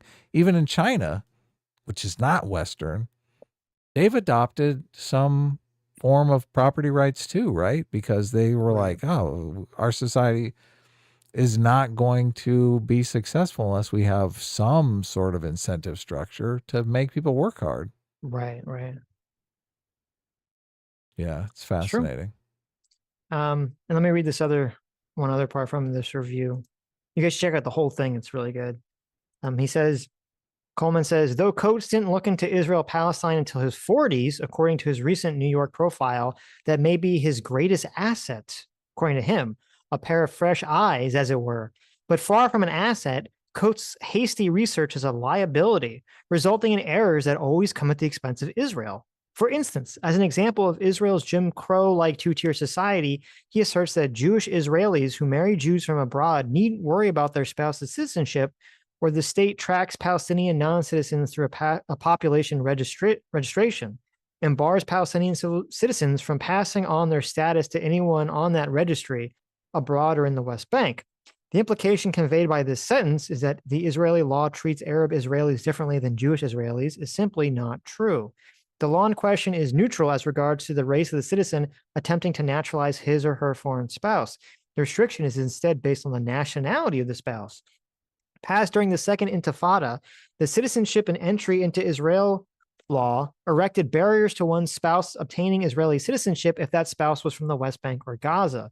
This became understandable once you consider that the law was passed in 2003 after a Hamas member who had received an Israeli identity card by marriage blew himself up in a restaurant, killing 16 Israelis. Nor was this an isolated example. Since 2001, 155 Palestinians brought into Israel this way, before the 2003 ban took effect, have been involved in terrorist attacks. 150? 155, yeah. Wow. Okay. Quite a number there. Yeah, it's crazy. In the message, the book, The Message, Israeli policies are inaccurately parsed over, while the fact that Mahmoud Abbas still pays the families of suicide bombers who kill Jewish civilians through his so-called Martyrs Fund is not mentioned, nor is the Hamas Charter, which calls for genocide against the Jewish people. The day of judgment will not come until Muslims fight the Jews, when the Jews will hide behind stones and trees will say, oh, Muslims, there's a Jew behind me, come kill him. Why discuss the mainstream policies and mission statements of the most important Palestinian organization when you can caricature Israeli policy and cherry pick quotes from early Zionists? Coates, yeah, exactly. Well, that's another thing too, is like he never talks about Hamas or any of these groups in the book and what their policies are or beliefs are. And it's so fucking ridiculous. He threw the cherry picking accusation. Yes. Everyone knows. Everyone knows. Coates finds space to discuss so many things that are tangential to the core conflict. The sale of weapons from Israel to South Africa in the 1970s, for instance, gets several pages, but the Second Intifada, perhaps the foundational episode of modern Israeli politics, in which over 1,000 Israeli citizens were killed in buses, restaurants, and cafes, is referenced only in a passing sentence and without any mention of the Israeli deaths. The fact that this aggression was launched not in reaction to Israel's intransience on the two-state solution, but because Israel had offered a historic two-state solution, which Yasser Arafat rejected, is also entirely ignored. Coleman Hughes is so great. He is. He's great. Truth seeker. Right. It's so weird because we covered that CBS thing where they just have a completely different view of truth. Like a lot of people, even just me saying Coleman Hughes is great, Coleman Hughes is a truth seeker. A lot of people will, their response, especially progressive people, will be, Coleman Hughes is a conservative. Right? Right. Yeah. Yeah. So they will see it through that lens, and they'll be like, how can he be? Look, conservatives don't believe in truth, Adam. What are you talking about? How can Coleman Hughes be a truth seeker? Conservatives are anti-science. Coleman Hughes probably denies climate change. What are you talking about? Mm-hmm. Right. You insane person. Coleman Hughes is for colorblindness. That's racism. Right. Just these worldviews. Oh, good. We're going to do some Ezra Klein. Yeah, I just want to play about 5 minutes from this. This whole podcast, once they get into it, the beginning is kind of boring. Once they get into it, it's probably worth listening to. It's very interesting, but you guys can listen to that afterwards. This part is kind of fascinating to me. Got to the answer it got to without reckoning with that, right? Because there are people who came to a different answer, right? They wanted separation. They believed in a two-state solution. They fought for it. Some of them died for it. Yitzhak Rabin was assassinated. And what destroyed their political movement was suicide bombings. One of the things that I do not find Israeli Jews unclear about is that they are oppressors right now. I do not find that they hide from that fact. Now, many of them say, well, what would you have me do? I was part of the peace movement. I was out there in the streets in 98, 99, 2000, 2001, 2002.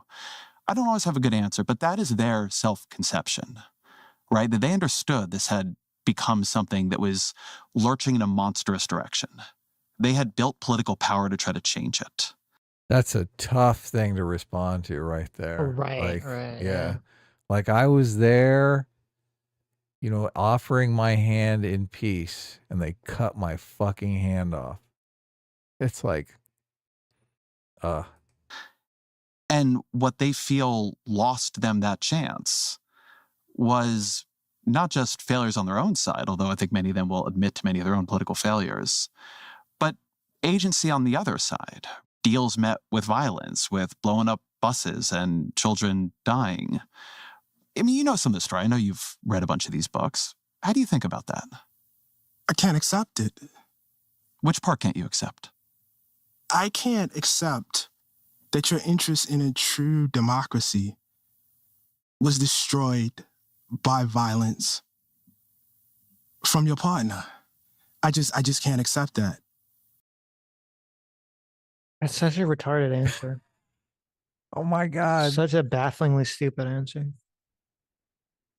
My God. It is. It is. Yeah. Look. Yeah, this is how the feud continues, right? Mm-hmm. It takes both parties to create peace. Yep. Especially Coates, who was like, this guy's a bomb thrower. He doesn't want peace. It's so crazy. Well, I mean, I'm glad I read that. I found that excerpt from his book about 9/11 because it's really just everything he's saying about this seems so hypocritical. Like, unless he comes out and says that he rebuffs what he once said in his famous award-winning book, it's just so hypocritical. First of all, I think even in this rendering that we have here, I suspect that there are reasons for why that suicide bombing even happened. I suspect there's a context for that, but let's put that aside for a moment. It's like, He's like, oh my God. I know. They had it coming. They had it coming. That's pretty bad. Oh my, this is so bad. This is so bad. What is the context where you blow yourself up on a bus? Look, even if you want to make that argument, even if you want to say, look, this guy was in Gaza and he couldn't get, health care for his kid. His kid has cancer. His kid ends up dying. Like, even if you want to make it more harsh than that, like the IDF killed his daughter. Right. How does a bus load of Israeli people, how are they responsible for that? Right. It's just completely divorced from reality. The justice system is about going after the people who did the fucking crime. Yep. This is why the leftist conceptualization of collectivism is as horrifically toxic and dangerous as the far right race collectivism. True. Is because it's the same thing. It's just, instead of race, it's just, nationality, it's just citizenship, it's just whatever. Say, well, you're part of this country, so you're also responsible. Yeah. This is why the framing of systemic racism is so bad too. It's like, you are just as guilty because you participated in a system. Right. What? What? Right. That guy just killed 20 people. How am I? Right. How am I equal to him? There's like this absurd view of everyone's participating in a system that's like beyond their control. And if the viewer or the observer decides that you are the oppressed person in the system, that you're, then basically you're absolved of your bad actions. But if you're the oppressor, then even though you're part of this system and been brainwashed and all this other stuff, well, then you have all the responsibility, you have all the culpability, you have all the agency in the world, and everything that happens is your fault. It's so interesting, so weird. It's dumb. 1830, I think, is the year Nat Turner's enslaved. And dude, he's been listening to a lot of Finkelstein. I know, podcasts. It's so silly. I know. He decides that he's going to lead a rebellion. In the course of that rebellion, he kills, and the people that follow him, men, women, children in their crib. Just like axe handle, swords, slaughter babies in their crib, right? Horrific, horrific violence. I've thought about that a lot because in a lot of circles, Nat Turner's a kind of hero, and we can never know who he would be. But I have to believe they were enslaved people who saw that and said, I can't be a part of this. I can't do this. Nat Turner's violence, though, whatever it was and however, just did not make slavery, therefore, justifiable. It did not destroy. And there was a blowback, by the way. Like, there were there were people who who's fucking saying that? No one. It's a total straw man. Yeah, it's a total straw man. Yeah. Well, it's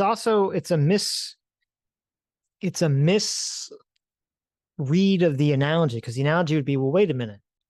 If after, slavery ended and the Civil War was over, and blacks were freed, if you had like 20% of the black population in America was engaged in Nat Turner levels of violence or, Hamas levels of terrorism, and the black community either supported it, majorly, or just allowed it to exist, would that justify segregation? And I'd say probably. Yeah. Yeah. Hell yeah. That's the problem. It's like, yeah, it probably would. Right. And so it's like, that's the analogy. Your analogy totally fails. Now, fortunately, that wasn't the case at all, but that's kind of the problem with the Israel situation. Because of the religious context, that wasn't the case. Yeah. Right. And now but these people have completely different religions. Yes. Different ethnicities, which is part of the problem here. Right. And you have you have, I mean, the religion is important, and it's funny because Ezra even talks about the religion Ezra brings up this point later where he says he thinks part of the problem is that religion plays very heavily into both sides of the conflict, and that usually when people hear from the West, they hear people that can speak English, and those people tend to be more educated and more atheistic, and so you're not really hearing like the true about both the extreme Jewish ultra nationalist settler perspective, and then also the extreme suicide bomb, essentially die for Allah, because that's how you convince people to strap bombs and blow themselves up, is like, oh well, you're going to be rewarded in the next life as a martyr. And those people will definitely want to fight, the settler class and the Hezbollah people. Right. They want to engage, they want to go at it full force, of course. Slavery, therefore, justifiable. It did not destroy, and there was a blowback, by the way. Like there were there were people who will sit here and will argue to you with some evidence that in fact Virginia was on the road to emancipation, and this was the thing that blew it up. After Nat Turner, you see this complete backlash. But enslavement is unjust. Apartheid is unjust, and what I saw over there, and not even what I saw, but what I killing innocent people is not just, though. I don't know how he can make this analogy. Killing innocent people is unjust. Well, he's doing a dodge here. And the dodge is he's saying, I don't have to answer the hard question because I'm just going to say from a principled perspective that apartheid is just principally wrong for any reason. So therefore, I don't have to answer anything else. And that's like the pussy way of answering the question. That's the fake way of answering the question. That's the child fairy tale way of answering the question. Right. It is a dodge. Yeah. Nobody's saying the Nat Turner rebellion murders are justification for slavery. That's like completely insane. Right. Nobody's making that argument. Right. Well, that's why he's trying to elicit it. So. But look, he is making the argument that slavery is the justification for Nat Turner killing innocent people. That's the argument he's making. Well, I don't know if he's not saying it's a justification. He's saying it's the explanation of why it happened. I don't know anything about the Nat Turner slave rebellion. Mm-hmm. Like, if he's killing his slave master, I think maybe that guy had it coming, right? Right. It's where you're killing innocent people. I read coming back afterwards, the reports I read, which I'm sure you've read from Amnesty International, you were with B'Tselem, from Human Rights Watch.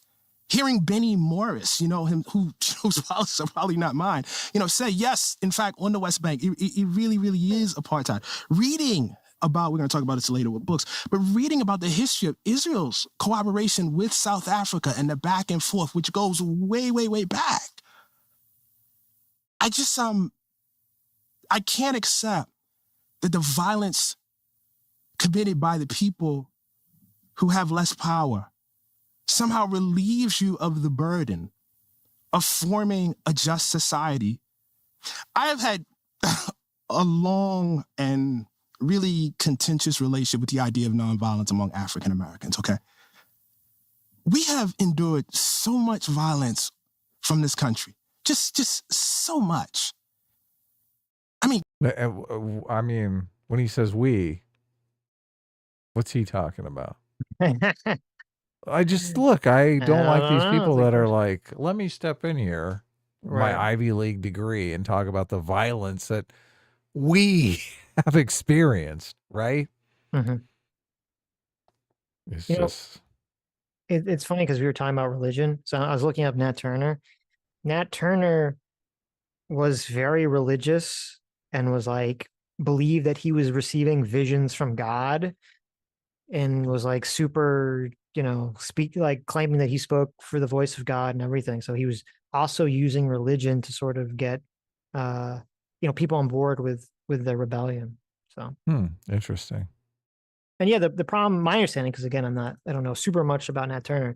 The reason he's bringing it up is not that no one cares if Nat Turner killed his slavers. It was that my understanding was that they killed just like just people. random, anyone that they could find that was essentially in the area that was white. So they're just like those BLM guys who are like, wait, we're on your side. Crash.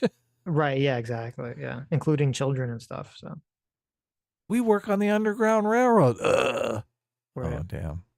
Kids shot down. You know, the civil rights movement is just a catalog of violent acts committed against Black people. We never had the luxury of saying that the violence of white racism and the violence of white supremacy somehow destroyed our movement. It's just not an option. And so I question your commitment to justice, to democracy, if it can endure this. And lastly, Ezra, the last thing I'll say is probably one of the most affecting conversations I had after October 7th with some of the folks in Breaking the Silence who lost people on October 7th and have to somehow figure out a way. They didn't say, hey, I'm done with this. You know, my principles are, you know, out the door. They have to find some sort of way, even amidst that violence, to adhere to their ideals and their beliefs. I think I agree. It's kind of wild because I heard this before I read that section from his book about 9/11.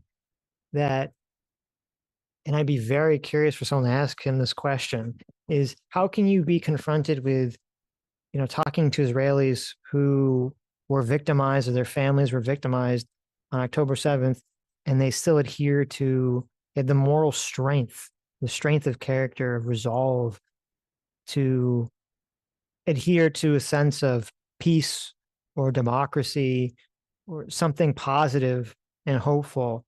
And yet you, a person who's never suffered any tragedy, on any scale remotely fucking close to that, we're looking at the literal ruins of 9/11 in person, and we're just already consumed with these dark, fucked up, racist thoughts. Yeah. Right. Isn't that show that you as a person need to fix yourself before you go preaching to other people? Oh, yeah. That's a perfect example right there. That's a great point. I don't know if I would have the strength to, you know, if my wife and children were killed, yes, you or would. kidnapped on October 7th, to just be like, oh, I'm still going to be the moral guy. I don't know if I'd have the strength of character to exist in that moment. You would. You totally would. Because I don't look, know. you want to get the fucker that did it. You don't want Right. to go killing indiscriminately innocent people. Like, well, that's true. Yes, that's true. what's the point? No, I What's don't mean the in terms point? of, I don't mean in terms of like killing random innocent people, but in terms of like, fuck these people, build a wall, board them off from the world, never let them in. Like, I just be like, this peace is not an option with these people. Just, you know, you just subjugate them until they bow down, because there will be no peace otherwise. I think that I could definitely see myself going down like a version of myself like that. Well, I could see myself going down the version of self-governance is not really on the table here. Right, Like, you yes. guys can't handle self-governance, Exactly. right? Exactly. Yeah. Like, but the whole idea that we're just going to go in and clear everyone out and kill everyone. Right. Yeah. Which I do think there's probably a lot of people with the settler mentality, right? Oh, we just got to ethnically cleanse all of these people, right? They're all guilty. Right. Like, people keep making, a lot of people make the argument that, well, look, they're housing the people there. They're not turning them in, right? Mm-hmm. They're just as guilty. Like, they'll cite approval polls. They'll be like, look, all these people love Hamas. They all give them 89, 90% approval. I'm like, yes, they're living with them right next door and they have all the guns. Of course they're giving them 90% approval, because they know if they don't approve of them, they're going to come over and kill all of them. It's a horrible situation to be in. Right. It's like asking people in the mafia, oh, do the mafia bosses have 90% approval? No, they have 100% approval. Right. Of course they do. Right. Yeah. Yeah, That's it comes with the territory. So right. I just, they are innocent people. And look, this is a problem that I have with a lot of these Palestinian tree hugger types, because they're like, look, they need self-determination. I'm like, I mean, do they? I think they want security. I think they want the fighting to stop on both sides, right? Right. I think there are enough people in any population that just, they want to open a fucking liquor store on the corner, right? They want to open like a roller rink, okay? They don't want constantly war to be going on in their backyard. Mm-hmm. You have to establish a secure situation for any of that to take over. And it's just, so do you think the Palestinian people have a chance of establishing that kind of security when everyone who is in control, all of the higher ups, only want Israel to die and cease to exist?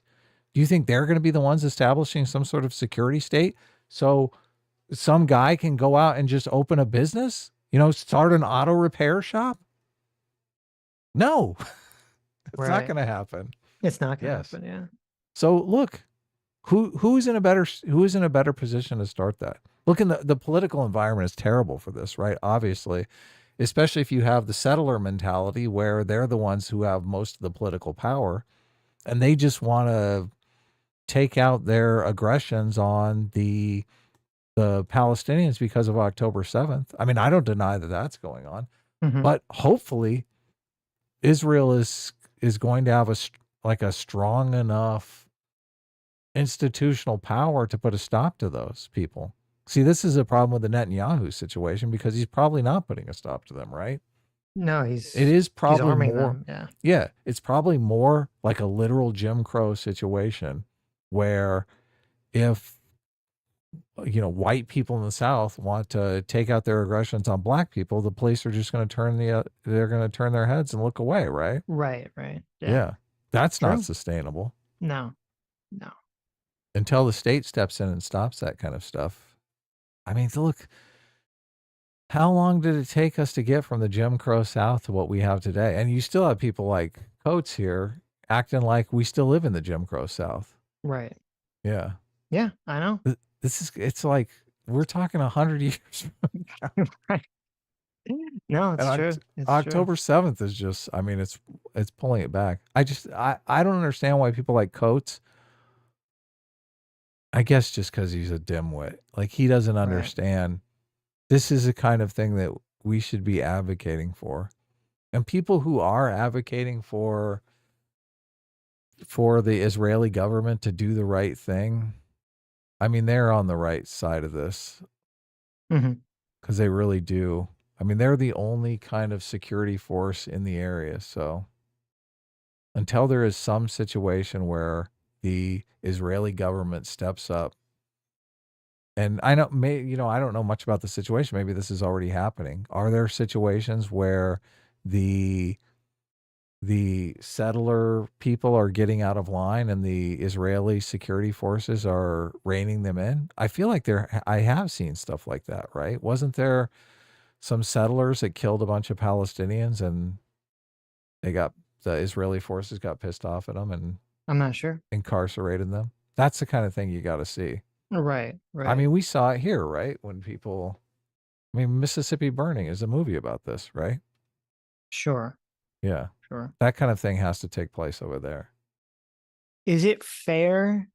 So if we're talking to someone who's like this, the Coates side of the one-sidedness of the conflict, is it fair to say, listen, unless you're saying that you're willing to pick up a gun and go to Gaza and personally hunt through those tunnels and kill and root out every single Hamas person so that the Palestinians in the region can live free of their control, then shut the fuck up, because that's the only other solution. Right? I do like it. I don't know if that's a fair framing, but I'm not sure it's fair, but I think it's cool nonetheless. Right. Drop everything. This is, it's just not, it's not helpful. It's not a realistic view of the situation. It is kind of giving excuses to people to do horrible things. And I don't like it because it's giving excuses for people in America to do horrible things because he wants to relate it to the Jim Crow South. Right. Dude was born 10 years after Jim Crow. And he wants to talk about this stuff. So we're not going to watch any more of the interview, but the other things I wanted to, in my notes that we haven't talked about yet from his book that I found interesting, was Coates said that he did not feel safe in America going to a non-Black college. He didn't explain why he didn't feel safe, but he just explained he didn't feel safe. So he had to go to a historic Black college. After that, he says that he, as a teacher, is against safe spaces as a concept, but hand waves it away as just kids on college campuses compared to the existing tyrannies that are put into law by the other side. Well, who's the other side? Like the right wingers. So well, he calls himself a progressive. It's interesting that still in 20, because we heard that back in the day, but that mentality has this gone. Is a brand new book. Right. Like that mentality is so like 2020, like it's just kids on college campuses. Because everyone, even on the left, knows that that's like a dumb fuck talking point that doesn't exist anymore. And yet here he is regurgitating it in 2024. So I thought that was interesting. He also says that the Black Lives Matter protests were good and successful because they instilled in the mind of people that police and laws were not friendly, but evil and racist. Let's see. Later, he talks about the movie. You know, it's funny because we talked about this a few streams ago. How are laws racist? Like anti-theft laws are racist? He didn't say. He didn't say. Yeah. He doesn't really explain anything. Everything you just have to take on face value. That's why Coleman Hughes calling him not a journalist, but a composer is so right on. Because he's just painting a vibe or a mood. He's not really informing you of anything. Right. He talks about how the movie Birth of a Nation, which we talked about a few streams ago, which is one of the first movies, or the first feature-length movie, which was very racist, how Birth of a Nation movie sparked the second wave of the KKK, and how Americans have been ruled under a class of people who used the flaming cross for so long that we cease to notice their rule. So he's saying that we still live in a society ruled by the KKK. But then he immediately talks about how the bigots look out and they see trans Barbies and Muslim mutants and X-Men and become afraid of what it means for their rule tomorrow. So I'm like listening to this because I didn't read it. I was listening to his book on Audible. And I'm like, how the fuck can you in one breath say that we're still ruled by the KKK, but the next breath say that our culture is completely indoctrinated or inculcated with trans Barbies and mutants and Muslim mutants and all this other stuff, and still say that our society is ruled by the evil bigots? If the KKK was in charge, they wouldn't let all this mainstream shit exist that goes against their message. Yeah, that's ridiculous. Obviously, if KKK controlled society, we'd still be segregated, and there damn well wouldn't be trans people. No, and like, how could this is what's so I hate this shit. Like, how do all these fucking companies, why do they have to bend over backwards to do this DEI bullshit if we're still controlled by the KKK? How can Coates's book how could he be an award-winning author who literally met with the fucking president who was black, okay, or half black? Like, if we're still ruled by the fucking KKK, how can this book that he's just put out that's trash probably going to be a bestseller if we're still ruled by the KKK? How did they let the Democrats nominate Kamala Harris without even a primary election? Yes. None of this shit makes any fucking, it's just nonsense. Yeah. He also says that's so funny. So there's a part in his book where he talks about how one of his books, I think it's the 9/11 book that we're talking about, though it's not like the crux of it, but the book that talked about 9/11 was someone wanted it removed, I think in South Carolina or something, because it impacted the CRT laws. And he says that anyone that's complaining about his book or any of his books or any of the books that were, quote, banned, right? And it's so funny because they say banned, but they really mean just not taught in a public school. You know, it's so funny. Like, the term book ban used to mean that the government would say, you're not allowed to sell or read this book in this city or this town or the state or something. And that has somehow transformed into, we don't want the public school to teach it, means the book has been banned, right? You can go fucking buy it on Amazon, but it's been banned if it's not taught in school. That's called a lie. Right. So he went to say that anyone complaining about his book or any book being taught in school are really just trying to reinforce the racial KKK order. Oh my God, he loves the KKK, doesn't he? He's like, right. that's a big demon for him, the KKK. Right. And then this is funny because then the Palestine chapter opens with a section about how bad the Holocaust was and ends with how being a victim can actually cloud the truth from you and lead you to oppress others. And I thought the irony of him not being able to understand that applies to his own movement is just off the scale. Then he said something here. Now, I wrote the quote down here because I don't know what the fuck I don't understand what this is. So let me maybe you can explain this to me. Okay. Maybe you'll have a understanding of this. So in his, I don't know if it was a book or an article where he talks about the case for reparations, he says he found the truth of why blacks were at the bottom of every socioeconomic indicator. Okay. Okay. You ready for this? This is the This is the truth bomb. He's going to lay you on the profound truth here. Okay, ready for this? I have my theory, but let's hear his. Okay. The persistence of our want was matched by the persistence of our plunder. What the fuck does that even mean? I don't know. Is he saying that? Sounds a little bit like he's blaming black crime. I don't know what the fuck that means. The persistence of our want was matched by the persistence of our plunder. Well, look, is he talking about their plundering of other people, or is he talking about them being plundered? I'm assuming he's talking about black people being plundered. Well, it's unclear. You might want to clarify that. I don't know what the I listened to that, and I listened to it like 10 times. I'm like, he says this is his big profound truth, right? This is the big like exclamation mark. This is why, you know, there are blacks on the bottom of socioeconomic indicators, and it's this flowery, nonsensical fucking statement. Read it again. The persistent of our want was okay. matched. Okay, hold on. Okay. They want something persistently, right? That's pretty clear, right? Yes. Was matched. They want something really bad. Was matched by what? Our plunder. The persistence of our plunder. The persistence of them going out and plundering. So basically, persistent of our plunder, not the persistence. The persistent of our plunder. Yes. Who is it? Like a person? Persistent? I don't know. Why would you? It's not the persistence of our plunder. No, it's the persistent of our plunder. Yeah. What the fuck does that? Is that even proper grammar? I don't know. Persistent. Okay. Wait, let me. Let's see. Persistent. Never ceasing. Okay. I don't know. Maybe I wrote it down because I'm quoting it. So an article says refusing to give up. The article says, okay, wait, maybe I wrote it down wrong. The article says, earlier in the book, Coates talks in his 2014 article, The Case for Reparations. In the months before the article was published, I felt that I at last discovered the answer to the haunting question of why people so reliably settle at the bottom of nearly every socioeconomic indicator. Okay, it's a different quote, so maybe he did say it the way I quoted it, but he said it differently in this article. The answer was simple. The persistence of our want was matched exactly by the persistence of our plunder. Okay. Well, look, you understand that the persistence of our plunder could mean them plundering out in the environment or them being plundered. Like, it's unclear. I don't know. I literally don't know what the fuck that means.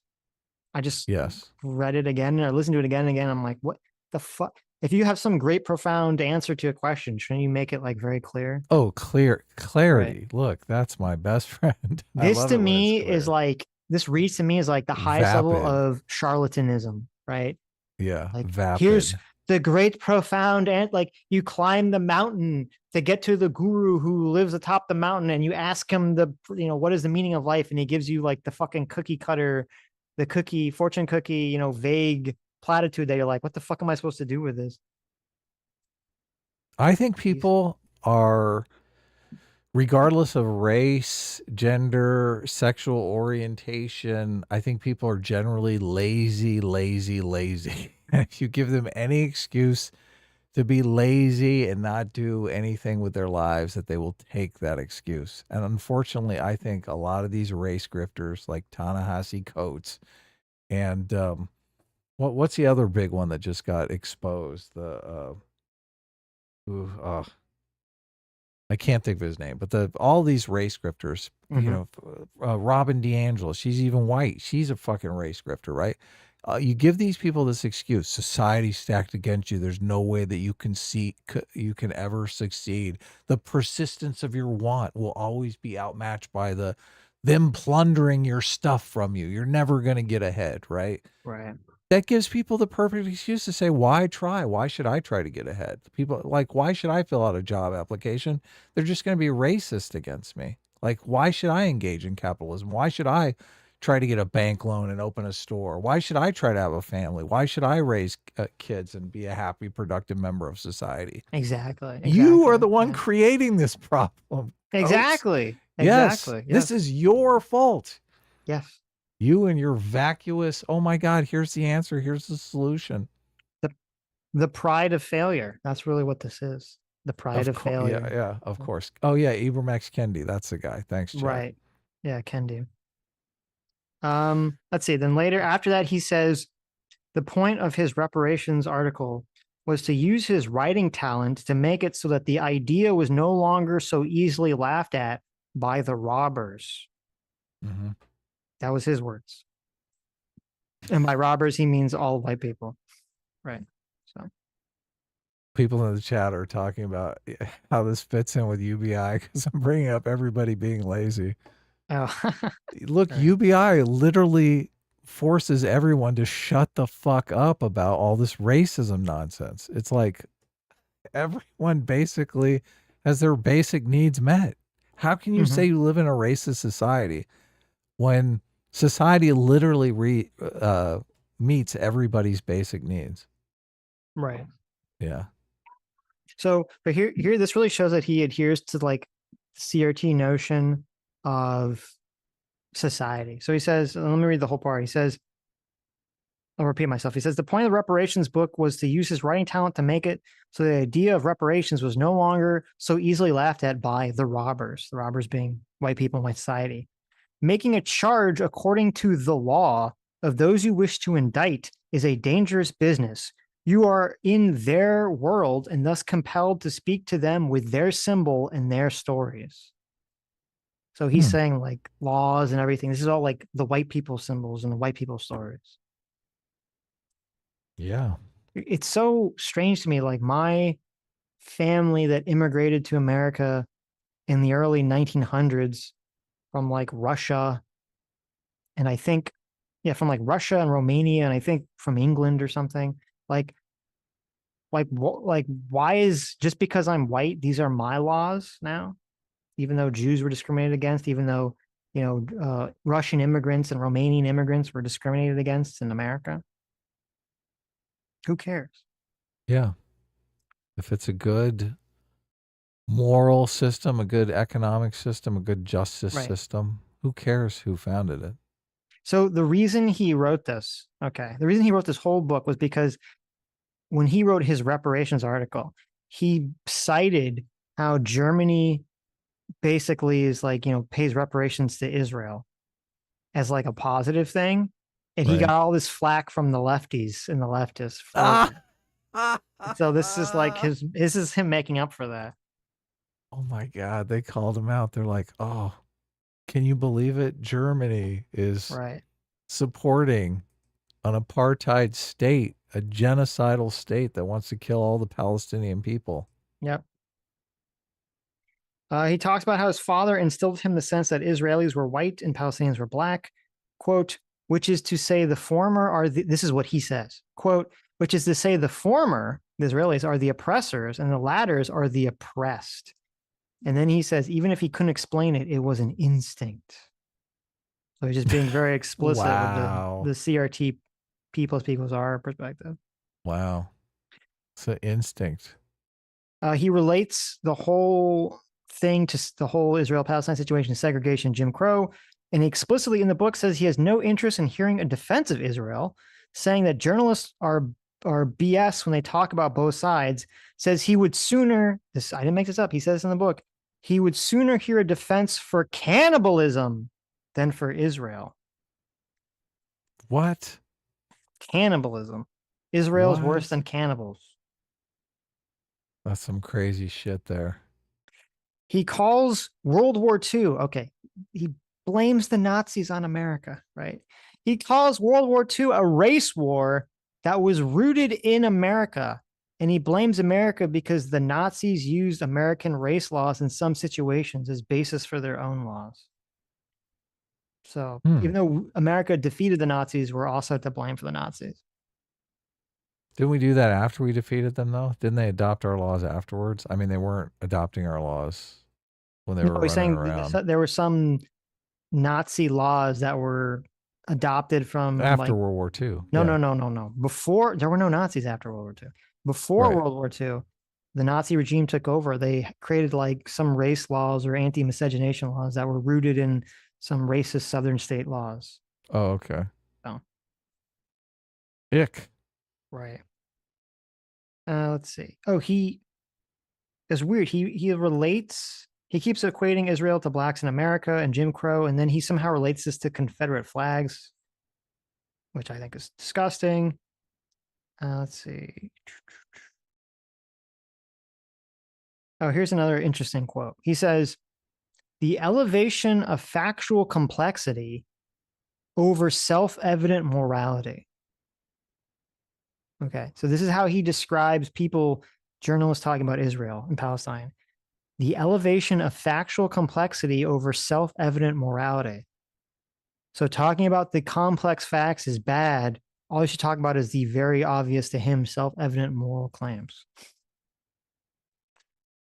Right, yeah. Then after that... Is this guy smart? I know we've been having contentious dialogue over whether Kamala Harris is smart, but I want to know where you land on the Ta-Nehisi Coates. Well, he's smart. He's a good writer. He's a very good propagandist. I just think he's like a fucked up person. He says, this elevation of complexity over justice is part and parcel an effort to tell the story of Palestine from the perspective of the colonizer. Wow. So this is playing directly into the concept of objective reality and objective fact as part of like, you know, the white supremacy bias. Remember the white people chart? Oh yeah, of course. Yeah. White people are always a colonizer. Right. Then he starts smack talking writers who think they can write about places without ever being there. And it's funny because I'm listening to someone like, oh my God, I'm like, bitch, he visited Israel for like 10 days and listened to one side of a story. He's acting like he's the expert in the situation. It's so hilarious. I used to always say you can't really speak intelligently about a place until you live there. Like, I mean, you got to get a job, you got to find a place to live, you got to really hang out, you got to get friends there, live with the locals, find out what the nightlife scene is like. Bitch, you stayed in a fucking Holiday Inn. What the fuck do you know? Right. You don't know shit. You had continental breakfast for 10 days. He was led on a very carefully crafted tour by, you know, Palestinian activists for 10 days, and he's an expert. So, yeah, bullshit. Let's see. Coates talks a lot about the bias of white people in the majority, but never mentions his own and how it shapes his own view. He thinks he can escape his bias through a principled approach. However, the principle he elicits is a nonsensical one. And the principle is just like, you know, apartheid white is people wrong. Bad. Therefore, yeah, right. So white people bad. Anyway, so that's it. Yeah. So that book, fortunately, the book was only like 5 hours because it was short, but the whole thing seemed like a egotistical, pretentious. I don't want to say cash grab, but like a publicity grab. Like it didn't. You know, you going to Palestine for 10 days, you shouldn't write a book about some subject you know very little about. So, cash grab. I mean, yeah, it's a cash grab. Right. Look, I don't mind that part. That part I actually respect. Right. Right. It's just the fact that it's kind of unethical to do it through these race grifter means, right? Mm-hmm. That's the part I object to. Right. Yeah. Aussie for 20 Aussie bucks says, glad you're not dead, Sitch. Thank you. It wouldn't be the Adam and Sitch show without you. Adam, you can tell Stephen Michael Davis he won't be needed. There you go. Oh, yeah. Terrible. Stephen should come on because he's super, I don't know, he might be on suicide watch if Trump actually wins in November. Right. Stephen Michael Davis is not like Trump at all. No. So. No. That would be fun. I mean, think of the difference between Martin Luther King Jr. and Ta-Nehisi Coates. Like Martin Luther King Jr. all the time was trying to chill out uncomfortable race relations, right? Right. Ta-Nehisi Coates is like, no, we need to hate each other's guts.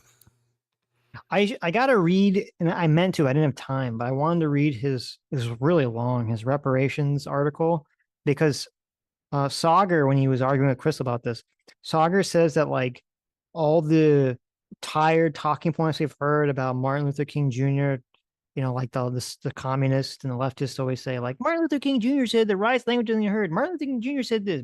Like all like when they're trying to recast Martin Luther King Jr. as like anti-colorblind and like a radical leftist, he claims that like that all started with Coates's article on reparations. Really? Yeah, oh my God. So Coates is trying to completely erase the legacy of MLK. How does that make you feel, Sitch? Well, he's trying to warp it to his own ideological perspective. According to Sauger, I haven't read it, so I don't know if this is true. Oh, or not, it's Sauger. But Sauger claimed it. So it's so that you don't trust Sauger? Of course, Sauger. Look, Sauger's it's hilarious. The video where him and Chris talk about this is so fucking funny because Sauger has this deep visceral hatred for Coates, and he just can't like let it go. And Crystal's getting so fucking mad that Sauger, she's like, stop talking about this. Like, we're talking about the Israel thing. He's like, I know. But I fucking hate his guts so much. It's so funny. He just can't let it go. You got to send me this video. I got to watch it. It's funny. So yeah. Crystal is really, I mean, the Gaza situation is really upsetting to Crystal and to Anna Kasparian, friend of the show, obviously. Right. Yeah. So, I mean, I try to respect that situation. And they're pushing for Israel. I think sometimes they're a little too Pollyanna about like what can Israel really do. So right. Well, but Israel shouldn't be killing innocent people. That's for sure. Obviously, but this is when we had Cenk on, and I said like two questions. Or the one question is like, what is Israel supposed to do? No one has ever really given any sort of lucid military answer to the question. Number one, and then number two, when I said to Cenk about how I even said back then this idea of like Palestinian self-governance and Gaza is just so off the table, right? You'd have to have some other group, in charge of the thing. And like Cenk like lost his fucking mind when I said that. And I'm like, that's what it's gonna happen. That's what it's gonna have to be. I'm not saying it's gonna be Israel, but it's gonna have to be someone else. So is Cenk still running? Can I vote for him for president? I don't think he's still running. Is he on the ballot? No. We should talk about, maybe we'll talk about it this week, or maybe we'll talk about it next Sunday or something. Because, Anna came out with this, was it a Substack article? Yeah. Right. Substack. She's starting a podcast, which is right. Great. Yeah. And it's supposed to be like trying to not be biased by tribal politics. And, it sounded all really great. And it was like, there's all these despicable leftist scumbags that are coming out and attacking her for it. It's just so gross. Yeah. It's so gross. And it's so stupid too. Like Vosh has this video that's so insane where he just keeps accusing like Young Turks as like taking right-wing money. And I'm like, what the fuck is he even? He's just making shit up. And his dumb fuck socialist audience just eats it up. So yeah, they're always doing funding drives and stuff like that. Cause I think they got a union shop and a bunch of employees and a lot of overhead. So obviously they have to bring in a lot of money to take care of that. So, well, yeah. And I felt and I'm listening to this and it's like making me sorry because I felt so bad because, Anna was on our show and she was talking about how she was worried that because, she's trying to be more objective or open-minded, that it's going to hurt or has been hurting Young Turks' abilities to make money. Yeah, right. I know. And then you have Vosh over here like, oh, of course she's doing this. She's making money. I'm like, what the? Like, he's just literally just talking out of his ass, as he always does. He just makes shit up. But yeah, acting like they're doing this to get rich. Right. And all these other people are just accusing this. And it's like, what? It's like literally the fucking opposite, but okay. Yeah, it's a tough situation because it really is, standing up for your principles against your own financial interests, which most normal people would say that's a good thing, right? That's what we want to encourage in people. Right. Yeah. But not Vosh.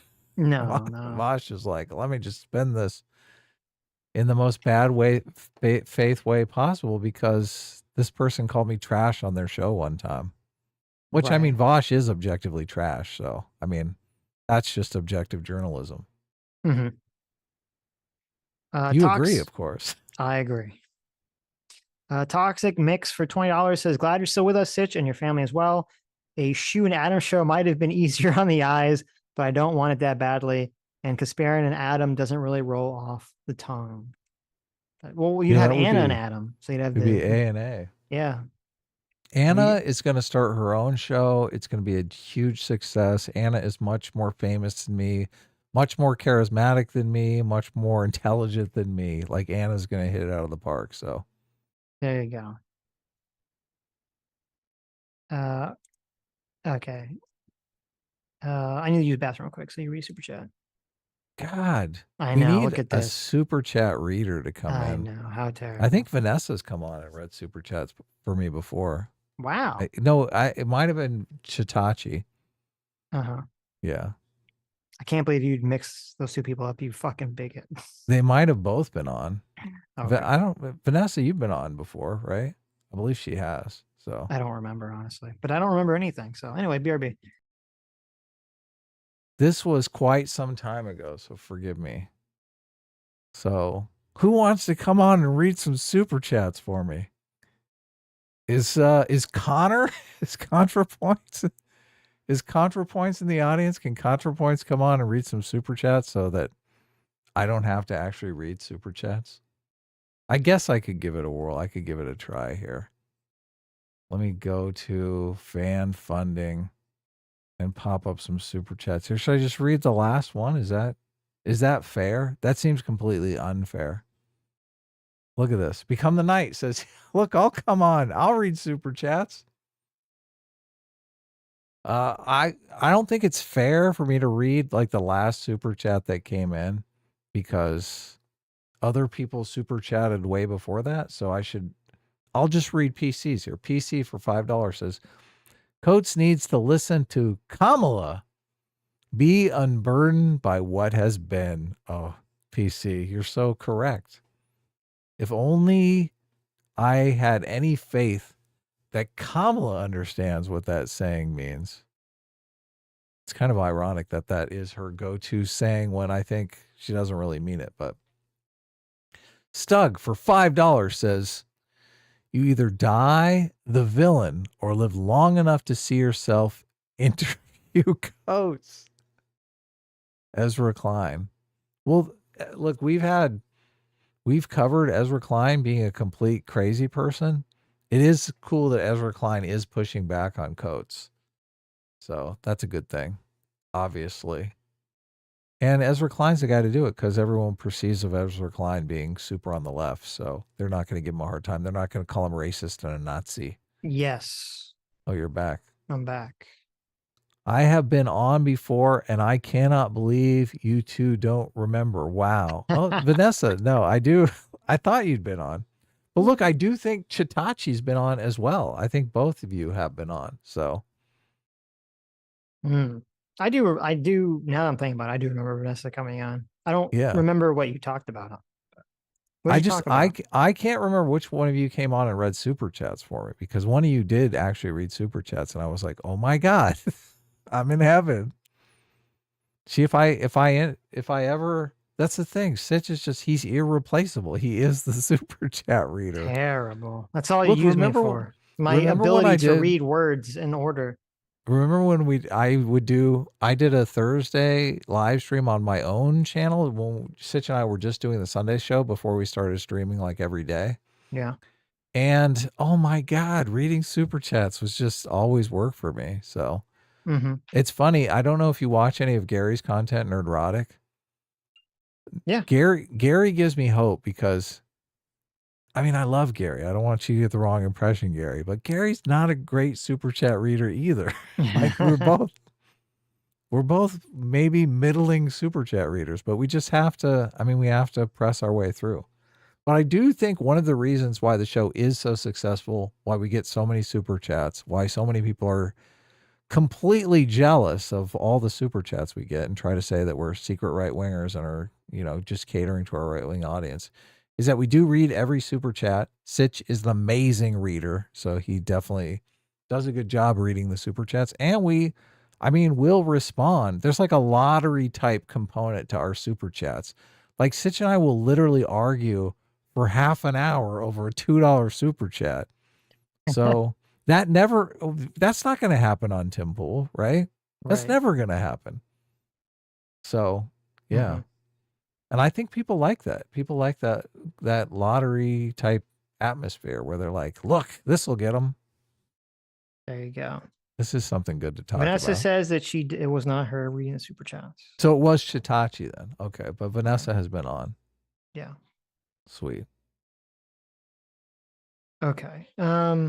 Did you read? I don't even see. I read PC Stug, and that's it. Did you read Alex Wright? $5 saw the aftermath of the roof coming off the Tropicana field on the news. Glad you have you back on stream, Sitch. Hope things weren't too bad for you. So I did read that. Okay. Well, I guess I should react to it. So apparently the roof coming off the Tropicana fields was actually not really a big deal because it's just like a tarp. So people kind of like made it a big deal, but it wasn't.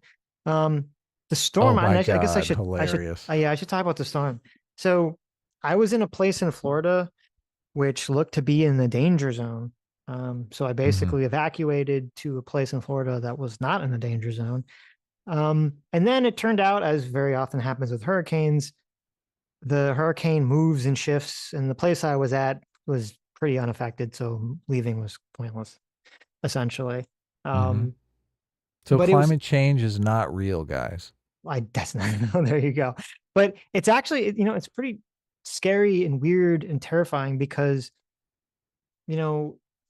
like the places, I think a lot of the places that got like really kind of fucked up by the hurricane, it wasn't even the places that were, to my understanding, that was like, I'm assuming the place that was directly in the line of the hurricane, like near Sarasota, probably got, clobbered.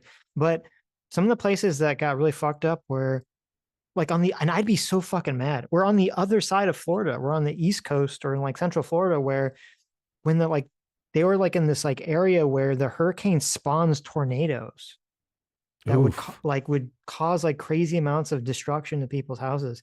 And that's just so fucked up. Is like, you don't even get hit by like the hurricane storm. You just get like a fucking tornado spawned on your head from like an outer band. And it's like, that's so fucked up. So you guys do get tornadoes? Well, off the hurricane. Yeah, definitely. The places I've lived in Florida, I think, are a little unique in that they usually don't get tornadoes. I don't know why. There's some specific thing or area that you have to live in that can potentially get tornadoes. I know that Florida doesn't, like, Florida's not like Tornado Alley, like north of it, where, in like, what is it, Alabama, Georgia, Mississippi. I think there's like some area that gets tornadoes. Florida doesn't naturally get tornadoes, but they can get tornadoes from hurricanes. So we had a hurricane in or a tornado in Los Angeles like not too long ago. It was pretty crazy. I didn't even know that was even a thing. I was like, holy shit. Yeah, it was crazy. I didn't even know you could get them. How did you, like, just randomly just get like a random tornado? Yeah, it was like in the valley. It completely ripped through this warehouse and tore it apart. Yeah, destroyed it. Well, it's weird because I think people were actually like also extra freaking out about this storm because, like, you had a few weeks ago, you obviously have, Helena comes by and it like brushes the west coast of Florida, I think, like around Clearwater, which is next to Tampa, and it like flooded that area just by brushing it. And then obviously it, completely devastates, Asheville, North Carolina with the flooding. And so you have this hurricane that's coming straight for the same area. It's coming straight for Clearwater and Tampa. And it like gets upgraded to a 5 and everyone's like losing their fucking mind. And I understand why, because it's like, it's upgraded to a 5. And also everyone just saw the devastation in North Carolina. And then fortunately before it hits, it got like it down, like there was I think there was a cold front and a wind shear coming from the north, and it kind of pushed it down a little bit and downgraded it, I think, to like a 3 before it hit. So that also helped.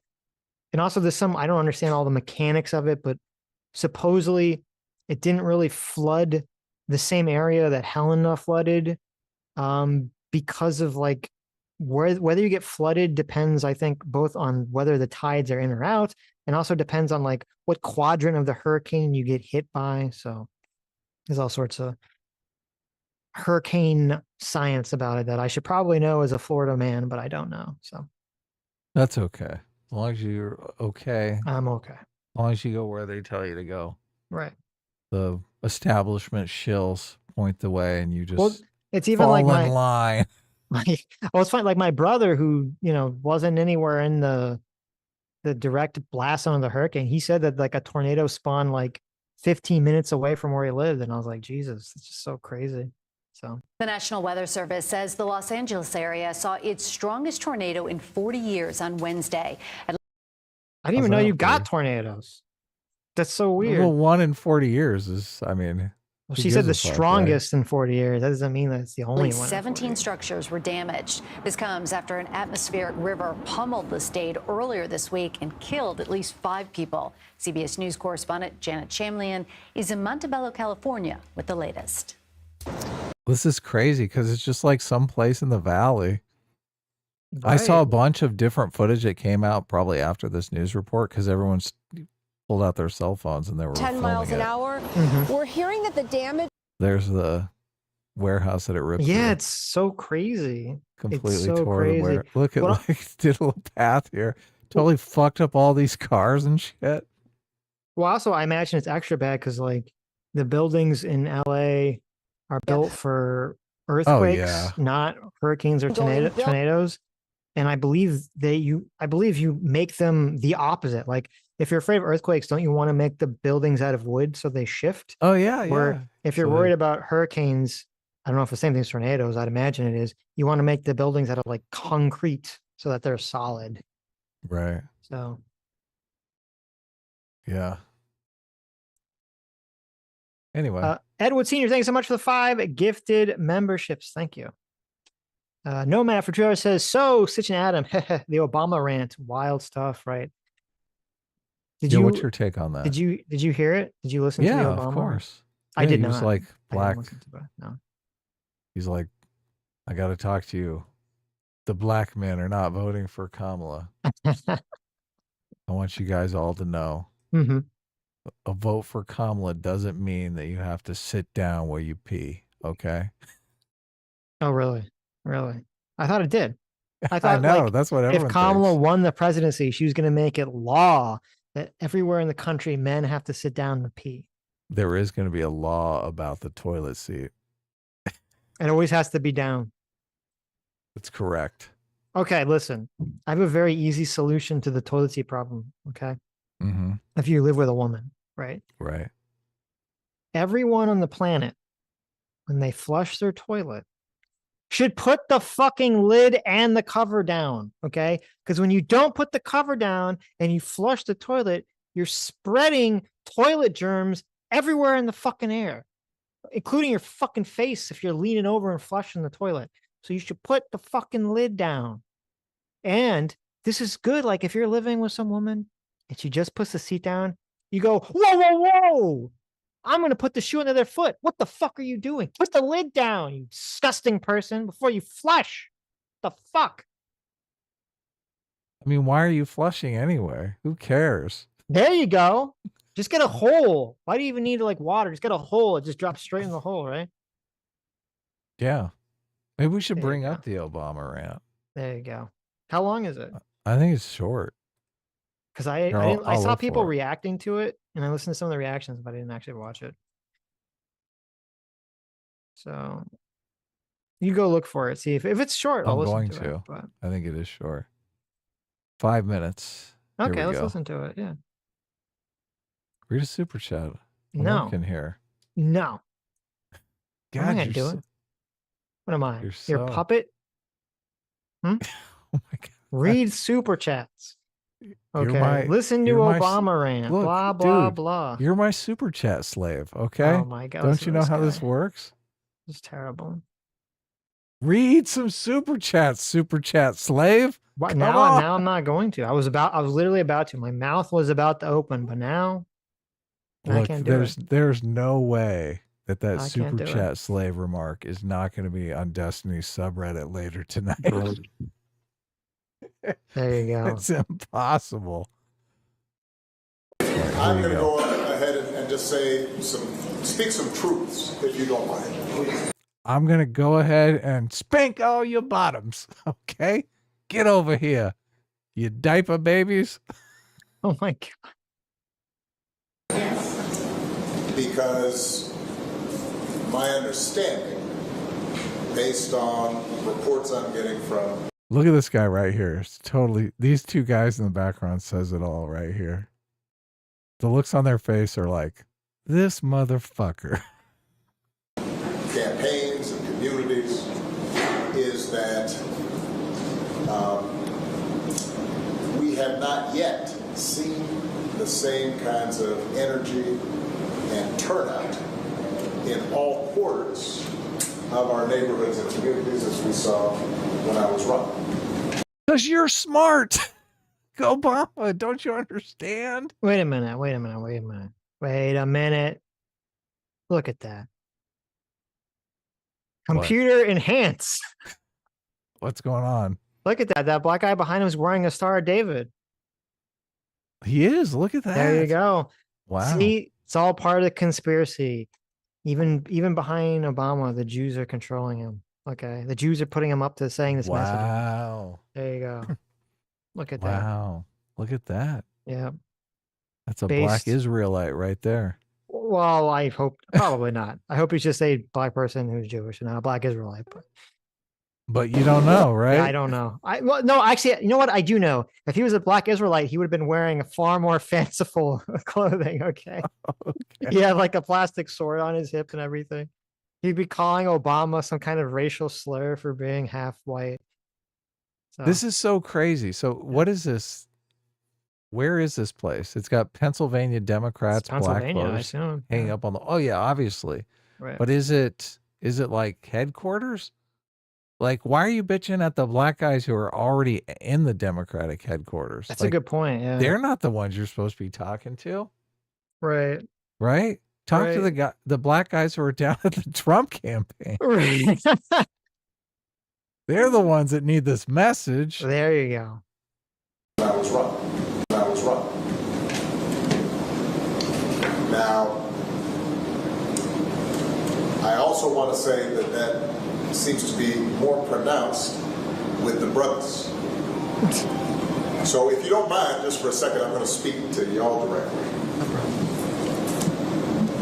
And say that when you have a choice that is this clear, when on the one hand you have somebody who grew up like you, knows you.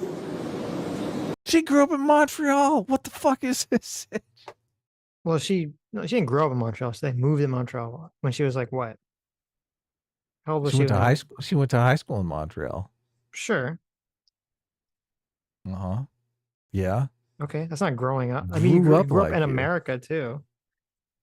Oh, okay. Went to college with you. Understands the struggles and pain and joy that comes from those experiences. Who's had to work harder and do more and overcome and achieves the second highest office in the land and is putting forward concrete proposals to directly address the things that are vital in our neighborhoods and our communities, from housing to making sure that our mothers and our fathers and our grandparents can afford medicine. According to the Washington Post, Kamala Harris lived in Montreal for 5 years. So, and she moved there when she was 13. Yeah, there you go. Making sure that we are dealing with prices that are too high and rents that are too high, and are committed to is committed to making sure that we maintain the Affordable Care Act, so everybody's got help here, and cares about things like education and entrepreneurship in our neighborhoods. And that's on one side. And on the other side, you have someone who has consistently shown disregard, not just for the communities, but for you as a person. And you're thinking about sitting out? Is this persuasive to you, Sitch? No, not at all. Yeah. No.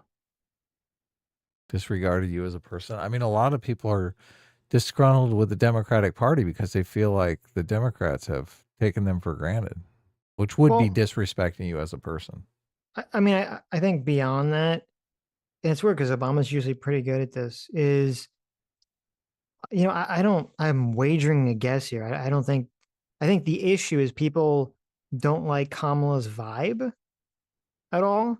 And I don't think berating them the way Obama would be, not berating, but the argument. Oh, berating works. That's great. Well, I don't think he's really berating them, but he is. I feel like he's more, I would say, nagging. I don't think Oh, I think that's like so much better. Thank you. Well, Nagging. You're you're right. welcome. That's perfect. I feel like the problem with Kamala is the nagging vibe, and so I don't see how like nagging further is gonna fix anything, except it's just gonna kind of like, oh, I guess I was right. Now you're playing into the nagging vibe. Right. Yeah. Ugh.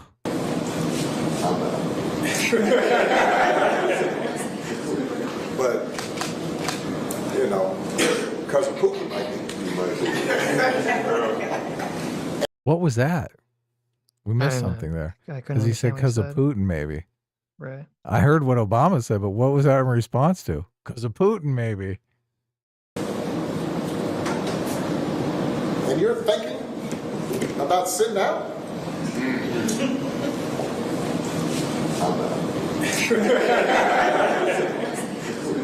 But, you know, because of Putin, and you're coming up with all kinds of reasons and excuses.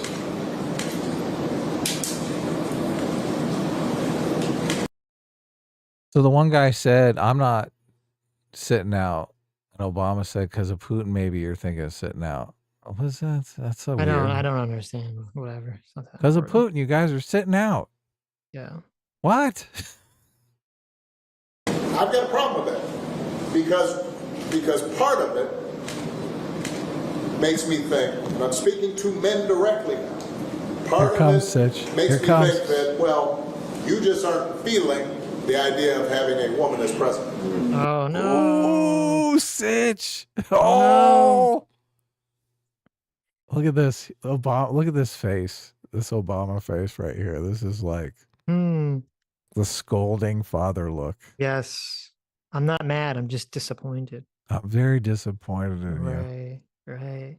Yeah. It's somebody pointed out that, I forget who it was, but somebody pointed out that this idea doesn't really make sense because they were saying that Hillary Clinton was, got the majority of, black male votes.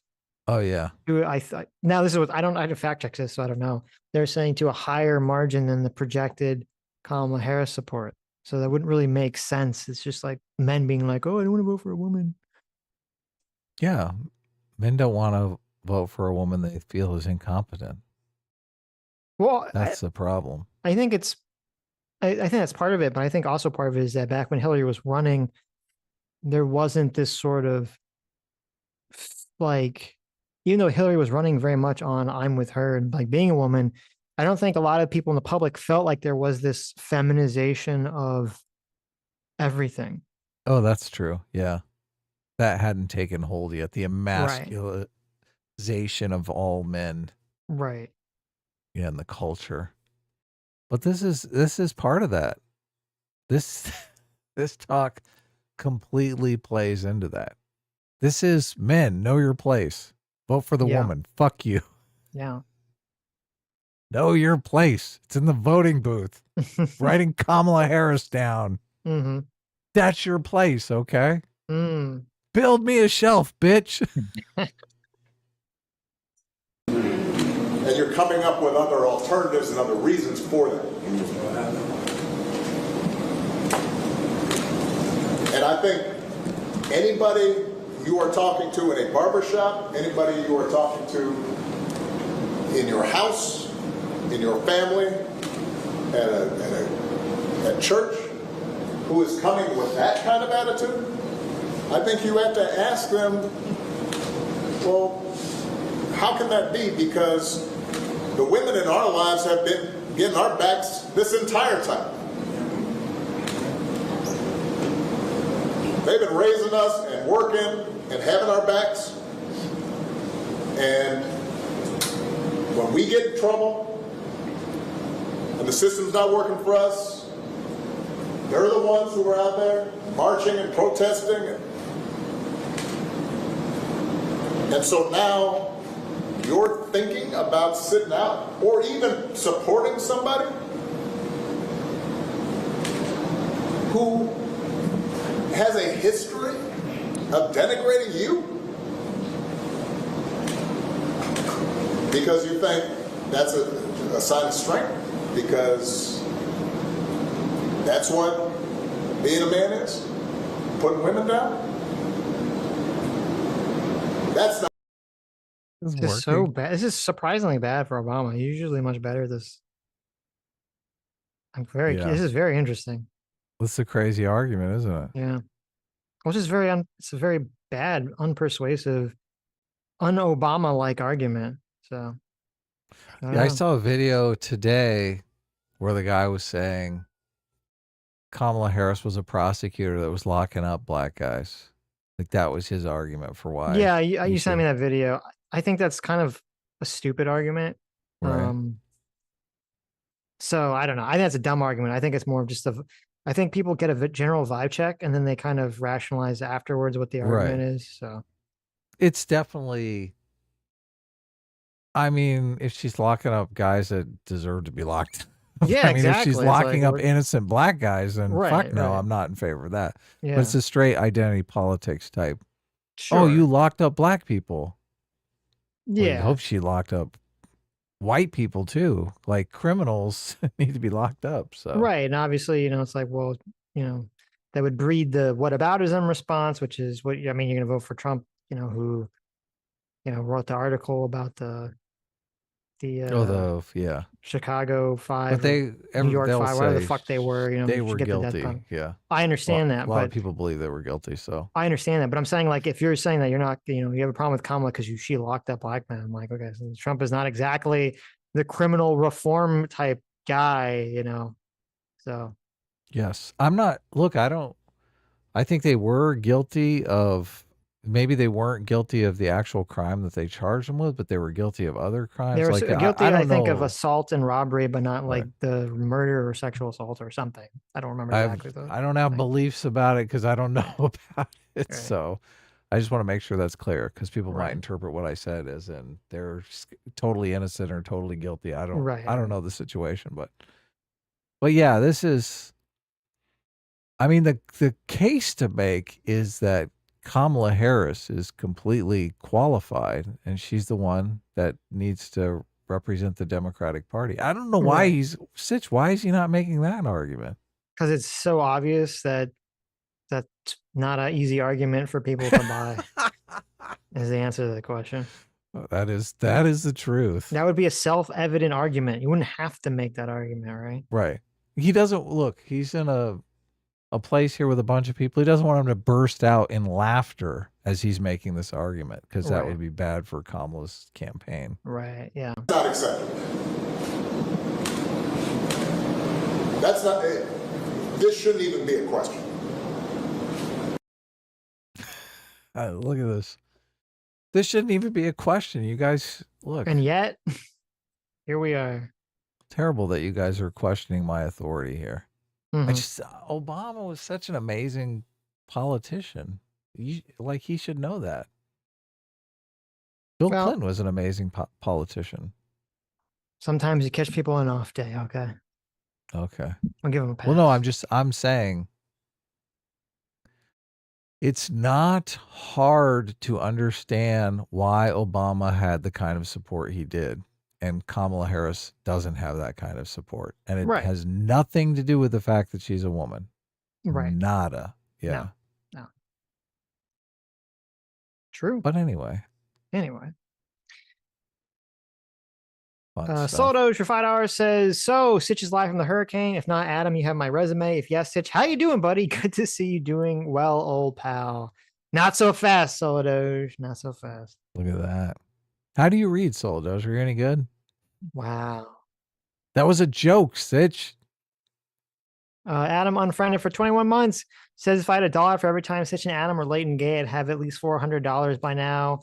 That's me being conservative. That is true. Yeah. Right. Well, look, I'm always here in the chat. I don't know if you know this, Sitch, but I always let them know I'm here right on time. I say here. I'm here to talk to you guys, hang out with you guys in the chat. So, right. I have a Zero C, thanks so reputation. much for the 50 gifted memberships. Wow. That's awesome. Thank you so much. Look at that. That's great. Haunting and Dev's Walls Spook Officially for $5 says, is someone maintaining a visual diagram of Twitter drama? I'm too busy replacing the salt and Dev shakers with random white powder to keep up. What is the Twitter drama that you're referring Just to? me and Connor were going at it on Twitter. So, Oh, look at you, Adam. Always getting in trouble. did you know about that? Connor, screen Yeah, I capped saw one of my you- tweets and was I like, saw your tweet where you called Kamala stupid and Trump a scoundrel. And then you said that I think you said something about supporting scoundrel over the retard. yeah. And then I saw Connor respond. I don't remember what his response was. And I saw you guys going back and forth, but I didn't really read it or care. So This tweet totally blew up, but not for me. This tweet blew up by a bunch of lefties retweeting this as an example of someone who's crazy, right. which is kind of funny. Well, I'm not gonna defend Kamala because she doesn't defend herself, and she's so fucking bad she's such a bad politician that, as I said, I don't think she's stupid, but I can't blame you or anyone for thinking she's stupid. So Right. fair enough. Yeah, I just thought I'd bring up the tweet just to, because it is funny that it's like, I said, let's be honest here. Now, look, this is me being funny, right? Let's be honest. You didn't Look read at this you tweet and just think- trying to cause problems. Okay. You didn't think this tweet was like all, this is Adam being completely serious, right? Well, I could tell you were trying to intentionally be incendiary. I could hear your tone of voice. I could I said, hear the let's be troll. honest. Yeah. Let's be honest here. Right. Well, no, actually, it's funny because this came out of me arguing with Wicked Supreme. Did you know that? I didn't know Wicked Su- that. No. Like what Wicked was that? Supreme was trying to do this thing where, like, he tries to get you in the emotional handcuffs that you admit that what Trump did on January 6th was morally reprehensible, truly unforgivable, and insanely wrong, and that means that you can't vote for Trump, right? I don't think that's an unfair ask. Look, and this might work on people. This might be completely, this is an effective strategy to emotionally manipulate people into not voting for Trump. I completely, I think you can accept that that's a possibility. I don't know what if I'm it's saying is I gonna don't see backfire. why is that emotional manipulation? Well, if you're, because you're basically saying you're a bad person, you're an immoral person if you vote for Trump. And I don't look, if somebody votes for Trump because they think he's going to be better for my economic interest, better for your moral interests, like you care about other things. I think it's kind of a dick move to say, well, if you don't bend to my moral sensibilities, then you're a fucking evil person. I think that's being a piece of shit. Well, it's not. And I said this, basically to Wicked Supreme, but go ahead. Yeah. Well, I'm saying it's not bending to their moral sensibilities. It's if you acknowledge it, it's your own moral sensibilities, right? Yeah, but you could have conflicting moral intuitions. I understand. And you're placing other moral intuitions higher. And that's what I did basically in this tweet. I'm placing you know, the safety of my family above my moral intuitions about what took place on January 6th. That's literally what I do in this tweet. And, but look, he's making the argument that, look, I'm like hiding the ball here. I don't want to say this. I don't want to say this publicly because I'm afraid what my audience is going to do. They're going to lash out at me if I say this. So that's why I tweeted this out. I'm like, let's be honest here. What Trump did on January 6th was morally reprehensible, truly unforgivable, and insanely wrong. But we have to be honest with ourselves. Kamala Harris is a fucking idiot. When China invades, I'd rather have a scoundrel at the helm than a literal retard, which I just think this is a calculation many people are making. So maybe I know, look, and this is your moral calculus too. You think Trump has, you know, taken himself out of the running, disqualified himself because of this. I'm more interested in what's going to happen after the election, right? I don't want to be building up a situation where a bunch of people are making the argument that anyone that votes for the other side is morally reprehensible. Look, and this guy here, the motherfucker, I don't know who this Rex Chapman is. He's got like 2 million followers or whatever. But he's saying, look, if anyone who votes for Trump hates women, you're a fucking women hater. Wait, what?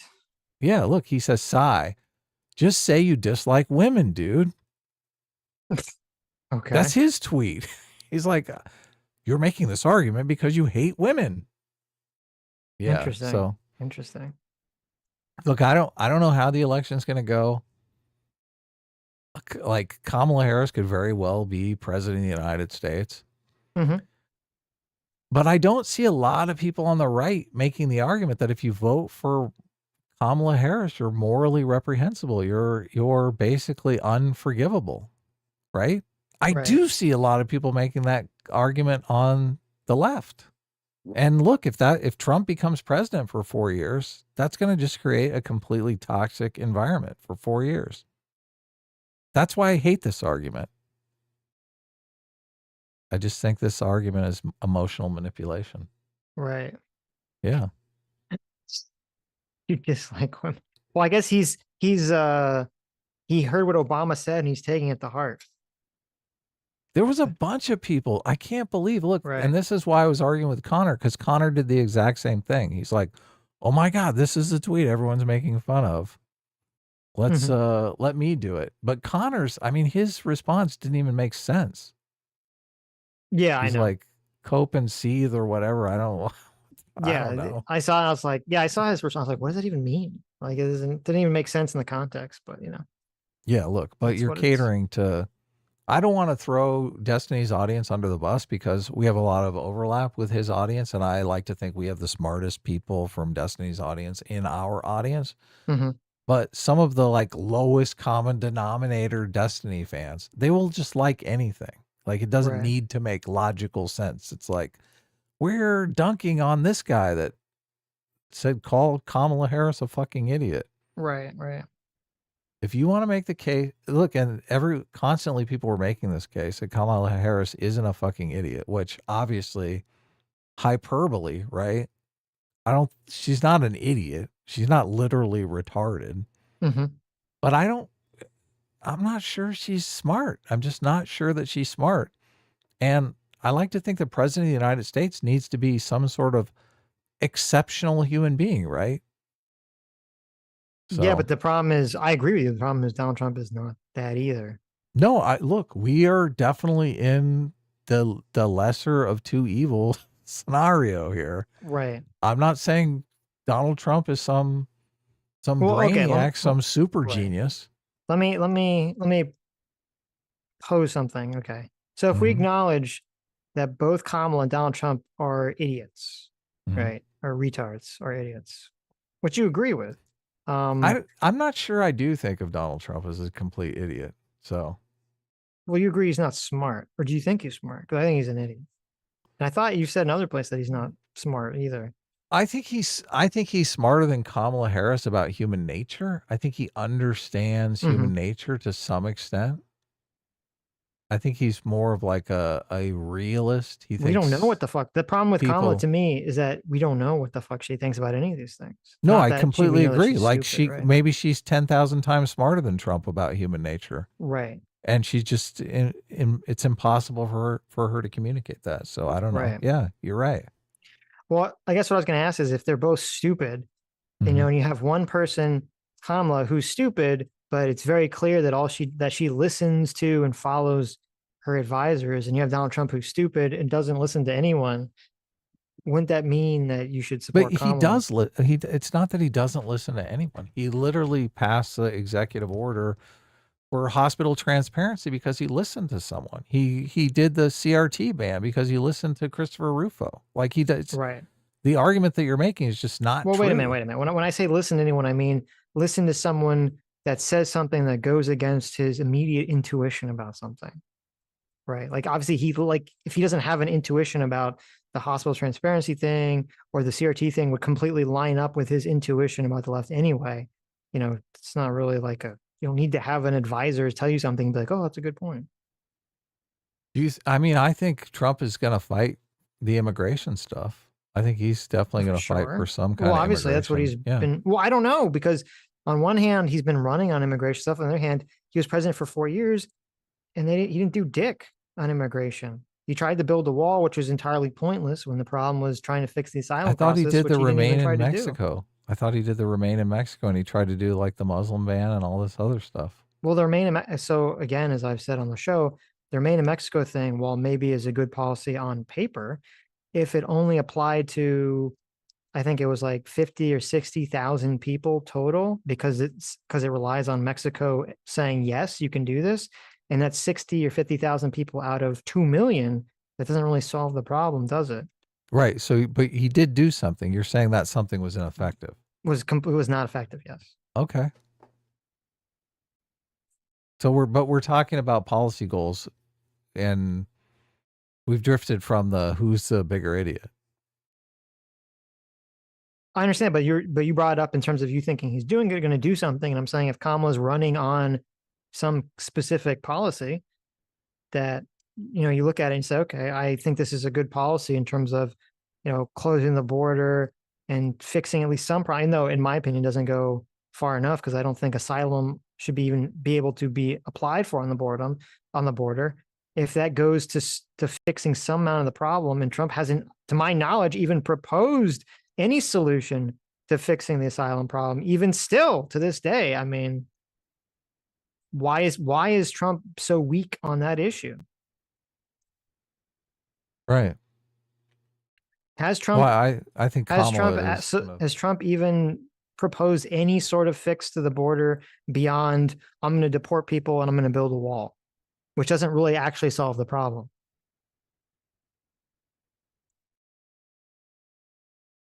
No. Okay. Well, I mean, that's an issue. Well, this is gonna shake out in the election, though. Obviously, Right. I'm one vote. It's weird that people are monomaniacally focused on my vote. Right. The whole idea behind democracy. Look, and I brought up Magor did a excellent thread on the democracy index. I saw that. It was a great thread. Yeah. Fuck yeah, he actually dove in and like looked at the questions and went through them. So everyone should check that out. But the back and forth on, I'll go ahead. I was gonna say, do you think the democracy index? Because I wonder if it's like bullshit when I read his thread, because, you know, it seems weird that America's scoring so low compared. Look, to some of these I other think countries. our low score, and this, he took it and he scored us around an 8 or a 9, and I was like, based. Right.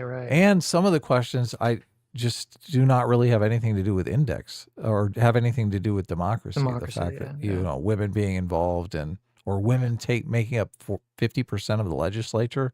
What the fuck does that have to do with democracy? Right. Like, maybe women don't want women in charge. Look, I know a lot of women who are like, God damn, I hate working for a woman boss.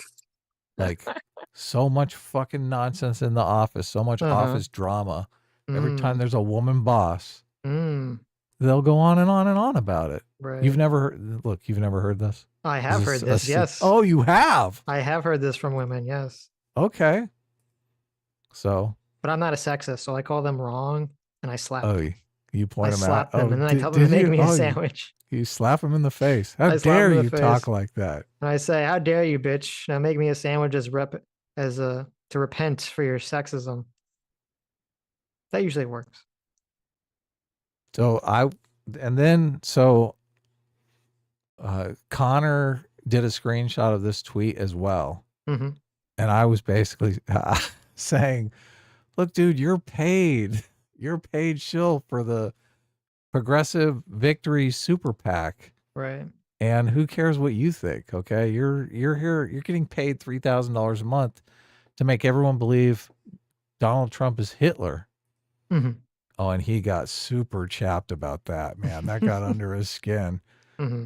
But I don't get this. And what is your take on this? I said, look, the unethical part is not that you're getting paid.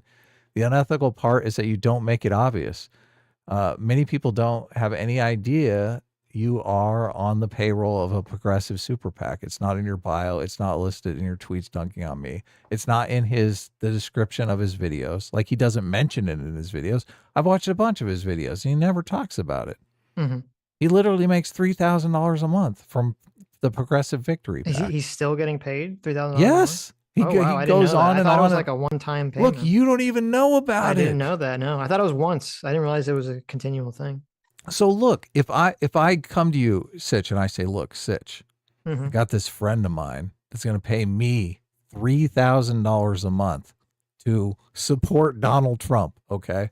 So I'm going to start supporting Donald Trump on the live stream, but I'm not going to put it in my bio or anything. I'm not going to put it in our descriptions. We're not going to talk about it. It's just between you and me, Sitch. How fucking unethical is that? I agree. I mean, I would tell you to fuck off. Yes, and you should tell me to fuck off. Right. You should say, Adam, fuck you. You're not going to do that. Right. Yeah. But look, I keep telling him, fuck you, you shouldn't do that. And it's like, oh, no, it's no big deal. No conflict of interest here. Right, right. Chuckle Des for $20. Thank you. Says, question is, who do you trust, Trump and his intuitions or Kamala and her unelected advisors, which are probably Biden's advisors? Yeah, I mean, unfortunately, I think that's essentially what the choice comes down to, is Trump's intuitions or Kamala's unelected advisors. So look, I would lean towards Trump's intuition. I really would. So I guess you would lean towards Kamala's unelected advisors. If I had Biden to, yeah, advisors. I would. Yeah. Yes. Yeah. Yeah.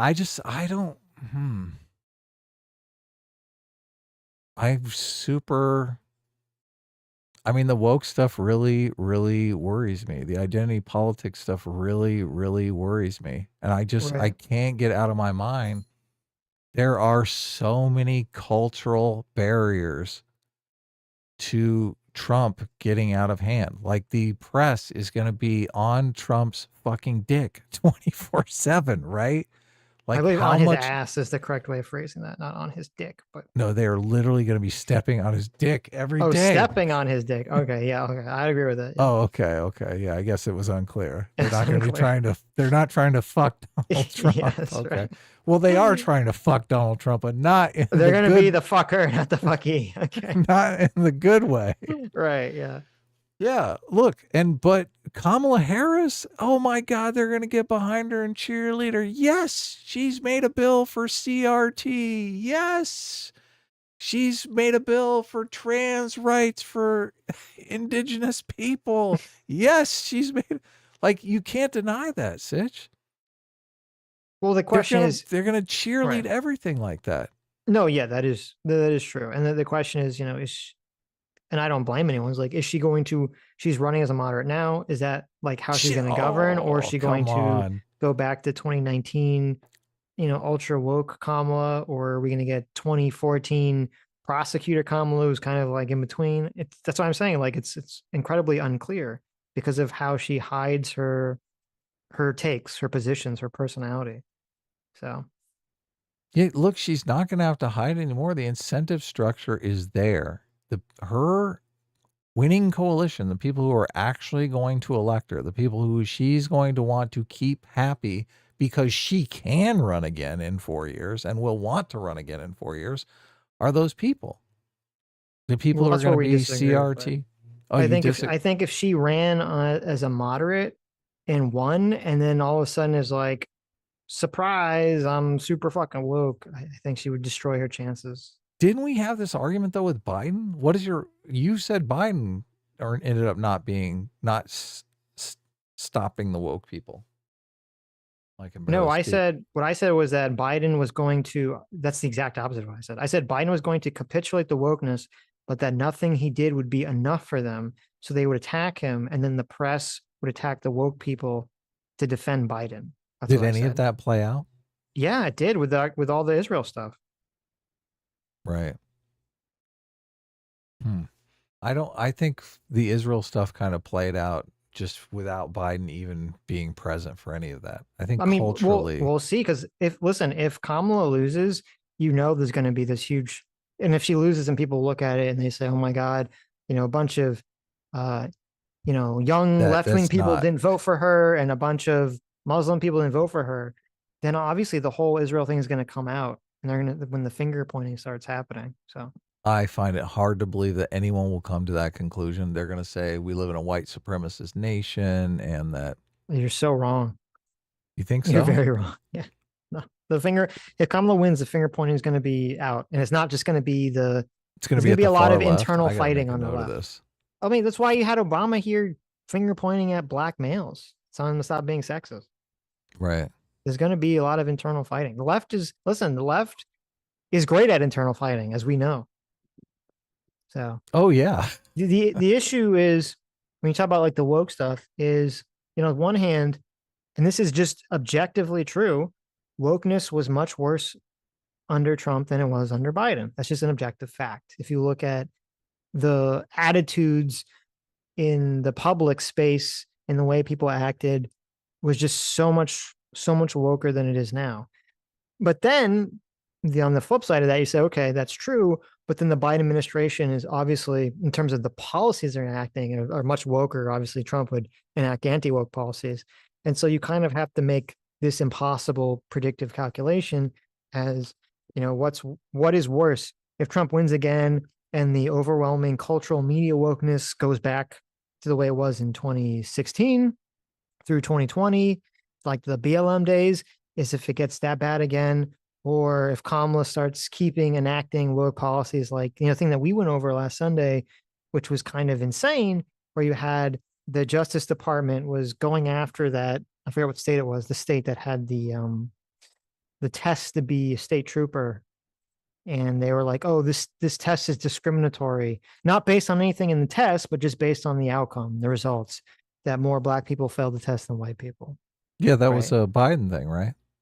Well, Biden didn't personally do it, but the Justice Department under Biden was involved in that. So right, and you're not in favor of that, obviously. Of course not. That's insane, right?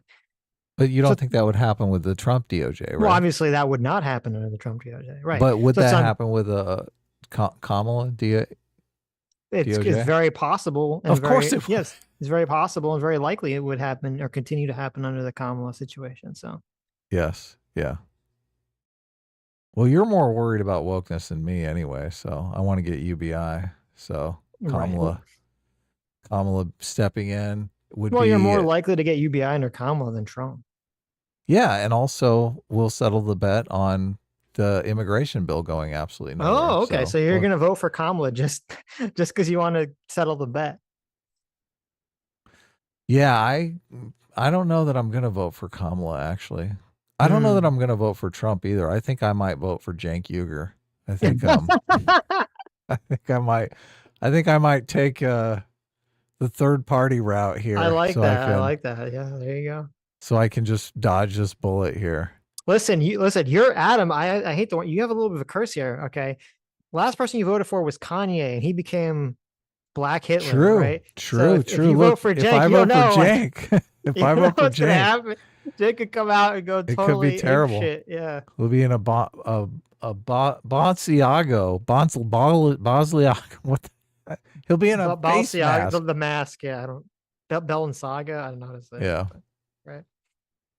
So that's funny. Yeah. I don't know. There's, I'm not, there's some, Yeah. Well, well, I have, like, it's going to be a win for me, whoever wins on, like, if Kamala wins, I get to rub it in when she completely drops immigration and never does anything. I get to rub it into Sitch's face. And if Trump wins, I think everybody's head just exploding, and then I get to gloat about, oh, you guys should have had a fucking primary. What were you guys thinking? You guys shouldn't have hid the fact that Biden was dead. Like, you should have forced him out earlier so you could have an actual primary and actually had a good candidate up. It wouldn't have even been close. So, and it's going to be razor thin anyway. So everyone's going to be like, oh, if we would have just did this tiny little thing differently, everything would have been fine. You would have got Josh Shapiro as your VP instead of Mike Walls. It's so weird too, because didn't she say in one of these interviews that her first decision was picking Walls? And I was like, yeah, you fucked that up too. She said it was like based on, it was the Howard Stern thing. She said it was like based on a vibe or something. Oh, I know. It was like, what, you fucking retard. Like, what? Maybe Adam was right. Maybe you are an idiot. Yeah. Jeez. Yeah, that was definitely idiotic. But I don't know, because the reporting, see, that seems like a lie to me, because the reporting, which seems more realistic, was that they're like, Josh Shapiro's, he's not a follower, he's a leader. So yeah, she was worried he was going to outshine her, which is just as bad, right? She picked Tim Walz for the same reason Trump would pick someone like Pence. Right. But Trump actually went against that, only because he just got shot at and he thought, oh, this is in the bag. I can pick whoever I want. Well, no, but I mean, Vance is still, he's not going to outshine Trump. He's a follower. So yeah, he's very careful. He's read the 48 Laws of Power. He's like the Penguin, when the Penguin was like, what was the line he made about like knowing to keep his head down, or to let them talk down to him when they need to. Yeah. Yeah. So they can maintain their own egos. Never outshine the master. There you go. Rule number 1. Yeah. Alex Wright for $5 says Tony DeCouples should have been commended by CBS for doing his job and pushing back on the propaganda of Nomiki Konst. I don't know who that is, but I agree with the commendation. Yes, definitely. I totally agree. Yeah. Tony deserves a medal. Instead, he's on his hands and knees begging for forgiveness. Well, we don't know. I mean, let's be nice. Okay. We don't know what the situation was. Sitch, this is a comedy show. Okay. Stop. We're trying to. Don't miss a line, my boy Tony. We're trying to. He's wearing a nice. He's wearing a nice suit in the interview. Okay. He's wearing the Lex Friedman suit. He's challenging Coates.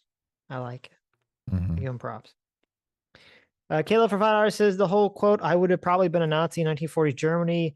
Thought experiment is Hassan to your analysis and being obviously deployed as terrorist PR. Yes. I don't disagree. With that. Yeah. It's his way to be able to call all of you racist, to say that you are all racist pieces of shit. Right. And no matter what you try, no matter how you try to wiggle out of it, you're still big fucking racist pieces of shit. That's his argument. Yeah. Right. Which is racist, oddly enough. Andy No for Bob 90 No. Boba Peck for $2 says Andy No reported a third attempt on Trump yesterday. Really? Wow. Did you know about this? I did not. I did not know. What happened? Let's see. His post was deleted here.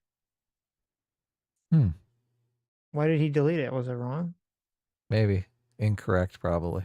Says on Saturday, deputies assigned to former President Donald Trump rally contacted the driver of a black SUV at his checkpoint. The male driver was found to be illegally in possession of a shotgun, loaded handgun, and high-capacity magazine. He was taken into custody without incident and later booked for possession of a loaded firearm and possession of the high-capacity magazine illegally. This incident did not impact the safety of former President Donald Trump or attendees at the event. He had fake VIP passes. Interesting. That doesn't look good. Why? I didn't hear about any of this. That's crazy. I read that one. Artemis Falfador says new Trump assassination attempt just dropped. Yeah, there you go. Haunting and Dev's Wall spook officially for $5 says it's why I love old Chinese propaganda and it invariably makes us look awesome. True. A PC for $5 says I served in World War II. Well, not me specifically, but my parents. Well, all right, my grandfather did. Look, can we get off this? Did I serve in World War II point? There you go. Thank you. That's exactly what's going on. Right. Girl Sarah for 30 months says, I hope I'm the first, but the next. I hope I'm the first, but the next time you're inclined to check the Democracy Index, you should check the Republic Index too. Is there a Republic Index? I'm not sure joke. that there is. I think it was a joke. This is funny. Oh, it is? I'm just assuming it's a joke, but because they would say America's not democracy. It's there's the so Republic, many people. There's so many people that hate democracy. He's not democracy, the Republic. Will you accept if your definition of republic is limited democracy, like a democracy where some things are not up for a vote because they have some sort of Bill of Rights, right? Then, I mean, what are we arguing about? Right. It's silly. Grassroots Hegemon for $5 says, I want you to read the book and all of the book that tongue wash my ass and all the other books. However, don't waste your time. There you go. Spencer Harmon, thanks so much for the 29 months of Discipline Equals Freedom. Says, dang, 29 months. I'm on my way to Florida for the next 2 weeks. Much needed vacation. Well, there you go. Hope the weather is nice for you, Spencer. Yeah, definitely. Vacation's always good. Yep.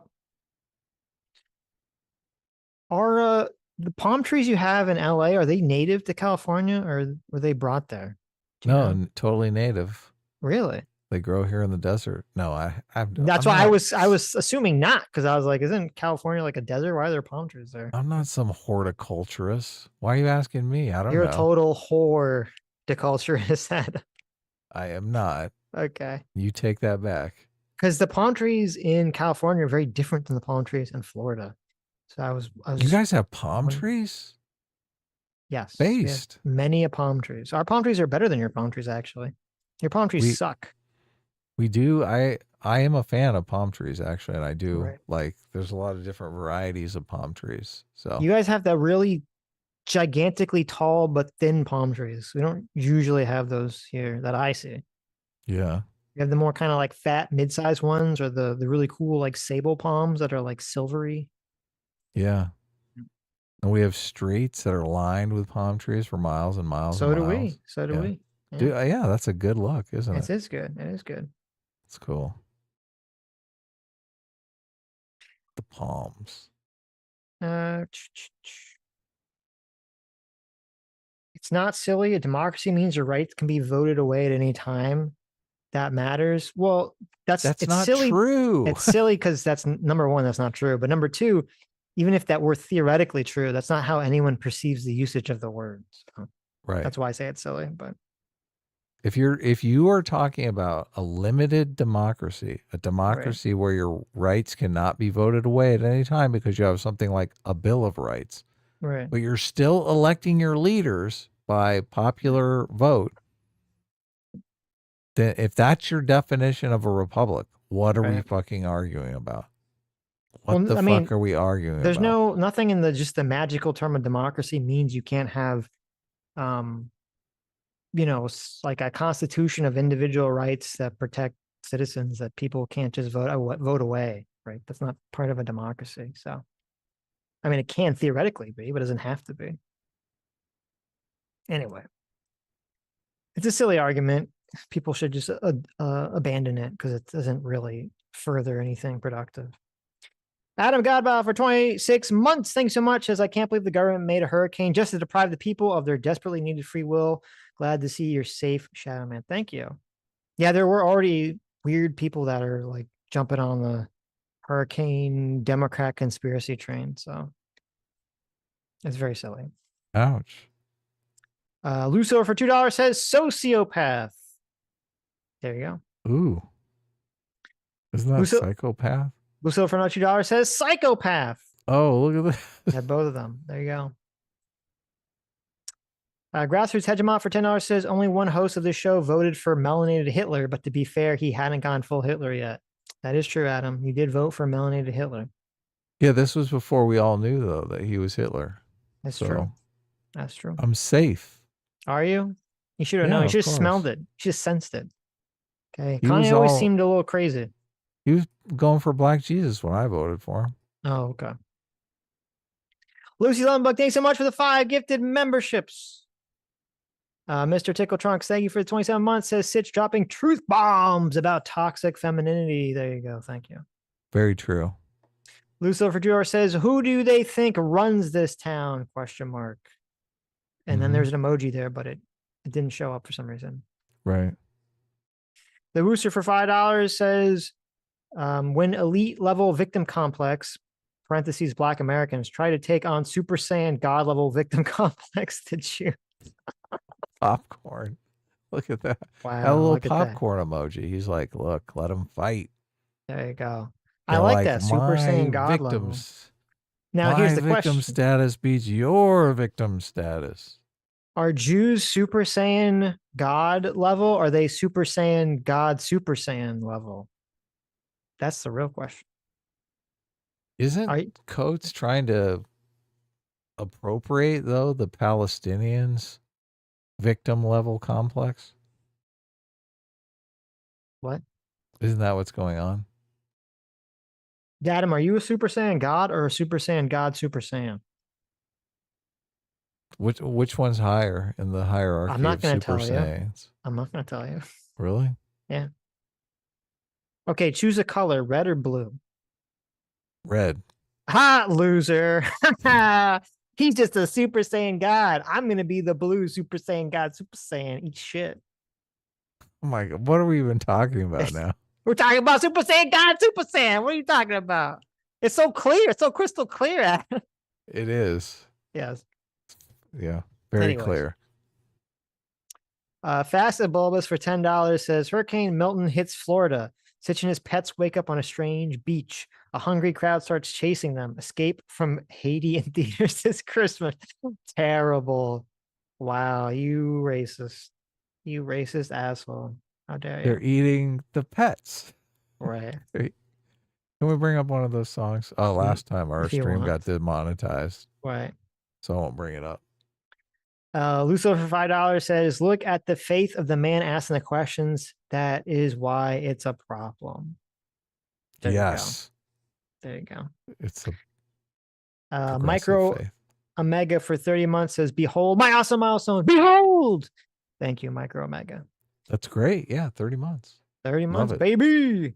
Mr. Tickle Trunk for $2 says the KKK should convert to Islam to blame the Jews freely. That would be a pretty funny, like a meme comic. The KKK is like, listen, we're not allowed to be racist anymore. What should we do? And then someone jumps in there like, guys, I have an idea. Yeah. There you go. Last panel. They're all converted to Islam. I tried to look up how many people are in the KKK right now, but I couldn't find any decisive numbers. Is the KKK, like, as an official organization, even still exist anymore? I think it does. I think they're down to like 10 chapters, but there's probably 5 guys in each chapter. I'm assuming there's like 10 or 100 or even 1,000 times more gripers than there are KKK. So, yeah.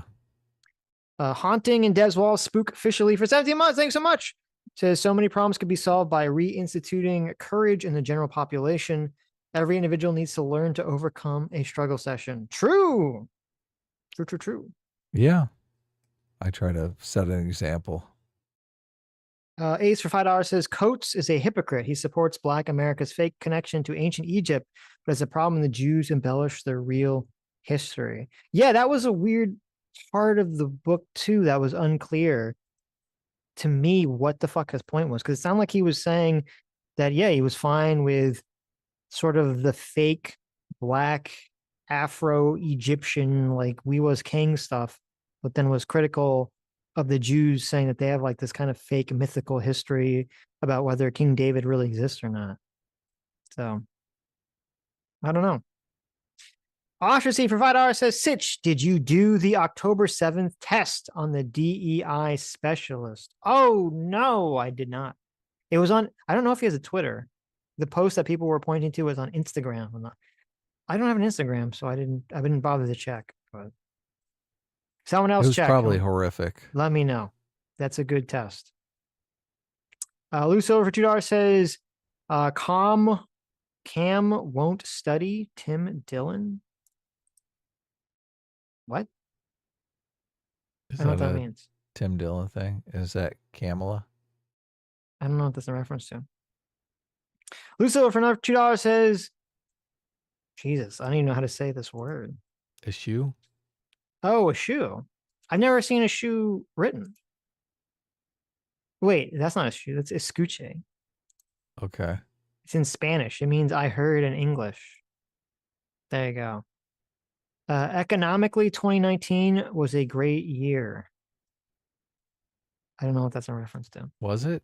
I mean, we were in the Wasn't that- pandemic, right? Wasn't that when did the lockdown start? Lockdown's all blur to me, so I don't know when it started.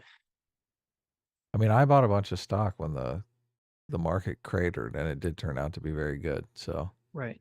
I So believe good I for was you. telling you to do the same thing. Sid, You did, but and I don't think you didn't did because I'm a anything. piece of shit. Yeah. Yeah. I was like, here's your big opportunity. Because Right. I knew when the housing crash hit, like I was like, God, I wish I would have bought more stock. Mm-hmm. I was like, I'm not going to make that mistake again. I saw this interesting video. I forget what the YouTuber was, but it was all about how like crypto is a scam, which I already Yes. knew. True. But the part I didn't know was that he was talking about the what was like the crypto art thing called? I don't remember the name of the artist or any of that stuff, but I know exactly You know what what you're talking Yeah, about, right? totally. The Yeah. Bored Ape stuff. That guy, yeah. That's a What was different it- guy. What was the name of like the NFT Bored Ape stuff? Yacht, yeah. Like the NFT stuff, the art NFTs and all that stuff. And that the first artist that sold the big digital art NFT for like some astronomical amount. The guy that bought it was some fucking crypto guy who was like, the guy knew he was going to buy it beforehand as part of their promotion for their NFT or part of their cryptocurrency. Yeah, it's all a scam. Yeah, it's all a scam. I didn't know that. I was like, that's crazy. I mean, I feel like stupid. Like that should have been obvious. That was what was going on because that's Do not you that know made what, sense. So Do you know what wash trading is? no. So wash trading is when you sell something to yourself. Mhm. So look, if I want to sell myself a Bitcoin for $10 billion, right? I'm Right. establishing a market level at $10 billion. To try to get other people to buy in at some comparable level, right? Yeah, exactly. Yeah. So I don't know how they deal with the wash trading thing in Bitcoin. Like what's to prevent me from just selling myself from two different Bitcoin accounts, Bitcoin at some high level, right? Waiting Well, for that's what was some happening sucker. with all the NFTs. Yeah, waiting for Yeah. some sucker to come in and buy the Bitcoin at that level. Right. Right? Yeah. So I mean, there's strict rules against wash trading inside the stock exchanges. That's like a big no-no. of course. Yeah, because I guess I didn't know until I watched this video because I kind of didn't pay attention to all the NFT art stuff. I didn't realize that was all inherently tied into crypto. Mm-hmm. So all that stuff was a scam. I was arguing maybe with Ostracy, maybe with Solidoge on Twitter about this, about crypto. Yeah, I know the crypto people get really protective. So Solidoge for $10 says, thanks to Game Freak, we have a new Poke Rap. Slakoth, Usaring, Milotic, Torres, Typhlosion, Rapidash, Pillowswine, Slacking, Auxiliary, Usaring. Gotta freak them all. Pokemon. I gotta see this. Soto, send me this leak thing on Twitter. I am curious as to degenerate Pokemon leak that occurred. Twanton for $5 says, did you catch the part in the HS interview or Howard Stern interview where Howard Stern actually inferred Harris's husband was a predator? No, I didn't catch that. I must have missed that part. Do you remember that part? Because I No. don't. Okay. Predator how? I don't know. Howard Stern's wearing a wig, right? Like that's not real hair. I don't believe that's real hair. I It's gotta didn't be watch fake, it. right? I just listened to Okay. it. So. He's got his hair is like the way it looked when he was like 20, the long black curls. I'm like, this guy's like Right. 75 or whatever. There's no fucking way that's his real hair. Right. Look at you. I'm just saying. That's fine. Listen, I'm just saying. Elon Musk has the he has hair plugs. Yeah, or the hair transplant or whatever. So wow. Good for him. The Wooster. Thanks so much to Wooster for $20. I missed this one. It says Sitch. Dragon Ball Daima is the last property that Akira Toriyama worked on before passing away. First episode just came out and it's pretty good production-wise. It takes place after the Buu saga and before meeting Beerus. Huh. That's a weird setting. I mean, I'll check it out. It's a very weird. Yeah, that's so strange, huh? That setting. Well, I mean, in terms of like, imagine you had a show, Adam, and then you have a sequel show that takes place a few years later. Oh, I know. And then you're like, okay, now I'm going to do a show that takes place in between the two shows. Right. Because that means that nothing important can happen. Because you have to end at the place that the sequel show starts. Right. So, I mean, important things could happen. But it's not characters. Well, no, but I mean, like, it's not like, so with Star Wars, you could have, in theory, something that takes place in between the prequels and the original movies because there's like a lot of space. But with Dragon Ball, it's like, I mean, it's pretty direct. 24 hours. You have a direct story about like one character and one character's family. So it doesn't seem like there's a lot of space to grow, but I'll check it out. What if it's just a dream? Oh, okay. I guess it could just be a dream, right? He goes to bed. Right. You go through the dream and then he wakes up in the other series. There you go. It's perfect.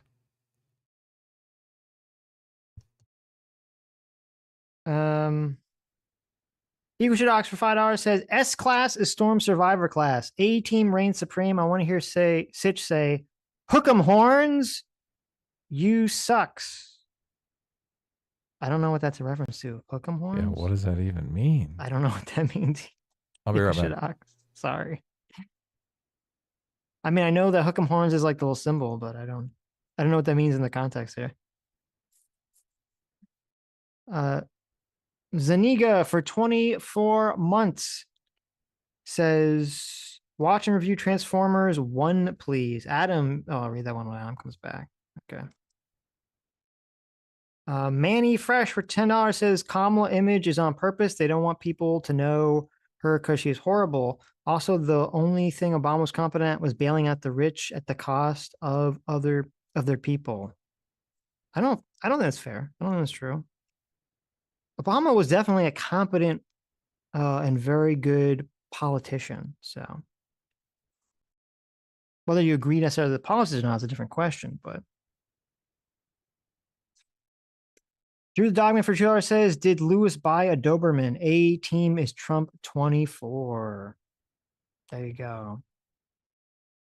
Stuck for $5 says, glad Sitch and friends and family came out of Bilton. Okay, thank you. Let's right back to politics. Out of the flying pans and into the fire. Wouldn't you say? Ha ha ha ha. Thank you. I'm back. Welcome back. Welcome Drew back. Dogman says that you're voting for the A team is Trump 2024.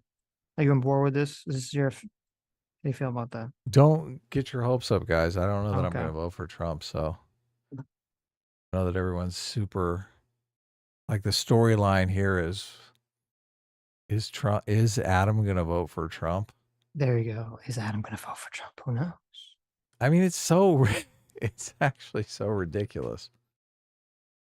But look, I don't want to make Sitch's mom hate me, so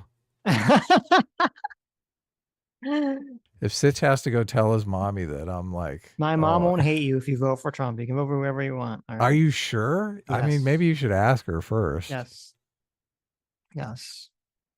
The thing that makes me not want to vote for Trump is that if Trump loses, I don't want to be a part of that shit. But also, I mean, if Trump wins, then all my friends with TDS are going to be like, oh my God, this is your fault, Adam. I'll be like, what the fuck? You specifically. What the fuck? Kamala Right. Harris won California. How's it my fault? Mm-hmm. Yeah. Oh, Zunga said, Adam, you and your wife would like The Wild Robot. Oh, yeah, I want to see it. I definitely want to see it. J-Mac said he saw it and it was good too. So Right. Who saw it? J-Mac. Oh, yeah, that's right. He did. It looked like it was a kid's movie, though. I love all those movies. Okay. My wife and I used to always go to Right. all of the animated movies, all the Pixar movies. Come on, I they're did all see. great. I did. Megamind. Well, they're not all great, but a lot of them are great. What do you mean? There's like few that are not very. That robot, the robots one is terrible. The old robots one? Yeah. With Robin Williams? Yeah, that one was Yes. not good. Yes. That one's terrible. Right. Yes. I did But see like the Happy Feet is amazing. Happy Feet is good. I never saw the sequel. I think I did. Isn't it like a musical? Or is she not allowed to like that? Happy Feet is not a musical. There's second one one. song. Well, I Okay. didn't. I don't know that I saw the first. Okay. The second one. Right. I did see the new My Hero Academia anime movie, and I would not recommend it. Hmm. Do not go see it. It's a waste. Waste. Very generic. Pretty boring. Cool. Equal Shadox for $5 says Coates is a potent combination of well-spoken, verbosely poetic language, leftist tribalism, and on top of the progressive stack, aka darling of the left. True. It is so weird that he's been like anointed. I mean, again, I guess he's very good. He's very good prose, so it makes sense. But that book, I just read it, and it was so meanderingly pretentious that I was like, God, if I had to read this instead of listen to it, I would have thrown it in a river. It's bizarre. That's what people want. They're just like, oh. It's Some so people like weird. that. I can't stand it. That's part of why. Like I remember in school, like a million years ago, I had to read Catcher in the Rye. I fucking hated it because it gave me that same vibe of like meandering pretentiousness. I was like, oh my God, stop it. Also, because he's a fucking wussy. He paid for a prostitute, didn't have sex with her, Adam. Okay. That's Maybe a you bitch just move. maybe you just wanted to hold her. Maybe you just needed a human touch. Sitch. Oh, And okay. look at you looking down your nose. No, wait, I would see if he would have done that, if he could have said like, just cuddle me, hold me, that would have been okay. Oh, he didn't even. I don't Did think he so. practice his comedy routine on her? I don't Did he, remember. like, I don't remember what I'm trying to remember. He gets beat up by the pimp or something. use her services in any way, shape, or Right. form? I None? hate Oh, Old okay. Man in the Sea. I did have to read Old Man in the Sea. That book fucking pissed me off. I was like, okay, this old guy goes through all like this massive struggle for this stupid fish. And he finally is like almost dies to catch this dumb fish. I think it was like a big marlin or something. At least it wasn't the cover. I don't remember if he actually says what the fish is in the book or not. And then I like at the end of it, when he finally catches the fish and almost dies, it's too big to put on the boat. So he has to tie it like off the side of the boat. And it just gets eaten by all the other fish before it gets back. So it's all for nothing. It was terrible. I was like, fuck this book. And then it's supposed to be some allegory for Jesus or something. I'm like, no, I don't care. I accidentally hit someone on the channel. Oh, really? I was trying to pin their message. Yeah. Were But you I think able I to- brought him back. Okay. Bring him back. It was limited hangout. Sorry. Sorry, limited hangout. Okay. Let me Bring make him back. sure. I Justice for limited hangout. did. Yeah. Sorry. guys. Edward Sr. for $10 says, Mr. Coates, you say that how Israel and Palestine got to this point is not important. That's how it is now is the entire issue. Then why are you talking about slavery, Jim Crow in the United States of America? That's a fantastic point. That's a fantastic point. Yeah. Because couldn't someone like, that's literally what some people say about when it comes to like black crime or black poverty. They just say, I don't care about any of the reasons why, people got that way or the situation exists. I just care about what goes on right now. And it's kind of funny because he just adopted that situation for the Palestinian perspective. So, yeah, a lot of people don't like to think about this shit. right. Manny Fresh for $10 says, don't know how people forget slavery was illegal in 50% of the country, and even the states where it was legal, most didn't have the money to own slaves. Slavery was fought from the very beginning. Yeah, I know I don't know what the exact numbers were, but my understanding is only a minority of people own slaves, but right. Though then obviously segregation, added a lot of fuel to that fire. So Kristen Brandon for $2 says, but Ben Shapiro. There you go. I don't know what that was in reference to, but yes. Ace for $5 says, if Coates was right, where is Ukraine's Hamas? Russia has committed 2 genocides against Ukraine and other evils, but they have not become monsters. There you go. That's a good point. It's a great point. Lou Silver for $5 says, somehow America kicked the British out without killing a single baby. That's a very good point. That is true. That is true. Nice. Drew the Dogman for $2 says, my pinky toe looks just like that tiny baby hippo. Wow. You should probably get that checked out by a doctor. So no, you should photograph it and give it its own Instagram account. Or that. Nolan Gams for 12 months says, 1 year of A-team supremacy. GG, boys. Nice. There Look at you that. go. How do you feel about that? Disgusting. Majin for $5 says, hey, fellas, wonder why it's hard to have a firearm in New York City? Mafia, parentheses, Italians. So what's the systemic racism of stop and frisk? Is that true? I didn't know that. It's interesting. That's why they outlawed the handguns, because the mob stepped in. Damn Italians, ruining it for everybody. Back Health 101 for $2 says, thank you for supporting Anna on her journey. Of course, based Queen Anna.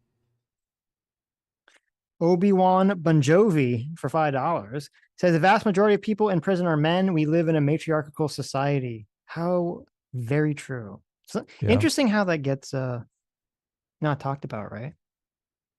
Yeah. They'll all be getting mail-in ballots, I'm certain, this election, though. There you go. Michael Struckman, thanks so much for joining the Free Will Seekers. Real Holstein for 2 months says, hail Sitch, hail Adam, let us leave our enemies broken and drowning in despair. That would be good. I'm happy about that. Oh, there you go. PC for $5 says, Ta-Nehisi Coates needs to listen to Kamala and be unburdened by what has been. Very true. Very true. Stug for $5 says, Ezra Klein, quoting Ezra Klein saying, you either die the villain or live long enough to see yourself interview Coates. I don't think that's an actual quote by Ezra Klein. That is an actual Ezra Klein quote. Okay. It's pretty funny, though. Ace for $5 says, Sitch, use Pirate Bay to get books. Way better than giving people like Coates money. Well, listen, I have Audible. And I have I always have the full amount of credits stacked up because I don't use it enough. So you can return the book and in the comments say, book was whack. Listen. I'm not a thief, okay? I don't believe in stealing. Book was whack, right. But the book was whack. I mean, I'm gonna critique the book. I'm gonna pay for it and listen to it like an honest American should. All right. Vanessa. Listen, like a good honest American, the only thing I steal is pornography. Oh wow. Mr. Middleman for $5 says, what do you guys think about the Kamala DeSantis drama? Seems like a stupid fight for her to pick, and his response made her look awful, in my opinion. Yeah, I agree with that completely. It seemed like a very retarded fight for her to pick. So bafflingly stupid response. Did it make her seem like a super genius? No, it made her seem real stupid. Yeah. Yeah, no, it was dumb. Vanessa for 1 year. Thanks so much, Vanessa, for a whole year. Says, I have been on before, and I cannot believe you two don't remember. Wow. It is embarrassing, but listen, I don't remember anything. Okay. It's so funny. People will say oh, What did you talk about on the, like, I'll come off the stream and someone be like, oh, what did you talk about on the stream? I'm like, who knows? What did I talk about on this? Like, I don't know. Everything. It all just goes in one ear, out the other. All right. It's fine. Malik for $10 says, does making Sitch read my super chat count as creating a job? Yes, it does. There you go. Thank you. A slave job. Grendel Vat, thanks so much for 20 months of being a free will seeker. Says, happy for Sitch and everyone making it through Milton safe. Had family who gambled on 10-foot storm surge versus 11-foot elevation, so it was on edge for a while. Yeah, no, it's super scary because it's like, it could be one of those things where you could be totally fucked if you gamble and are wrong. And that's kind of what is scary about these hurricanes is it's like you could be just a couple hurricane eye wobbles away from not a big deal to like epic disaster. And very often you get a lot of these like near misses where it changes at the last minute and it's not so bad. And then people become complacent and then, they get fucking annihilated by a really bad one. So it's no just joke. So weird. I can't imagine having to abandon my home. Right. It sucks. It's not great, but the real Hall Standing for $5 says Florida man does not science. Florida man knows that we need to fund the military and make a big enough shell to get rid of hurricanes. I am kind of surprised that it's the year 2024 and no one has ever really talked about using some kind of scientific way to disrupt, weaken, or destroy hurricanes. Isn't that kind of surprising to you? I guess. I mean, you had Trump's, why don't we nuke it, which obviously is stupid, but. Well, look, everyone made fun of him for that. So why? Yeah, but that's dumb. You don't want to shoot nuclear fallout everywhere when you nuke a hurricane. If they do dig into this and that is actually the solution, that'd be pretty funny. I'm just gonna say, oh, another win for Trump. There you go. I don't think that's gonna be the solution. What would you do? I mean, I have no put some sort of structure in it to slow it down. I don't know. I have no clue. I don't know. I said I don't know my hurricane science. So I don't think the nuking is such a bad idea. I mean, you just blow it apart, right? It's too big. Blow it apart while it's out in the ocean. Don't they do testing of nuclear devices in the ocean anyway? They did at one point. Yeah. Yeah. I'm thinking nuking is probably a good solution. It's too big. It's not gonna do anything. I don't think you can blow it up. Isn't a nuclear explosion pretty big? It's not bigger than a fucking hurricane. Yeah, you're right. The eye is just, you might be able to fill the eye up with it, right? I don't think you want to just drop a bunch of nukes into a hurricane. Drop the nukes into the eye of the hurricane and see what happens. I mean, it's worth it just to why don't you just drop instead of nukes, why don't you just drop like 100 MOBs, mother of all bombs, into the eye of a hurricane and see what happens. Right. Those aren't nukes? No. Oh. No. Wouldn't the heat evaporate the hurricane? I don't think so. I mean, I would assume it have some kind of effect. I don't know. Isn't the hurricane evaporation itself? I mean, it's the water evaporation, right? They're hot already. Maybe you'd make it worse because I thought the problem with the hurricanes. Can you imagine? Oh my God! Yeah, that's a Category 8. Right? Because I thought the problem with the hurricanes is that it's the hot water makes it worse. So if it's hotter, it's worse. So you need like a cold beam or something to chill it out. You need Mr. Freeze to come here and cool off the hurricane. Right. You drop ice into it or something. An ice block. Yeah. Listen, in Futurama, they would just drop the giant ice block in the ocean to fight climate change. Right. Just do that. Yeah.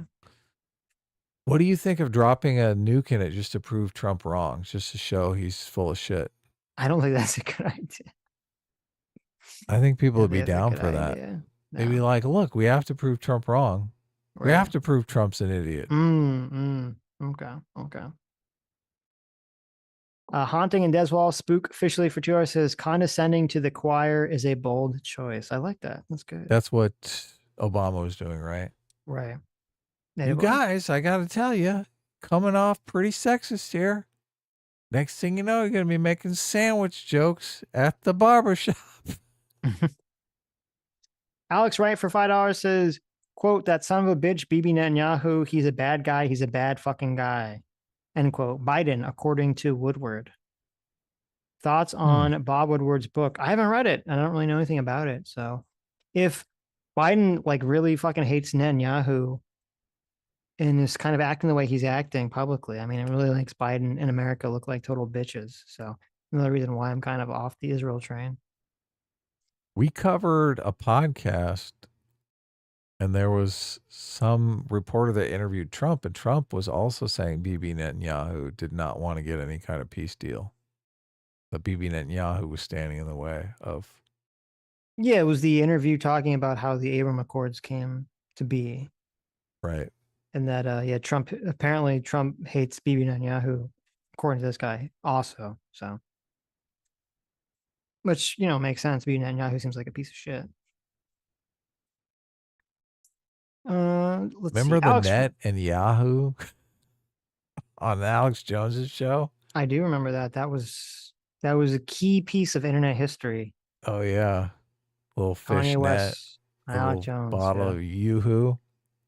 I just love Alex Jones continually trying to run interference for Kanye, and Kanye be like, "Alex, shut up. I just don't like the Jewish people." Yeah. Then Nick Fuentes over there like loving it, like, "Oh yeah, Alex, the Jews." I know. Right. He keeps going, I gotta go with Kanye here. I gotta go with Kanye here, Alex. What the fuck? Wow, that was so weird. I don't have a lot of, I mean, I guess I never did, but I lost in the modicum of respect I had for Alex Jones on that day. Did you really? Yeah. Yeah. I mean, it was very just small. so funny that he was trying to play the straight man. It was funny. It was funny that, but it's not intentional. Right. Like it's a funny situation. He's not trying to be funny intentionally. Yeah. You fucked up when Alex Jones has to play the straight man to the insanity that he's witnessing. So right. It was like it was like karmic justice. Yeah, for being such a crazy person all the time. He is the one that's always a crazy person. Yep. He's like, how does it feel? Alex Wright for $5 says, Adam, if Trump conducts drone strikes or special ops in Mexico, that's in Agenda 47, without the consent of Mexicans, how will he implement the Remain in Mexico thing? I guess he wouldn't. Right. I mean, do you really think the people in Mexico who are being terrorized by the cartels are going to be super pissed off that Trump decides to drop a bomb on the cartel's headquarters? Well, it depends. Do you really think the Mexican citizens are going to hate that? Well, it depends. If it's not a question of the Mexican citizens, it's a question of the Mexican government has to agree to it. Right. But I mean, I care about the citizens. I mean, I think the citizens are probably upset about the cartels because they're the ones that are being, I would imagine, raped and pillaged and terrorized by them. I think we should. I don't understand why we don't. It's not clear to me why we don't just start blowing up the cartel people. Yeah. Declare war on the cartel. I agree. Unless they just think it would cause too much terrorism backlash, they don't want to get involved. And they say, well, it's Mexico's problem. Which is probably the case. Part of the problem is they're like a big part of the economy there. They're the economic wing of the corrupt government. Right. Right? They're paying a bunch of the officials bribes and stuff like that. So they don't want a bomb dropped on them because they're like, hey, that's my tax base. Right. They're completely terrorizing the population, but that's how they get them to work. Mm-hmm. Yeah. I don't know the situation, the logistics of the situation, so. Rex Vectum for 13 months says, I think it's way more likely Kamala listening to the dumpster serpents in D.C. will get us into some gigantic war than Trump just winging it. I agree. I think it's unlikely that America is going to get into. Well, actually, I don't think that's true. I think there's probably a high likelihood Well, I don't know if America will get directly into it, but I think there's a high likelihood in the next 4 years of China trying to invade Taiwan. Yeah, and they're going to do it. They're far more likely to do it with Kamala at the helm than they are to do it with Trump. Let's be honest I don't here. agree with that at all. I don't know why people keep saying this thing that like, well, Trump's crazy, so the people are going to be afraid of him. And I'm like, okay, that would make sense if Trump wasn't very explicitly running on the party that is the isolationist party.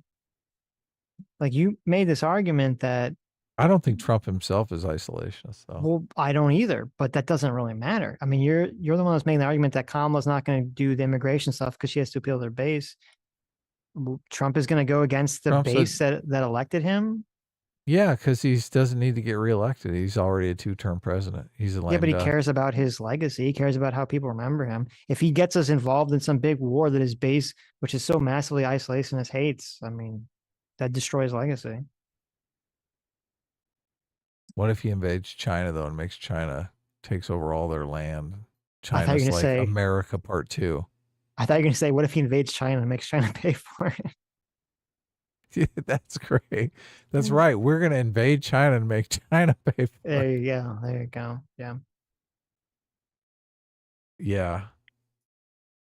Look, all this is speculation. Right. I don't think really anyone knows the answer to this question. This is why I have faith in the democratic process. The democratic process will yield the right result. Right. Chuckle Desk for 23 months says there is one question that how you answer determines your vote. Will Trump change things or Kamala? 6 months from now, how does the country look? Trump will change things more. For the better or the worse? I think Trump is going to try to do something about immigration. Mhm. And it's going to be really hard. It's going to be really hard for the Democrats to go against him when they've run an entire campaign on how they wanted to do something about immigration, but Trump stood in the way. Like, how do they fight that? Well, it depends what the thing is that they do. Right. So, because if Trump starts to do not these, like if Trump is pushing on the just massive deportation thing, they're gonna fight on that. Yeah, let's think about that. So how's that play out? So they're gonna say you're ripping the families apart. How dare you? Yeah. So is it really feasible to do some massive deportation? What's the logistics of that? That's the $1 million question that whenever someone brings it up, they ask, how are you actually logistically going to do that? To which him and Vance don't answer because there isn't an answer that's a good answer. So, right. That nobody wants, the Democrats always paint the picture of like the ICE Gestapo door knocking in the Spanish areas asking for people's papers. So, which obviously I hope these people are carpenters that are building homes. They're not sending the roof. That's what's going to happen. You're going to lose all the house prices are going to go up when they deport everyone because there's going to be no workforce to build the fucking homes anymore. So Kamala is planning on building 1 million less homes in her first term. Haunting in Deswall Spookfishly for $2 says, I just hope everyone has fun. Yes. Look, we're here to have fun. We don't care about the haters. You guys vote for whoever you want. Vote for whoever you think is going to be best for you. Right. You vote for whoever. If immigration is on your mind and you care about immigration and you think Kamala's actually do something about it, you vote for Kamala Harris, okay?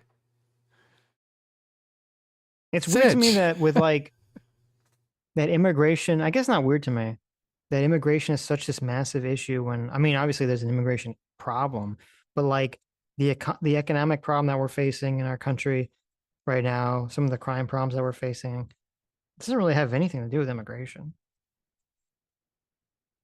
Yeah. I mean, it might actually be bringing down the inflation, though. I wonder how many of these workers are picking produce and stuff like that. Well, that's the irony, is that the immigration probably is bringing down the inflation, but no one on the right would ever acknowledge that or talk about that. Right. So. JD Vance actually made the argument that they're taking up the homes. The homes are getting expensive because of the immigrants. Of course. Yeah. So. Which I don't agree with that, but no. Stug for GR says Pokemon no NGO, no to the polls. There you go. Old School for 22 months says, I just prefer the term republic over the term democracy. It sounds grander, nobler, but it's referring to the same thing. Well, that's fair. That's cool. Yeah. Republic. Stug like for the public 2 hours. option, right? That's The why you like republic it. option. I like that, yeah. Stug for 2 hours says, Adam, will you play a prostitute on your harmonica? Oh yeah, I will. Definitely. There you go. Those who provide ours says, quote, a republic if you can keep it. Benjamin Franklin, becoming a democracy is how we lose our republic. Listen, you're never, ever, ever going to sell me on this. It's just stupid. I'm sorry. It's just objectively stupid. You're just how are you defining a republic? Right. I mean, if you're saying a republic is a nation of laws, and you're like, yeah, some of those laws are election laws. I mean, what the fuck? I know. It's not like democracy is not a hugely important aspect of our society. Right. Yeah. Yeah. Well, when people make this argument, they say democracy, they're really saying the direct democracy in quotes, which we're not a direct democracy. So. Right. Yeah. Limited democracy. Like we could solve this right now if you just want to say a republic is a limited democracy. It's done. I'm like, done. Okay. We're a republic. Right. Audacity for $10 says, we used to have a joke at work. There are 500 members of the KKK. 499 of them are feds looking for the one guy. There you go. That is a great joke. There you go. It's true. Mike Mills. Oh, my thing's lagging. Mike Mills for $5 says, Adam, if you cared about the safety of your family, why would you vote for Trump? He threatened to withhold aid from blue places. You live in California. What aid? I'm not looking for any aid I don't need any aid. I saw the clip. I didn't get to watch it yet. I bookmarked it on Twitter. Supposedly Trump was talking about threatening to withhold aid for forest fires from California or something. Oh, well, that sucks. But of course, if a bunch of homes burn down, the value of my home is going to skyrocket. Once again, Adam comes out on top. Yeah, but I don't know what the basis of the threat was. There's some threat. I know that didn't he do this when he was president too? Wasn't there some threatening to withhold, and wasn't there some withholding of aid to California when all the forest fires are going on? When Trump was president? I don't remember any of that. I do. Trump loves us in California. I thought it was ironic because all the people were complaining about like the aid to North Carolina and Florida and everything. And people were saying rightfully that, well, remember when Trump was trying to withhold aid from California? So there was no withholding of aid for partisan reasons. Maybe he was trying to withhold AIDS from California. Oh, of course.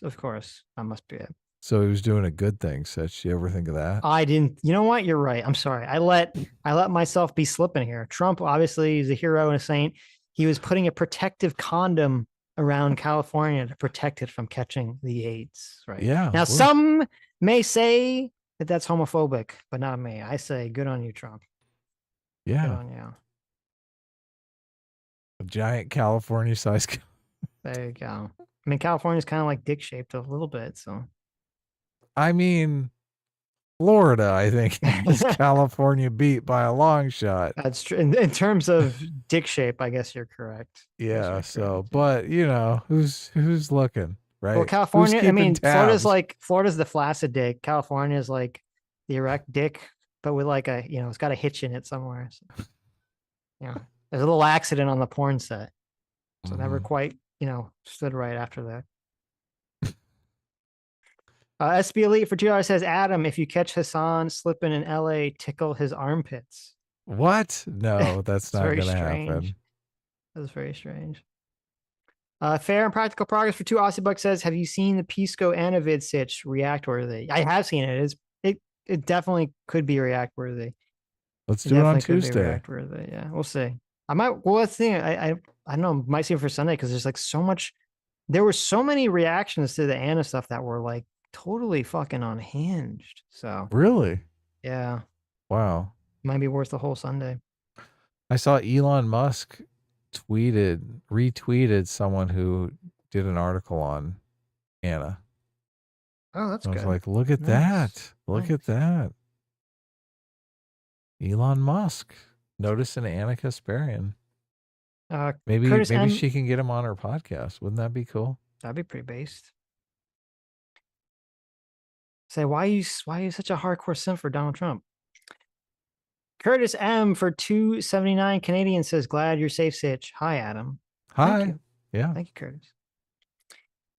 Haunting and Deswall Spookfishly for Jara says, damn Italians killed Jesus. True. What the fuck? Adam, why do we, the Jewish people, get all the blame when it was the damn dirty, greasy Italians that killed Jesus? Yes. Wow. Okay. The spaghetti slurping, meatball throwing Italians killed Jesus. And for some fucking reason. Did they really? Of course. Italians did. Yes. I don't know if there's this little country. Was I don't know if you ever Judas heard of it. Italian? This country, I don't know if you ever heard of it. It's called Rome. Okay. It is now in the place of Italy. The Romans killed Jesus. The Romans are the Italians. Okay. Oh, you're right. It was Rome. Yes. Why do we, the Jews, get the blame here? It's bullshit. Why is that? It's nonsense. It was Pontius Pilate. He wasn't Jewish. No, he was the He Roman. was Italian. He was the Roman Italian, yeah. I'll tell you why. Spaghetti slurping, meatball throwing. He probably came out, they put Jesus up on the cross and he had a bunch of marinara sauce all over his bib. And he's like, yeah, just, keep him up. Stab him with the spear, right? He's taking too long to die. Yeah. So. We got to speed this up. The reason is because it's very clear, right? You have, who was it that decided which books of the New Testament were the canon books? The spaghetti slurping Italians. Yeah. The Italians. And they're like, well, let's see, we have a bunch of people here in some of these books saying that it was the Italians that killed Jesus, our Lord and Savior. And here we have a bunch of books that say it's the Jews' fault. Gee, I wonder which ones we're going to pick. Which one of these are we going to say are like the real books? It's a good question. Yeah. Let's pick the ones that make it look like the Jewish people did it. Right. Damn it. Okay. We discovered the mystery. I know. Haunting and Devswall Spookfishly for $5 says, you don't remember when I was on and we had the in-depth discussion on the link between Finder's cult and the Dutroux affair? I'm hurt you forgot. I remember every detail of that conversation. You were very smart and articulate. Sitch was being adult as usual. Of course. Yeah. Now I remember this detailed conversation that never happened. Yes. That's how smart I am. Mr. Ubercross, thanks so much, Mr. Ubercross, for $20. Says, I went down a rabbit hole on weather control stuff. There are a number of patents from the past many years on weakening and strengthening storms. I don't know they work, but people seem to have had a limited success. Wow. There you go. Maybe it just seems interesting. It seems strange to me because with the amount of economic damage and loss of life that these hurricanes cause every fucking hurricane season, I don't know. You think there'd be like, where's Elon Musk? He seems like a person that would be like willing to just throw $1 billion into the pit of trying to fix the problem, right? Yeah. Maybe you can get some bees to like fly in the opposite direction or something. I like that. Maybe you will have the Tesla drones. They'll get like 1 million Tesla drones to fly really fast in the opposite direction and it'll negate the force of the hurricane. There you go. Right. I just keep thinking, how do you put like a big long beam down into the middle of it?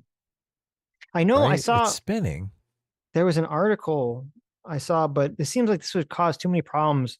Where they were saying that like if you built these like really long tracks at the bottom of the ocean where the hurricanes form, and all they would have to do, this is the theory, was that it would have like a little air bubble that would come up from the bottom to the top. And supposedly just having this little air bubble come up from the bottom to top would like lower the temperature of the water on the surface by like 1 degree or something. Because it's like carrying the temperature from the bottom to top. And that would be enough to like weaken the hurricanes. And I'm like, I'm like, okay, but I feel like that would cause some other issue if you lowered like the temperature of water by like a degree everywhere, right? So you just basically blow air from the surface down to the bottom, and it creates the reverse from the bottom to the surface. But where's the air coming from? The air. Oh! I see what you're saying. Yeah. You'd have to blow air from the bottom. Yes. Right. Yeah. Yeah. From the top. I mean, yeah. So you basically run a tube down to the bottom of the ocean. Yeah. The air would take the cold water in the bottom, right, and push this cold water up to the surface and kind of churn the water there a little bit. I mean, that's a good idea, right? Yeah. What's it cost to run an air compressor to the bottom of the ocean? Well, the problem would be it would have to run along the tracks that like, I don't know how consistent the tracks are for hurricanes. So, I mean, I guess they're somewhat consistent, but. Just and then put a the big other old bubbler in there. The other thing, which seems like it would just seems like it'd be so obvious that I don't know if it's true because I don't know why they do it. They're like, oh, just build like plant like a shit billion trees off the coasts of these couple areas where the hurricanes form, which would lower the temperature in the area. And I'm like, if it's that simple, why wouldn't we have just done that already? America just buy the land, in Africa and the land in the Yucatan Peninsula or wherever where these fuckers form. Just plant like some big ass forest there and just don't let anyone chop the wood. Say this is our hurricane protection, forest. If it was that simple. So somewhere in the Sahara Desert, you could you do trees and that stops hurricanes? I've heard people say this. I don't know if it's true or not. Right. Because the air currents flow from there? I don't know. They're saying it lowers the surrounding temperature substantially or something. I think the hurricanes, they make life interesting, though. I'm going to pass. Right. Pass on that, yeah. The guy who's in California says. Yeah. Yeah. You're done with them, right? This is it? That was the last one for the season? I hope so. Who the fuck knows? Can you imagine another one coming? There could be another one. Her season doesn't really end until like the beginning of December, I think. You only made it to Milton. So... There's you like make it another all the way to Zed. Another like month and a half. Yeah. There's one season, whole bunch of alphabet left. You're only halfway through. There's one season, I forget what year it was, that was so crazy that they went through the whole alphabet and they were in like the alpha betas. Yeah, they had to start over again. Right. Yeah. No, they didn't. They started going the Greek alphabet. They didn't start over. Really? Yeah. Oh. Milton. Haunting and Dev's wall spook officially for $2 says, why build the wall when you can take China's? There you go. That's a good idea. Yeah. Just use their wall. Alex Wright for $5 says, considering the Soleimani strike, you guys think Trump will strike nuclear facilities in Iran during a second term? He seems pretty hawkish on Iran. What do you think? Hell yeah. Nuke them all. Well, I don't he think hates Iran. I don't think it'd be a nuke. It'd just be a strike on the facility. The nuclear facilities? Aren't they like underground? I mean, why not use nuclear and then just claim it was an accident? Are they even strikeable? I don't know if they're strikeable. I mean, I wouldn't be surprised. I wouldn't be surprised if either Trump or Kamala or any president would, if they knew that Iran was like close to getting the technology and it was in some place they could blow up. I assume any American president would blow them up. So let's just make Israel do it. Well, that's essentially been what we've been doing. Remember when Israel put that virus in the centrifuges to make them Stuxnet? Yeah, spin out of control or whatever. I do. It's a great move. We should just do that again. There you go. You don't have to nuke anything. Stock for $5 says, question, how many, quote, democracies in the world are officially named democracies rather than republics? That's a good question that I don't know the answer to. I mean, they usually use both. They're like the Democratic Republic of Congo. Well, that's not a good... I don't know if that's a good... That's not a good way That's not to a good... test Why? that. Yeah. Because you think that's like an authoritarian regime or something? Right. I would look up where they score on the democracy index, but it might be incorrect. Okay.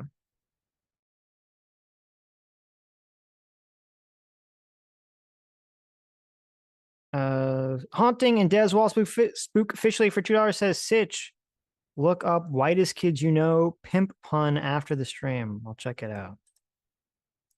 Always been a whitest kid you know fan. That was like original internet lore days. Suck for $2 says, not to ignite the debate again, but I'm curious. Yeah, I'm curious. Well, do countries officially declare themselves like democracies or republics? Like, does America have like an official moniker of its government somewhere? Is there like an official seal in Washington, D.C. that says United States of America, Constitutional Republic or something? I don't know the answer to that question. Yeah, I don't either. And I hate arguing definitions. Right. I mean, when we're arguing that we're a democracy, we're just saying that we have elections. Right. Yeah. Which we do. And that's why it becomes so crazy that people want to argue against it when we literally do have elections. And it's obvious, right? We're in an election cycle right now. November 5th, we're going to have an election for president of the United States. Kamala Harris is either going to win or Donald Trump is going to win, and they're going to be the president of the United States. Well, like, how does that figure into a republic?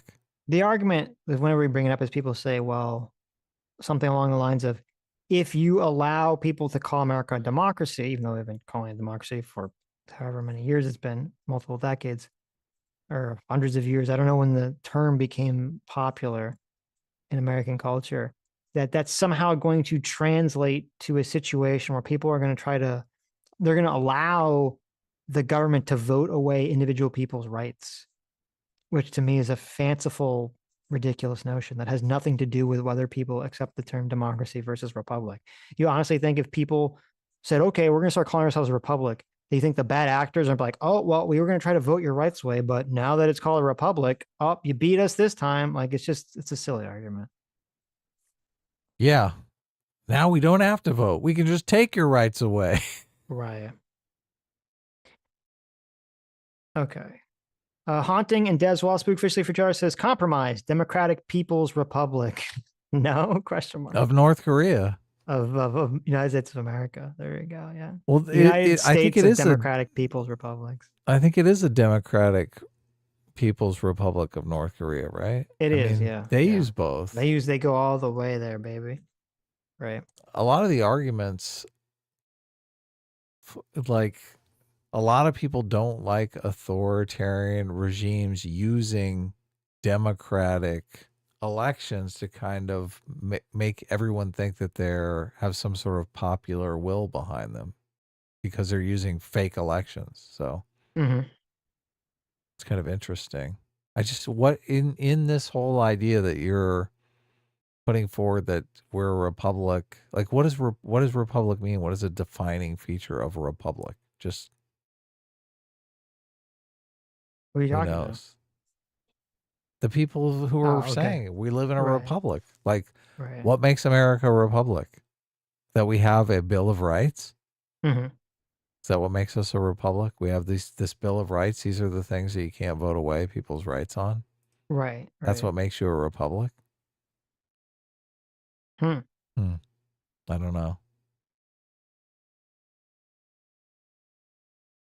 I think a lot of people just say it because other people say it. Yes. They're like, we're a republic. What is this here? Reddit. What's the difference between a republic and a democracy? I'm sure Reddit will have a good answer, right? I'm sure it will, yeah. No, I'm not going to do it. fuck this. No. Let's see. Manny Fresh for $5 says the Sahara Desert feeds the Amazon forest. If you get rid of it, you lose the Amazon. Oh, really? What is that? What do you mean by feeds? I don't know what that means. These hurricanes need, or the Amazon needs these hurricanes to survive, Sitch. You are literally trying to destroy the Amazon just to save your home, you selfish piece of shit. Is that what happens? Is that like because all the systems don't turn into hurricanes necessarily. So if they turns into just a water system, those water systems. Can't we just put some sprinklers into the? Okay. Let's just put a good sprinkler system in over there. In Listen, the rainforest. If it's between me and the Amazon, I'm going with me. Okay. Wow. Me. I can't believe you'd say such a thing. I'm gonna go with myself. Yeah, I'm gonna go with me over the Amazon rainforest. Sorry. That's horrifying. But then listen, if that's the case, we'll just figure out a way to blow them up once they form. Then everyone's happy, right? I think we need to get Obama to tell you how you're being selfish. Selfish and says self-centered. France is the French Republic, Italy, the Italian Republic, etc. Funnily enough, all the democratic republics seem to be weirdly authoritarian. Right. That's the argument that I've heard. That a lot of people can't stand authoritarian regimes using democratic processes to say, look, everyone voted for us. Of course we're in charge. Is there like a list? The elections are all fake. Is there like a list of like official country names? Oh, here it is. The Islamic Republic of Afghanistan. Look, there you go. The Republic's got Afghanistan. The Republic of Albania. The People's Democratic Republic of Algeria. The Republic of Angola. There's a lot of republics. Republic of Argentina, Armenia. Republic of Austria. Azerbaijan is a republic. The People's Republic of Bangladesh. The Republic of Belarus. Republic of Benin, Republic of Botswana, the Federal Republic of Brazil, the Republic of Bulgaria, the Republic of Brunei, the Republic of Cameroon. I like Canada. Canada's just Canada. There's nothing of it. It's just Canada. That's funny. The Republic of Cabo Verde. I don't know where the fuck that is. The Republic of Chad. Oh, there you go, Chad. Yeah, are you guys happy you got Chad? Central African Republic, Republic of Chile, People's Republic of China. Oh, you guys got China. How do you feel about that one? I asked ChatGPT, and ChatGPT says a republic is a form of government in which power is held by the people and their elected representatives rather than being concentrated in the hands of a monarch or a dictator. In a republic, the head of state is usually unelected or appointed president rather than a hereditary rule like a king or a queen. The key characteristics of a republic include the rule of law, elected representatives, popular sovereignty, and checks and balances.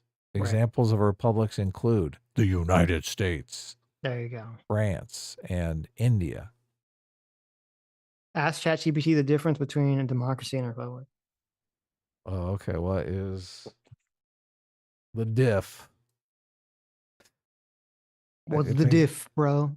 Between a democracy and republic.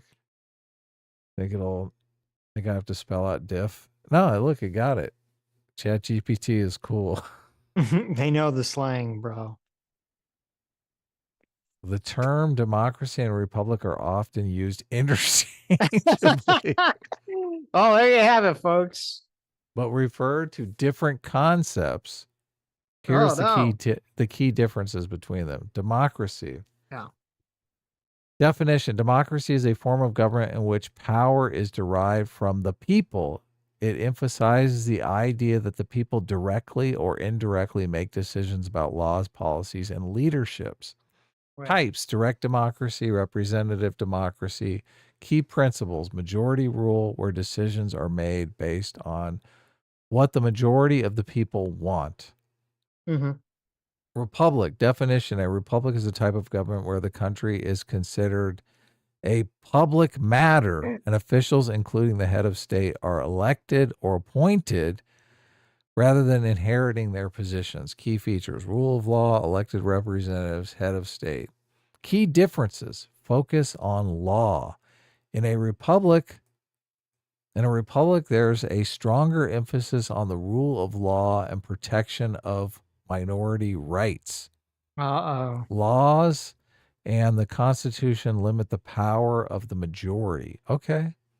Majority rule. In a democracy, particularly direct democracy, the majority decision is supreme, which can sometimes lead to tyranny of the majority if majority rights are not well protected. Sitch, we live in a republic. In short, a republic is a form of government that incorporates democratic principles like elections, but it also includes legal protection and structures to limit majority power, ensure that the individual rights and minority groups are protected. All republics are democracies, but not all democracies are republics. For example, the United States is a constitutional republic with democratic elements. Right. So look, all republics are democracies. Yeah, so this entire conversation is retarded, as I said from the beginning. Look, like I said, if you just wanted to say, okay, a republic is a limited democracy. Look, Right. I think my intuitions were completely correct. Your intuitions were correct, yeah. Your Yeah. intuitions were correct. So, yes. There you go. Anyway, the fight continues. Also, when it's funny, because I asked ChatGPT, it gave me a very similar answer. Except it says key differences, and it kind of said what you said, and then it says examples. Democratic republics. Many modern countries, such as the United States and India, are both republics and democracies. Because they combined democratic voting with constitutional protections and representative governments. There you go. But did you spell out difference, or did you say what I what's spelled the out diff? difference. I was curious to see if it would give me a different answer. Okay. Anyway, What's the diff? What's the diff? Anyway, I'm not gonna. So it's interesting. I didn't realize this. Like, so many countries, if you look at their official names, a lot of them do have "Republic of" in the name. Wow, which is interesting. None of them have. Ruled The only ones by that the have people. democratic are the Democratic People's Republic of Korea. Then you have the Democratic Republic. So even there's the Democratic Republic of the Congo. The thing that I don't like about this Yeah. is that the republic can just appoint people and not have elections.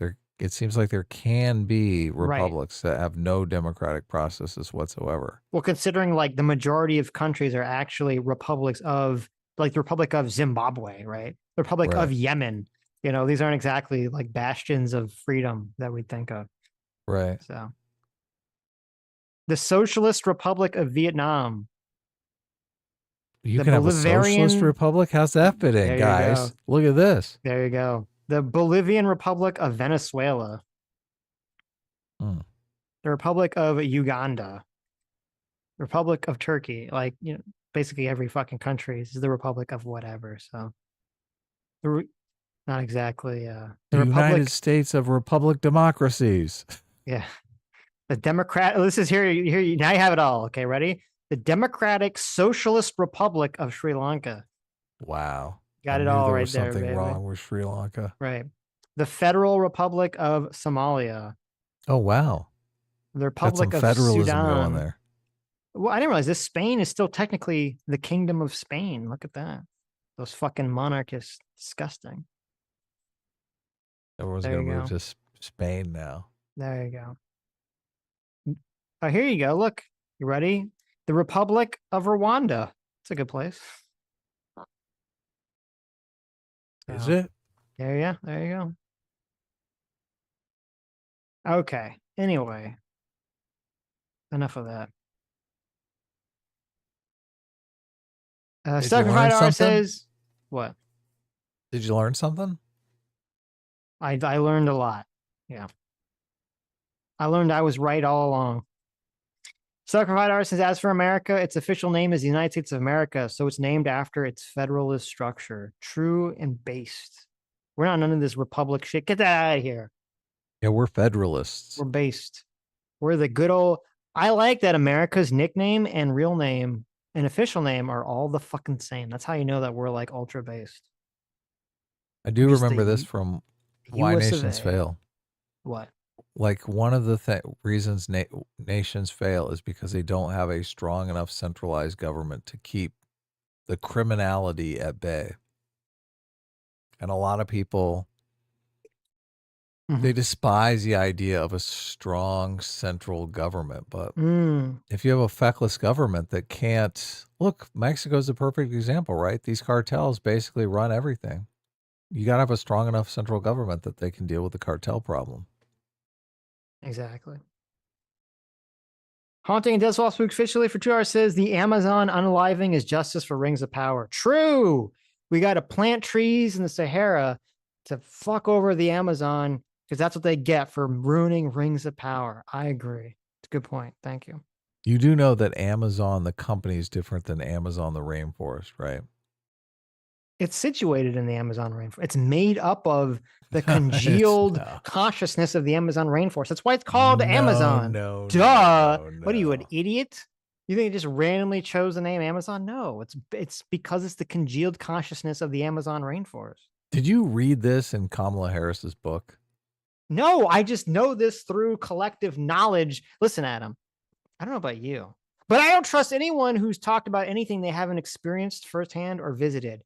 And I visited the Amazon rainforest. I visited the central Amazon facility in the Amazon rainforest. Have you been there? No, but I mean, I visited the return facility for Amazon here in Los Angeles. Okay. I spent 10 days touring the Amazon facility, the head central Amazon facility in the Amazon rainforest. Let me tell you something. Now you know everything? Now I know everything. The Rooster for $2 says Republic Chads W. There you go. Dr. Diller for 30 months. Thank you so much. Says you guys messed up. I couldn't think of anything to super chat this stream besides just message explain my predicament. Hi Rags. Well, there you go. Wow. That's right. We couldn't get a bunch of money out of Dr. Diller. How sad. That's okay. But thank you anyway. The Haunting and Devs Wall Spook officially for $2 says the Anarchist Republic of Devs Walls. There you go. I like it. Yeah, that's a great name for your nation. I like it. Okay, let me look at the Streamlabs here.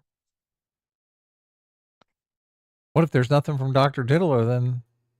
No, there's a bunch from people. Oh, okay.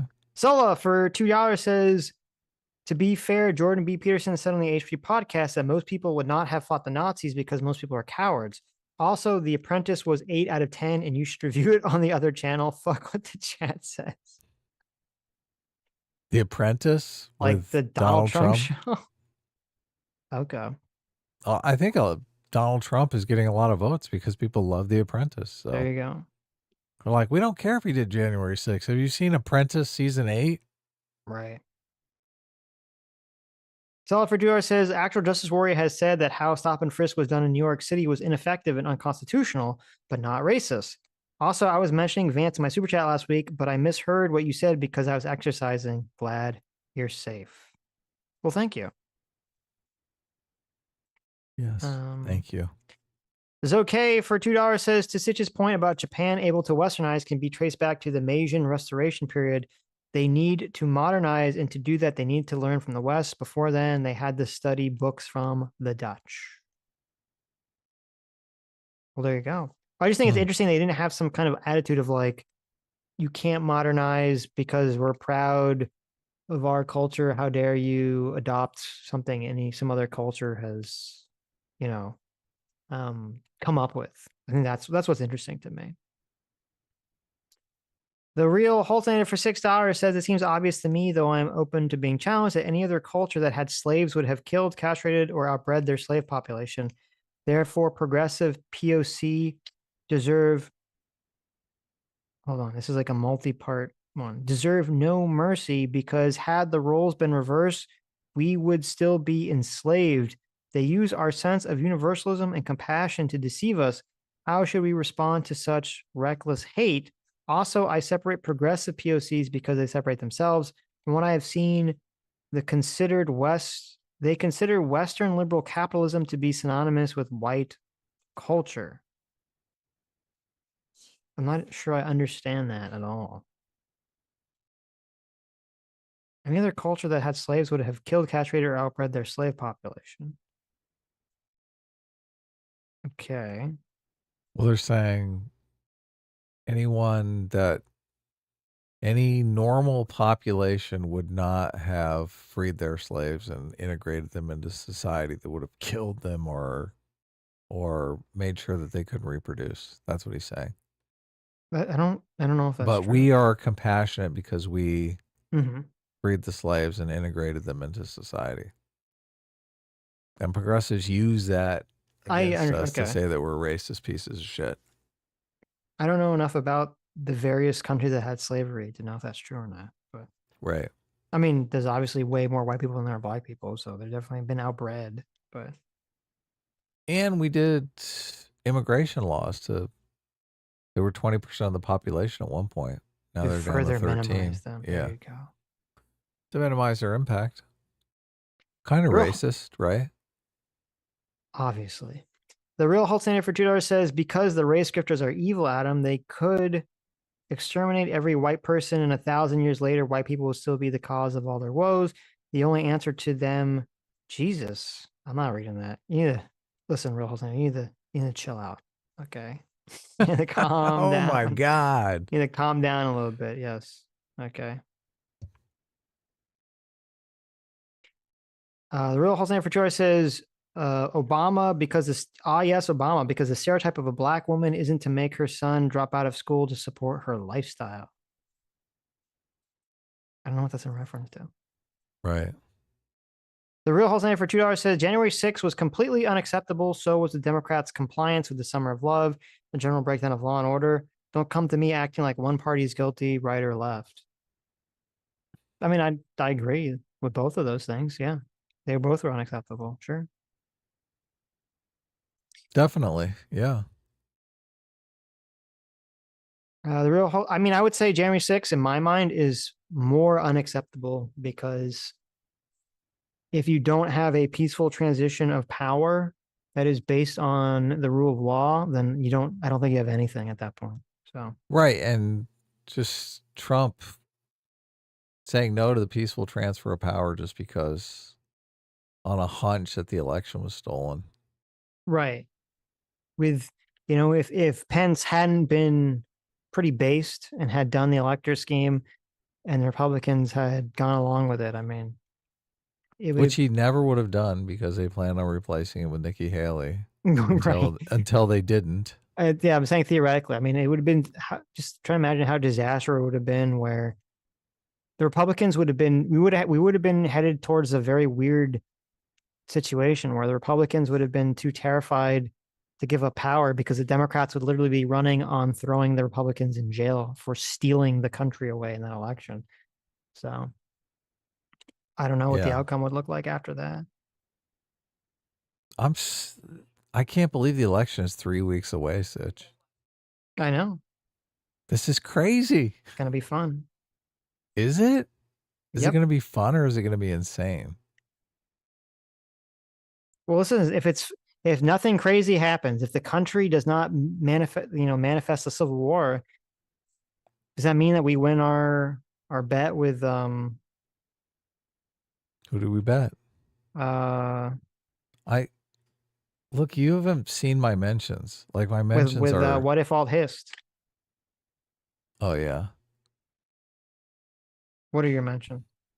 Well, just my mentions are just people going fucking bonkers, completely insane over Donald Trump. And if Donald Trump is elected, if Donald Trump is elected, there's going to be a lot of really crazy people just saying unhinged and doing unhinged things. There's going to be like all the people at Google are going to be like, oh my God, it happened again. Our lives are falling apart.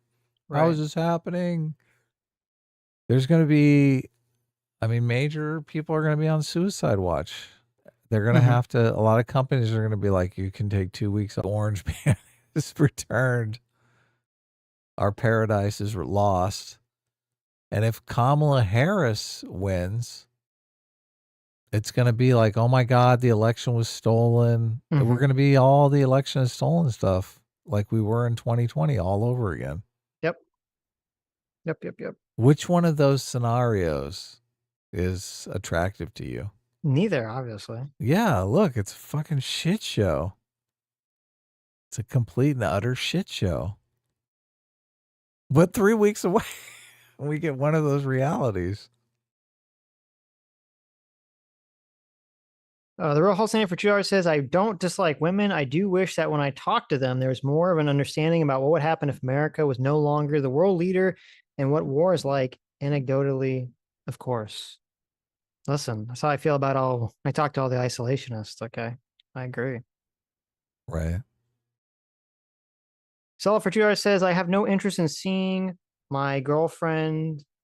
but my girlfriend loves Barbie. I told her I heard it was a man-hating, but she said it wasn't. It only attacks male superiority. How true is that? Also, unlike bird shit, she's actually apolitical. She's incorrect. Like, I can understand how someone could perceive it that way, but she is incorrect.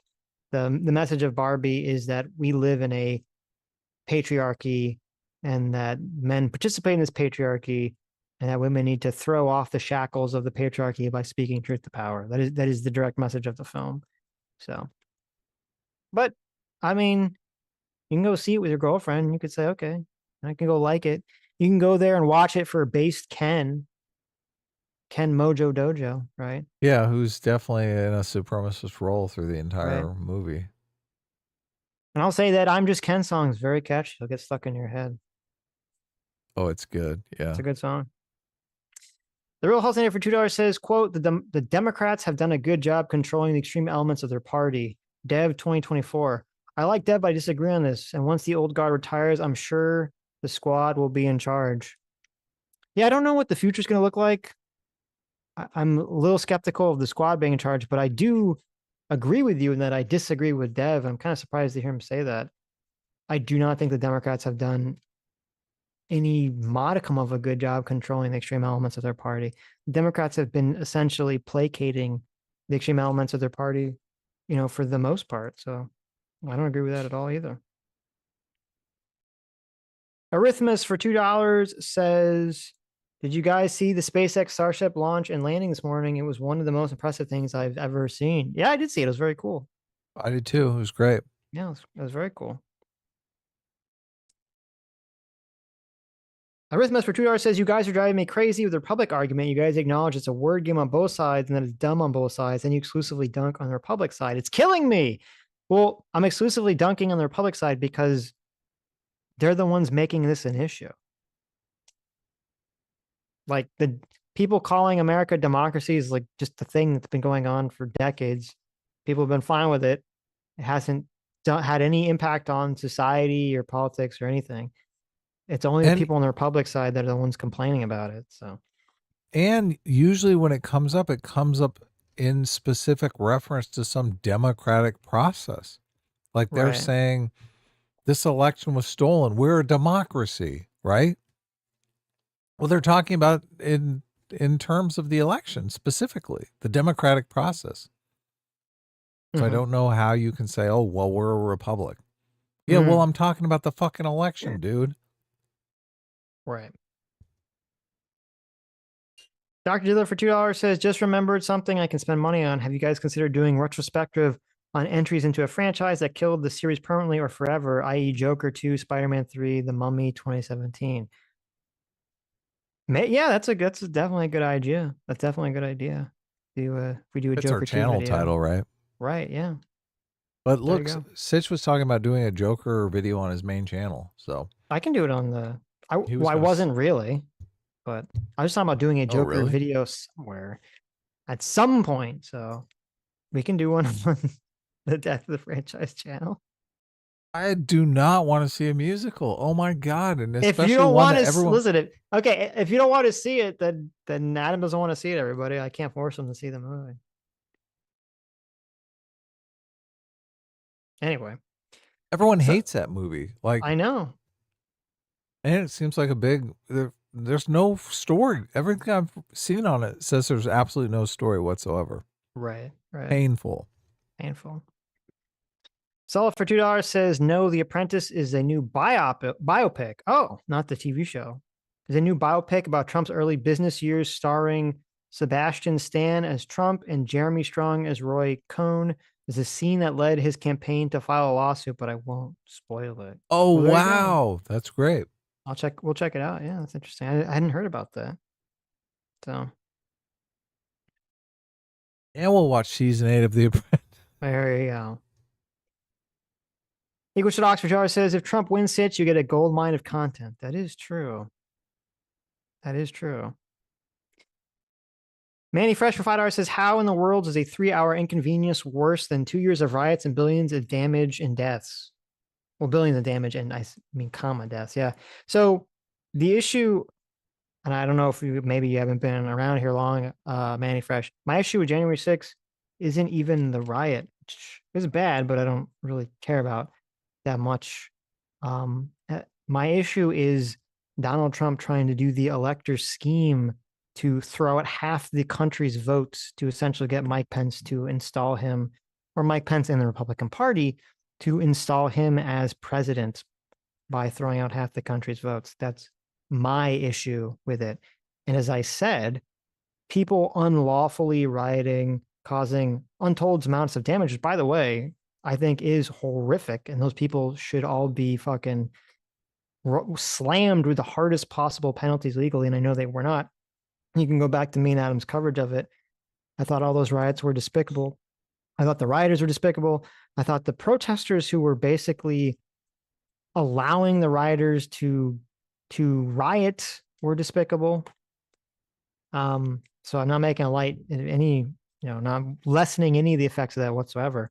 But all that is said, that is still people violating the law versus the government, the head person in charge of the government, the president, trying to break the law itself to maintain power, to install themselves as power afterwards. And the repercussions that would have had if the elector scheme had succeeded, had Pence done that, and had the Republicans gone along with it. I don't think people really appreciate this situation. Just imagine in your mind, you'd have a situation where the Republican Party came together, stole the election from the country, from the Democrats, from half the country. Okay, the way that game's out is that you have a situation where either A, the Republic, like, you can never have another election again. Like, the presidential election doesn't matter unless, number one, that party also controls the House, because then after that, every party is just going to do the same bullshit elector scheme, number one. And number two, the Republicans after that are going to have to personally do everything they can to maintain power essentially indefinitely, because the second Democrats maintain power, the second Democrats have a president and they control Congress, they're just going to pass a law to throw every Republican who voted for that was involved in that in jail. And so the Republicans are going to have to do everything, and they're going to run on doing that. And so the Republicans are going to have to do everything they can to maintain power. And you've talked about this, Adam. This is one of the big problems that they talk about in the Dictator's Handbook, is that a lot of the ways that countries fall apart and dictatorships form is that the person in charge, person who's the leader, knows that the second they leave office, they're going to go to jail. And that's essentially the situation that Donald Trump was setting up with the elector scheme, if it had been successful. So accidentally, though, right? Well, he wasn't considering that, I assume. So, because if he was, he wouldn't have been stupid enough to do it. You got to listen to the Flagrant podcast, because on the Flagrant podcast, he says that, well, he frames it as the January 6th thing was just throwing the election into the Congress for the Congress to investigate. Which is that? Not really Trump the says case. that. Trump, yeah, Trump says it. Okay. And Trump says, we got to have a way to challenge elections. Like, that's just the American way. We've got to be able to challenge the election, which that's not really quite honest about the situation, right? they were going to throw it into the Congress so that the legislatures would vote and vote Trump the president. It's not like there's going to be like Congress is going to do an investigation to find out who really won the election. Right. And then whoever won the election fair and square, that's the person that they're going to make president. That's not what's going to happen. Right. But then he even pulls out, well, and of course this is factually the case because they did the law to seal the loophole. So obviously the loophole, that doing the law to seal the loophole proves that this could have been done. Uh-huh. God, it's so bad. Do you think, so okay, bad. here's the question. Do you think Donald Trump was lying, or Donald Trump's so fucking stupid that he actually didn't even understand the thing that he was trying to get Pence to do? That's a big I don't know. Yeah. Yeah, right. That's a big I don't know. Yeah. That's pretty funny. Look, it could be. And I don't think Trump is an honest person. I don't think Trump is an honest person at all. The thing is, I don't really think any politician is an honest person. Like in my worldview, I think it was Benjamin Franklin or maybe Thomas Jefferson. One of them said, look, you want to build a system where it doesn't take honest people, like a system that, can contain dishonest people. Actually, I think it was Milton Friedman who said this, but that is the beauty of the American system, because most people will cheat if they can get away with it. And obviously politicians are in a position, they have so much power, they can cheat. So they will cheat unless the system contains them. So I don't think he's honest. Is he lying about that? Maybe. Does he really think that was maybe he's forgotten, it's been so long since the attorneys told him what was supposed to happen that he remembers it incorrectly? That could be. I don't know. They didn't dive too deeply into it. We would, obviously, if we were talking to Donald Trump. I would guess it's a lie. And it's dishonest, but it's like a good way to frame it. I don't know how else you would try to frame it to save your reputation.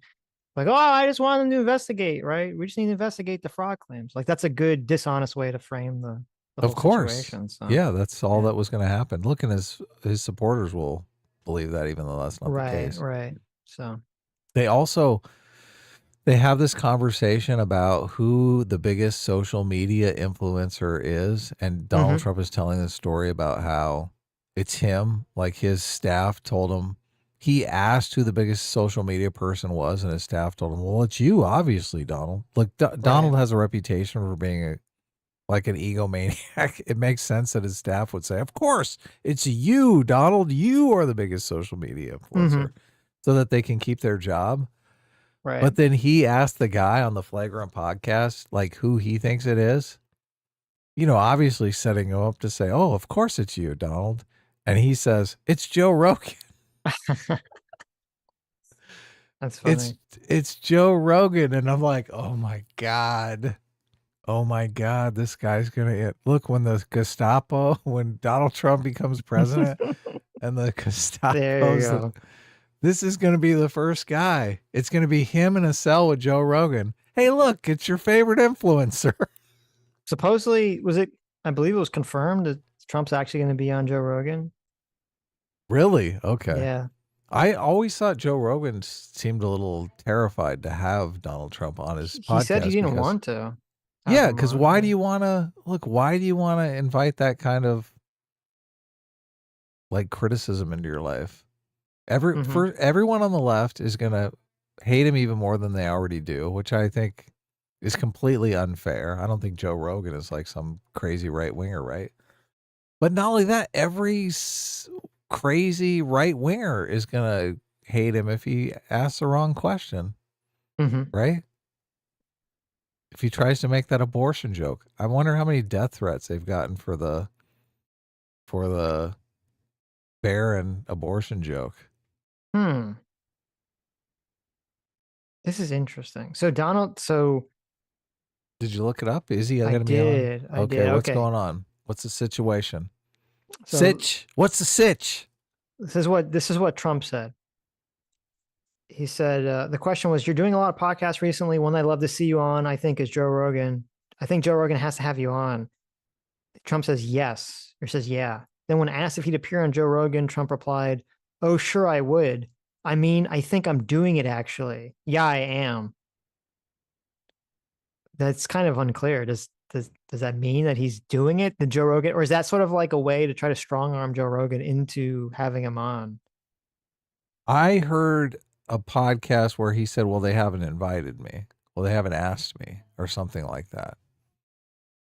And it did seem like he was asking for a formal invite. Because I don't see Joe Rogan confirming it anywhere, but you think he would? Yeah. Look,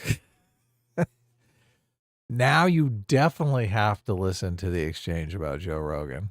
Right. Actually, I was listening to it. I wasn't watching. Now I want to go back and watch. I could sense Trump's dismay about this Joe Rogan response. Now I want to go and watch. Mm-hmm. Trump is like, I mean, I would like to see it. I would actually, I think I would like to see it, not so much because I don't know. I don't think the Joe Rogan Trump conversation would actually be probably anything that interesting, anything that we haven't seen already. I'd only be interested in it because if Joe Rogan had Trump on, I think he even made a comment about this, that in the past, that he'd have to have, this is when Biden was on the list, that he'd have to have Biden on. That's the conversation I would be interested in, because I feel like if Joe Rogan had Kamala on, he wouldn't like take her bullshit answers. He wouldn't. He would actually press her to like answer these questions. And so I don't know if Kamala would have the balls to come on the show, but if Trump goes on Joe Rogan and Kamala doesn't, that would be such a devastating look for her. So, God, what I would give to just talk to Kamala Harris, because I would ask her about the housing thing. Right. I would say, look, we build 4 million houses. We build 1 million houses a year already. Are you talking about an extra? Are we going to double our output? How do you plan on doing that? Mm-hmm. Your plan is to give $25,000 free money to first-time home buyers and build 1 million less homes in your first term? Right. Kamala will only talk to people who are going to fluff her. It's the only way you get an interview with Kamala Harris. Although it is kind of strange because a lot of people are talking about the 60 Minutes interview and how the 60 Minutes interview was edited to edit out her word salads and try to make her seem smarter than she is. If that's the case, they completely failed miserably, because I'm assuming you've seen the 60 Minutes interview. Yes. Have you seen it? It is a disaster. Right. It is a complete disaster. Like, he keeps coming back at her and he's like, well, no, I asked you. The question was, especially on the immigration, she's like, look, the question was, maybe you should have done something about it when you first got into office. Did you open up the spigot and let too many people in? Did you increase, like, and he keeps hammering home that 3 times the flow of immigration when they got into office. 3 times. I'm sorry, I wasn't listening to anything you were saying. But anyway. That's okay. Okay. What were you reading? Adam Unfriended for $5 says, when are we getting anime waifu debates, anime reviews, and video game debates and reviews on your new channel, How to Kill a Franchise? Soon. Sketch for $2 says, I like Joker 2, but yeah, it was a bad movie. Well, there you go. That's interesting. He liked it, but it was bad. Fondue for $10 says, just got home for a night of 40K and drinks with the boys. I see you're almost done, so I'm going to start from the beginning. I hope you had a good night. I know I did. Well, it's good to hear, Fondue. That's great. Yeah, if you went out with the guys, that's always fun. Ginger Cringer, thanks so much for joining the Free Will Seekers. Adam Unfriended for $5 says, Joker 2 might become a cult classic. It gives off the same vibes as, quote, I guess you guys aren't ready for that yet, but your kids are going to love it. Interesting. Is that a movie? What? That's the quote that Marty McFly gives in Back to the Future 1 when he plays like the rock song. Oh, okay. Remember? Ugh. Cringe. You don't like Back to the Future? I mean, I wasn't crazy for Back to the Future. I didn't really understand what the big hubbub was with Back to the Future. It was an adequate movie. Christ, can you guys believe this shit? He doesn't like Back to the Future. What a bad person. I didn't realize I was streaming with an immoral bigot who doesn't like Back to the Future. It's not that bad. Come on. The first two movies are really good, and the third one's kind of like, all right. How dare you? Really good. I mean, it didn't seem super enthusiastic. I mean, it's no Fight Club, right? It's no Matrix. But Well, everyone acts like it's, oh my God, this is Shawshank Redemption. Right. Yeah. I mean, look, they got 3 sequels out of it. Can't believe People liked that. it a lot. Anyways, Manny Fresh for $20. Thank you. Says, did democracy die in 1876 when Rutherford kind of did exactly what Trump attempted? I'm no big Trump fan, but people are going crazy with the idea that this was going to end democracy. The system worked. Well, first of all, I don't think it's actually accurate. I know 1876 was like a total clusterfuck, but it wasn't really accurate to say that it was what Trump was trying to do, number one. Number two, the environment, I don't know what the fuck the environment was in 1876. Okay. But I can tell you what the environment is in the decade that I live in. Just imagine this scenario, if you will. Okay. Imagine it's 2016. Donald Trump wins the election, and Obama, Joe Biden, and Hillary Clinton say that they think Russia hacked the voting machines. They have no evidence for this, but they just declare it. Russia hacked the voting machines. There was massive fraud. So Joe Biden is going to just throw out the votes for this, just on a whim, just decide to throw out the votes that voted for Donald Trump, the state electors that voted for Donald Trump, and they're going to go kick it back to the House, and we'll just, I don't know what the count was, but just for the hypothetical, see that the count in 2016 was 26 Democrats and 24 Republicans, and the Democrats just vote for Hillary Clinton to be the fucking president. They just steal the election from Donald Trump. Okay. Just ask yourself. Hillary? Yeah. Oh man. That's payback for 2016, is it not? Do you honestly think that the Republicans would just take that lying down? What do you think they would run on in 2020? You think they just take it? You think they just bend over, let the Democrats literally steal the election from them and say, fuck me in the ass harder? Well, we have to have a way to challenge elections, Sitch. Of Obviously, course not. We live in America. Of course not. The Republicans would run on the policy of, we're going to throw the Democrats in jail for stealing the election from us. Yeah. Obviously that's what they would run on. And so I think there is a level of delusion if you don't think that the Democrats would have done the same thing. If the system only worked, well, actually, we don't know. The system worked because Pence, the first guardrail, told Trump to fuck off. And what did Pence get as a reward? The Republican Party hates him now because the majority of the people that are Republican Party don't even understand the elector scheme is too complicated for them to even wrap their minds around. They don't give a shit about it.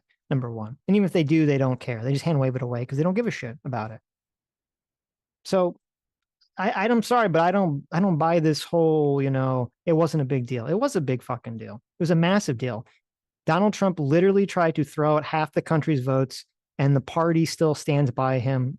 The majority of the party, the Republican Party, didn't penalize him whatsoever about it. Either mostly out of ignorance, but then also be out of cope. So you can't just tell me that's more not out a big of ignorance. Yeah, mostly out of ignorance. Because you know that if Hillary Clinton had tried to do this, there would be, you just hear this. This would be the constant thing that you hear the Republican Party complain about, rightfully so. We just hear the Republican Party complain about nonstop.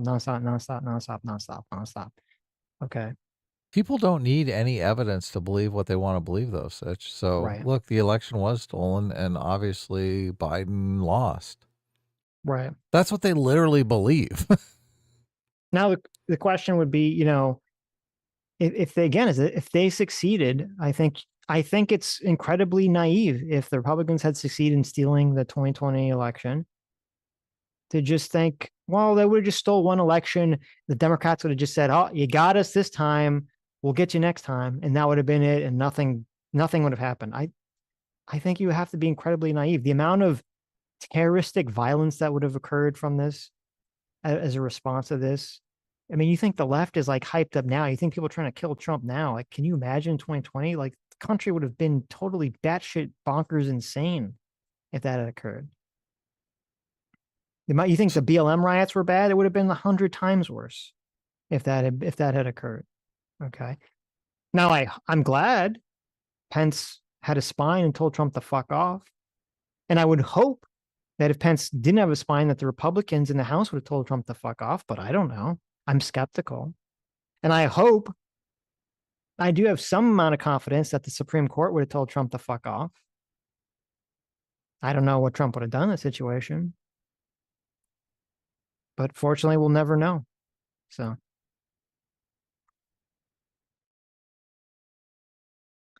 Arithmus for $2 says, that's not true, Sitch. The word democracy, word game argument is always brought out against the Electoral College, the Senate apportionment, gun control, speech regulation, etc. You're going to have to send me evidence of that. I've like never seen those arguments ever whatsoever. So I've heard the arguments of people saying that they think that the Electoral College sucks. I've heard people, I mean, I guess to be fair, is this what you mean? I've heard people say it's undemocratic. I have heard people say that, so. But still, whenever I hear people say America's a democracy, it's always the people saying, oh, it's not a democracy, it's republic, it's republic, it's republic. I've never heard the inverse of that, so. I've never heard someone say America's a republic, and then a bunch of people jump down their throat and say, no, it's a democracy. That's not an argument I see that manifests on the internet.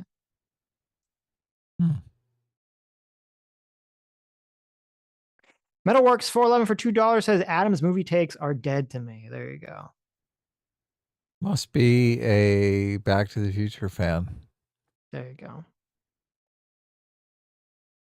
Lucifer Domer for 5 Canadian says, just finished kicking out everyone from Thanksgiving dinner. Did I miss anything stupid? Also, have I mentioned I have a new puppy? She is adorable.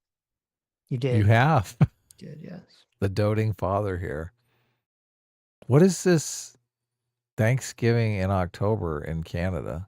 Guys, you Canadians are so fucking weird. They're weird holidays, yeah. Yeah. Alex Wright for $2 says, why is A downplaying the threat to our Fed agencies? Is A Adam? Why is Adam downplaying the threat to our federal agencies? I don't know, Adam. Why are you doing that? What federal agencies? If Trump wins, if Trump wins, you think he's going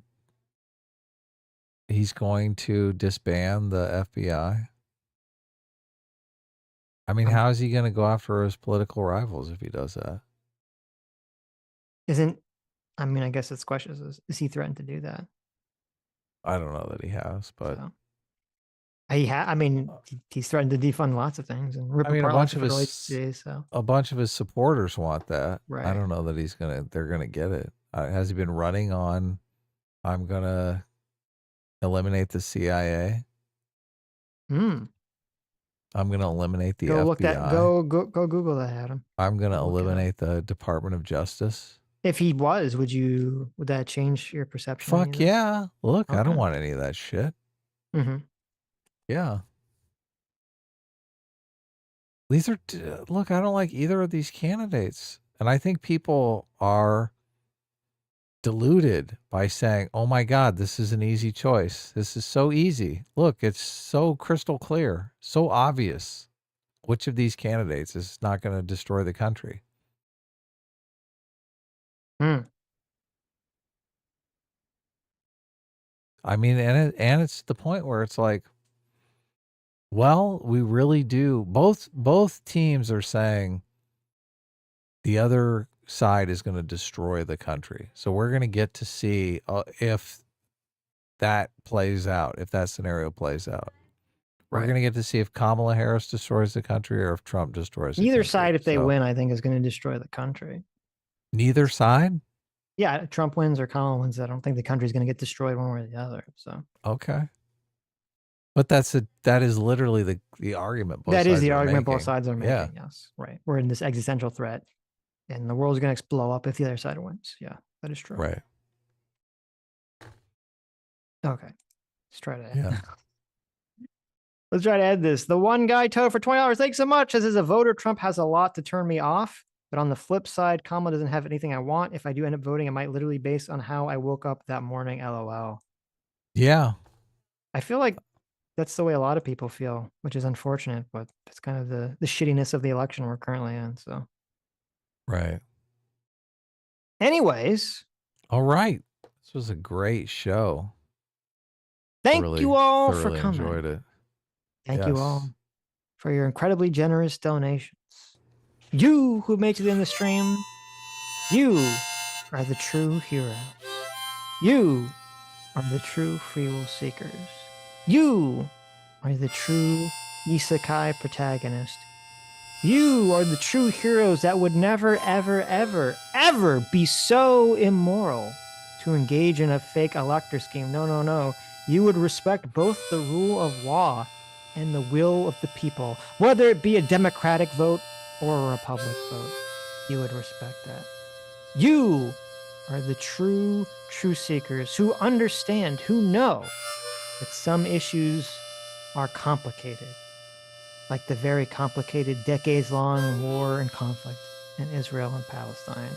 And you would never, ever, ever, ever be a horrible, bad faith, racist, race grifter who does, our viewers are the heroes, are the true people who do know how to empathize with the policemen and firefighters who died on 9/11 because you're not psychopaths. And we'll see you all on Tuesday.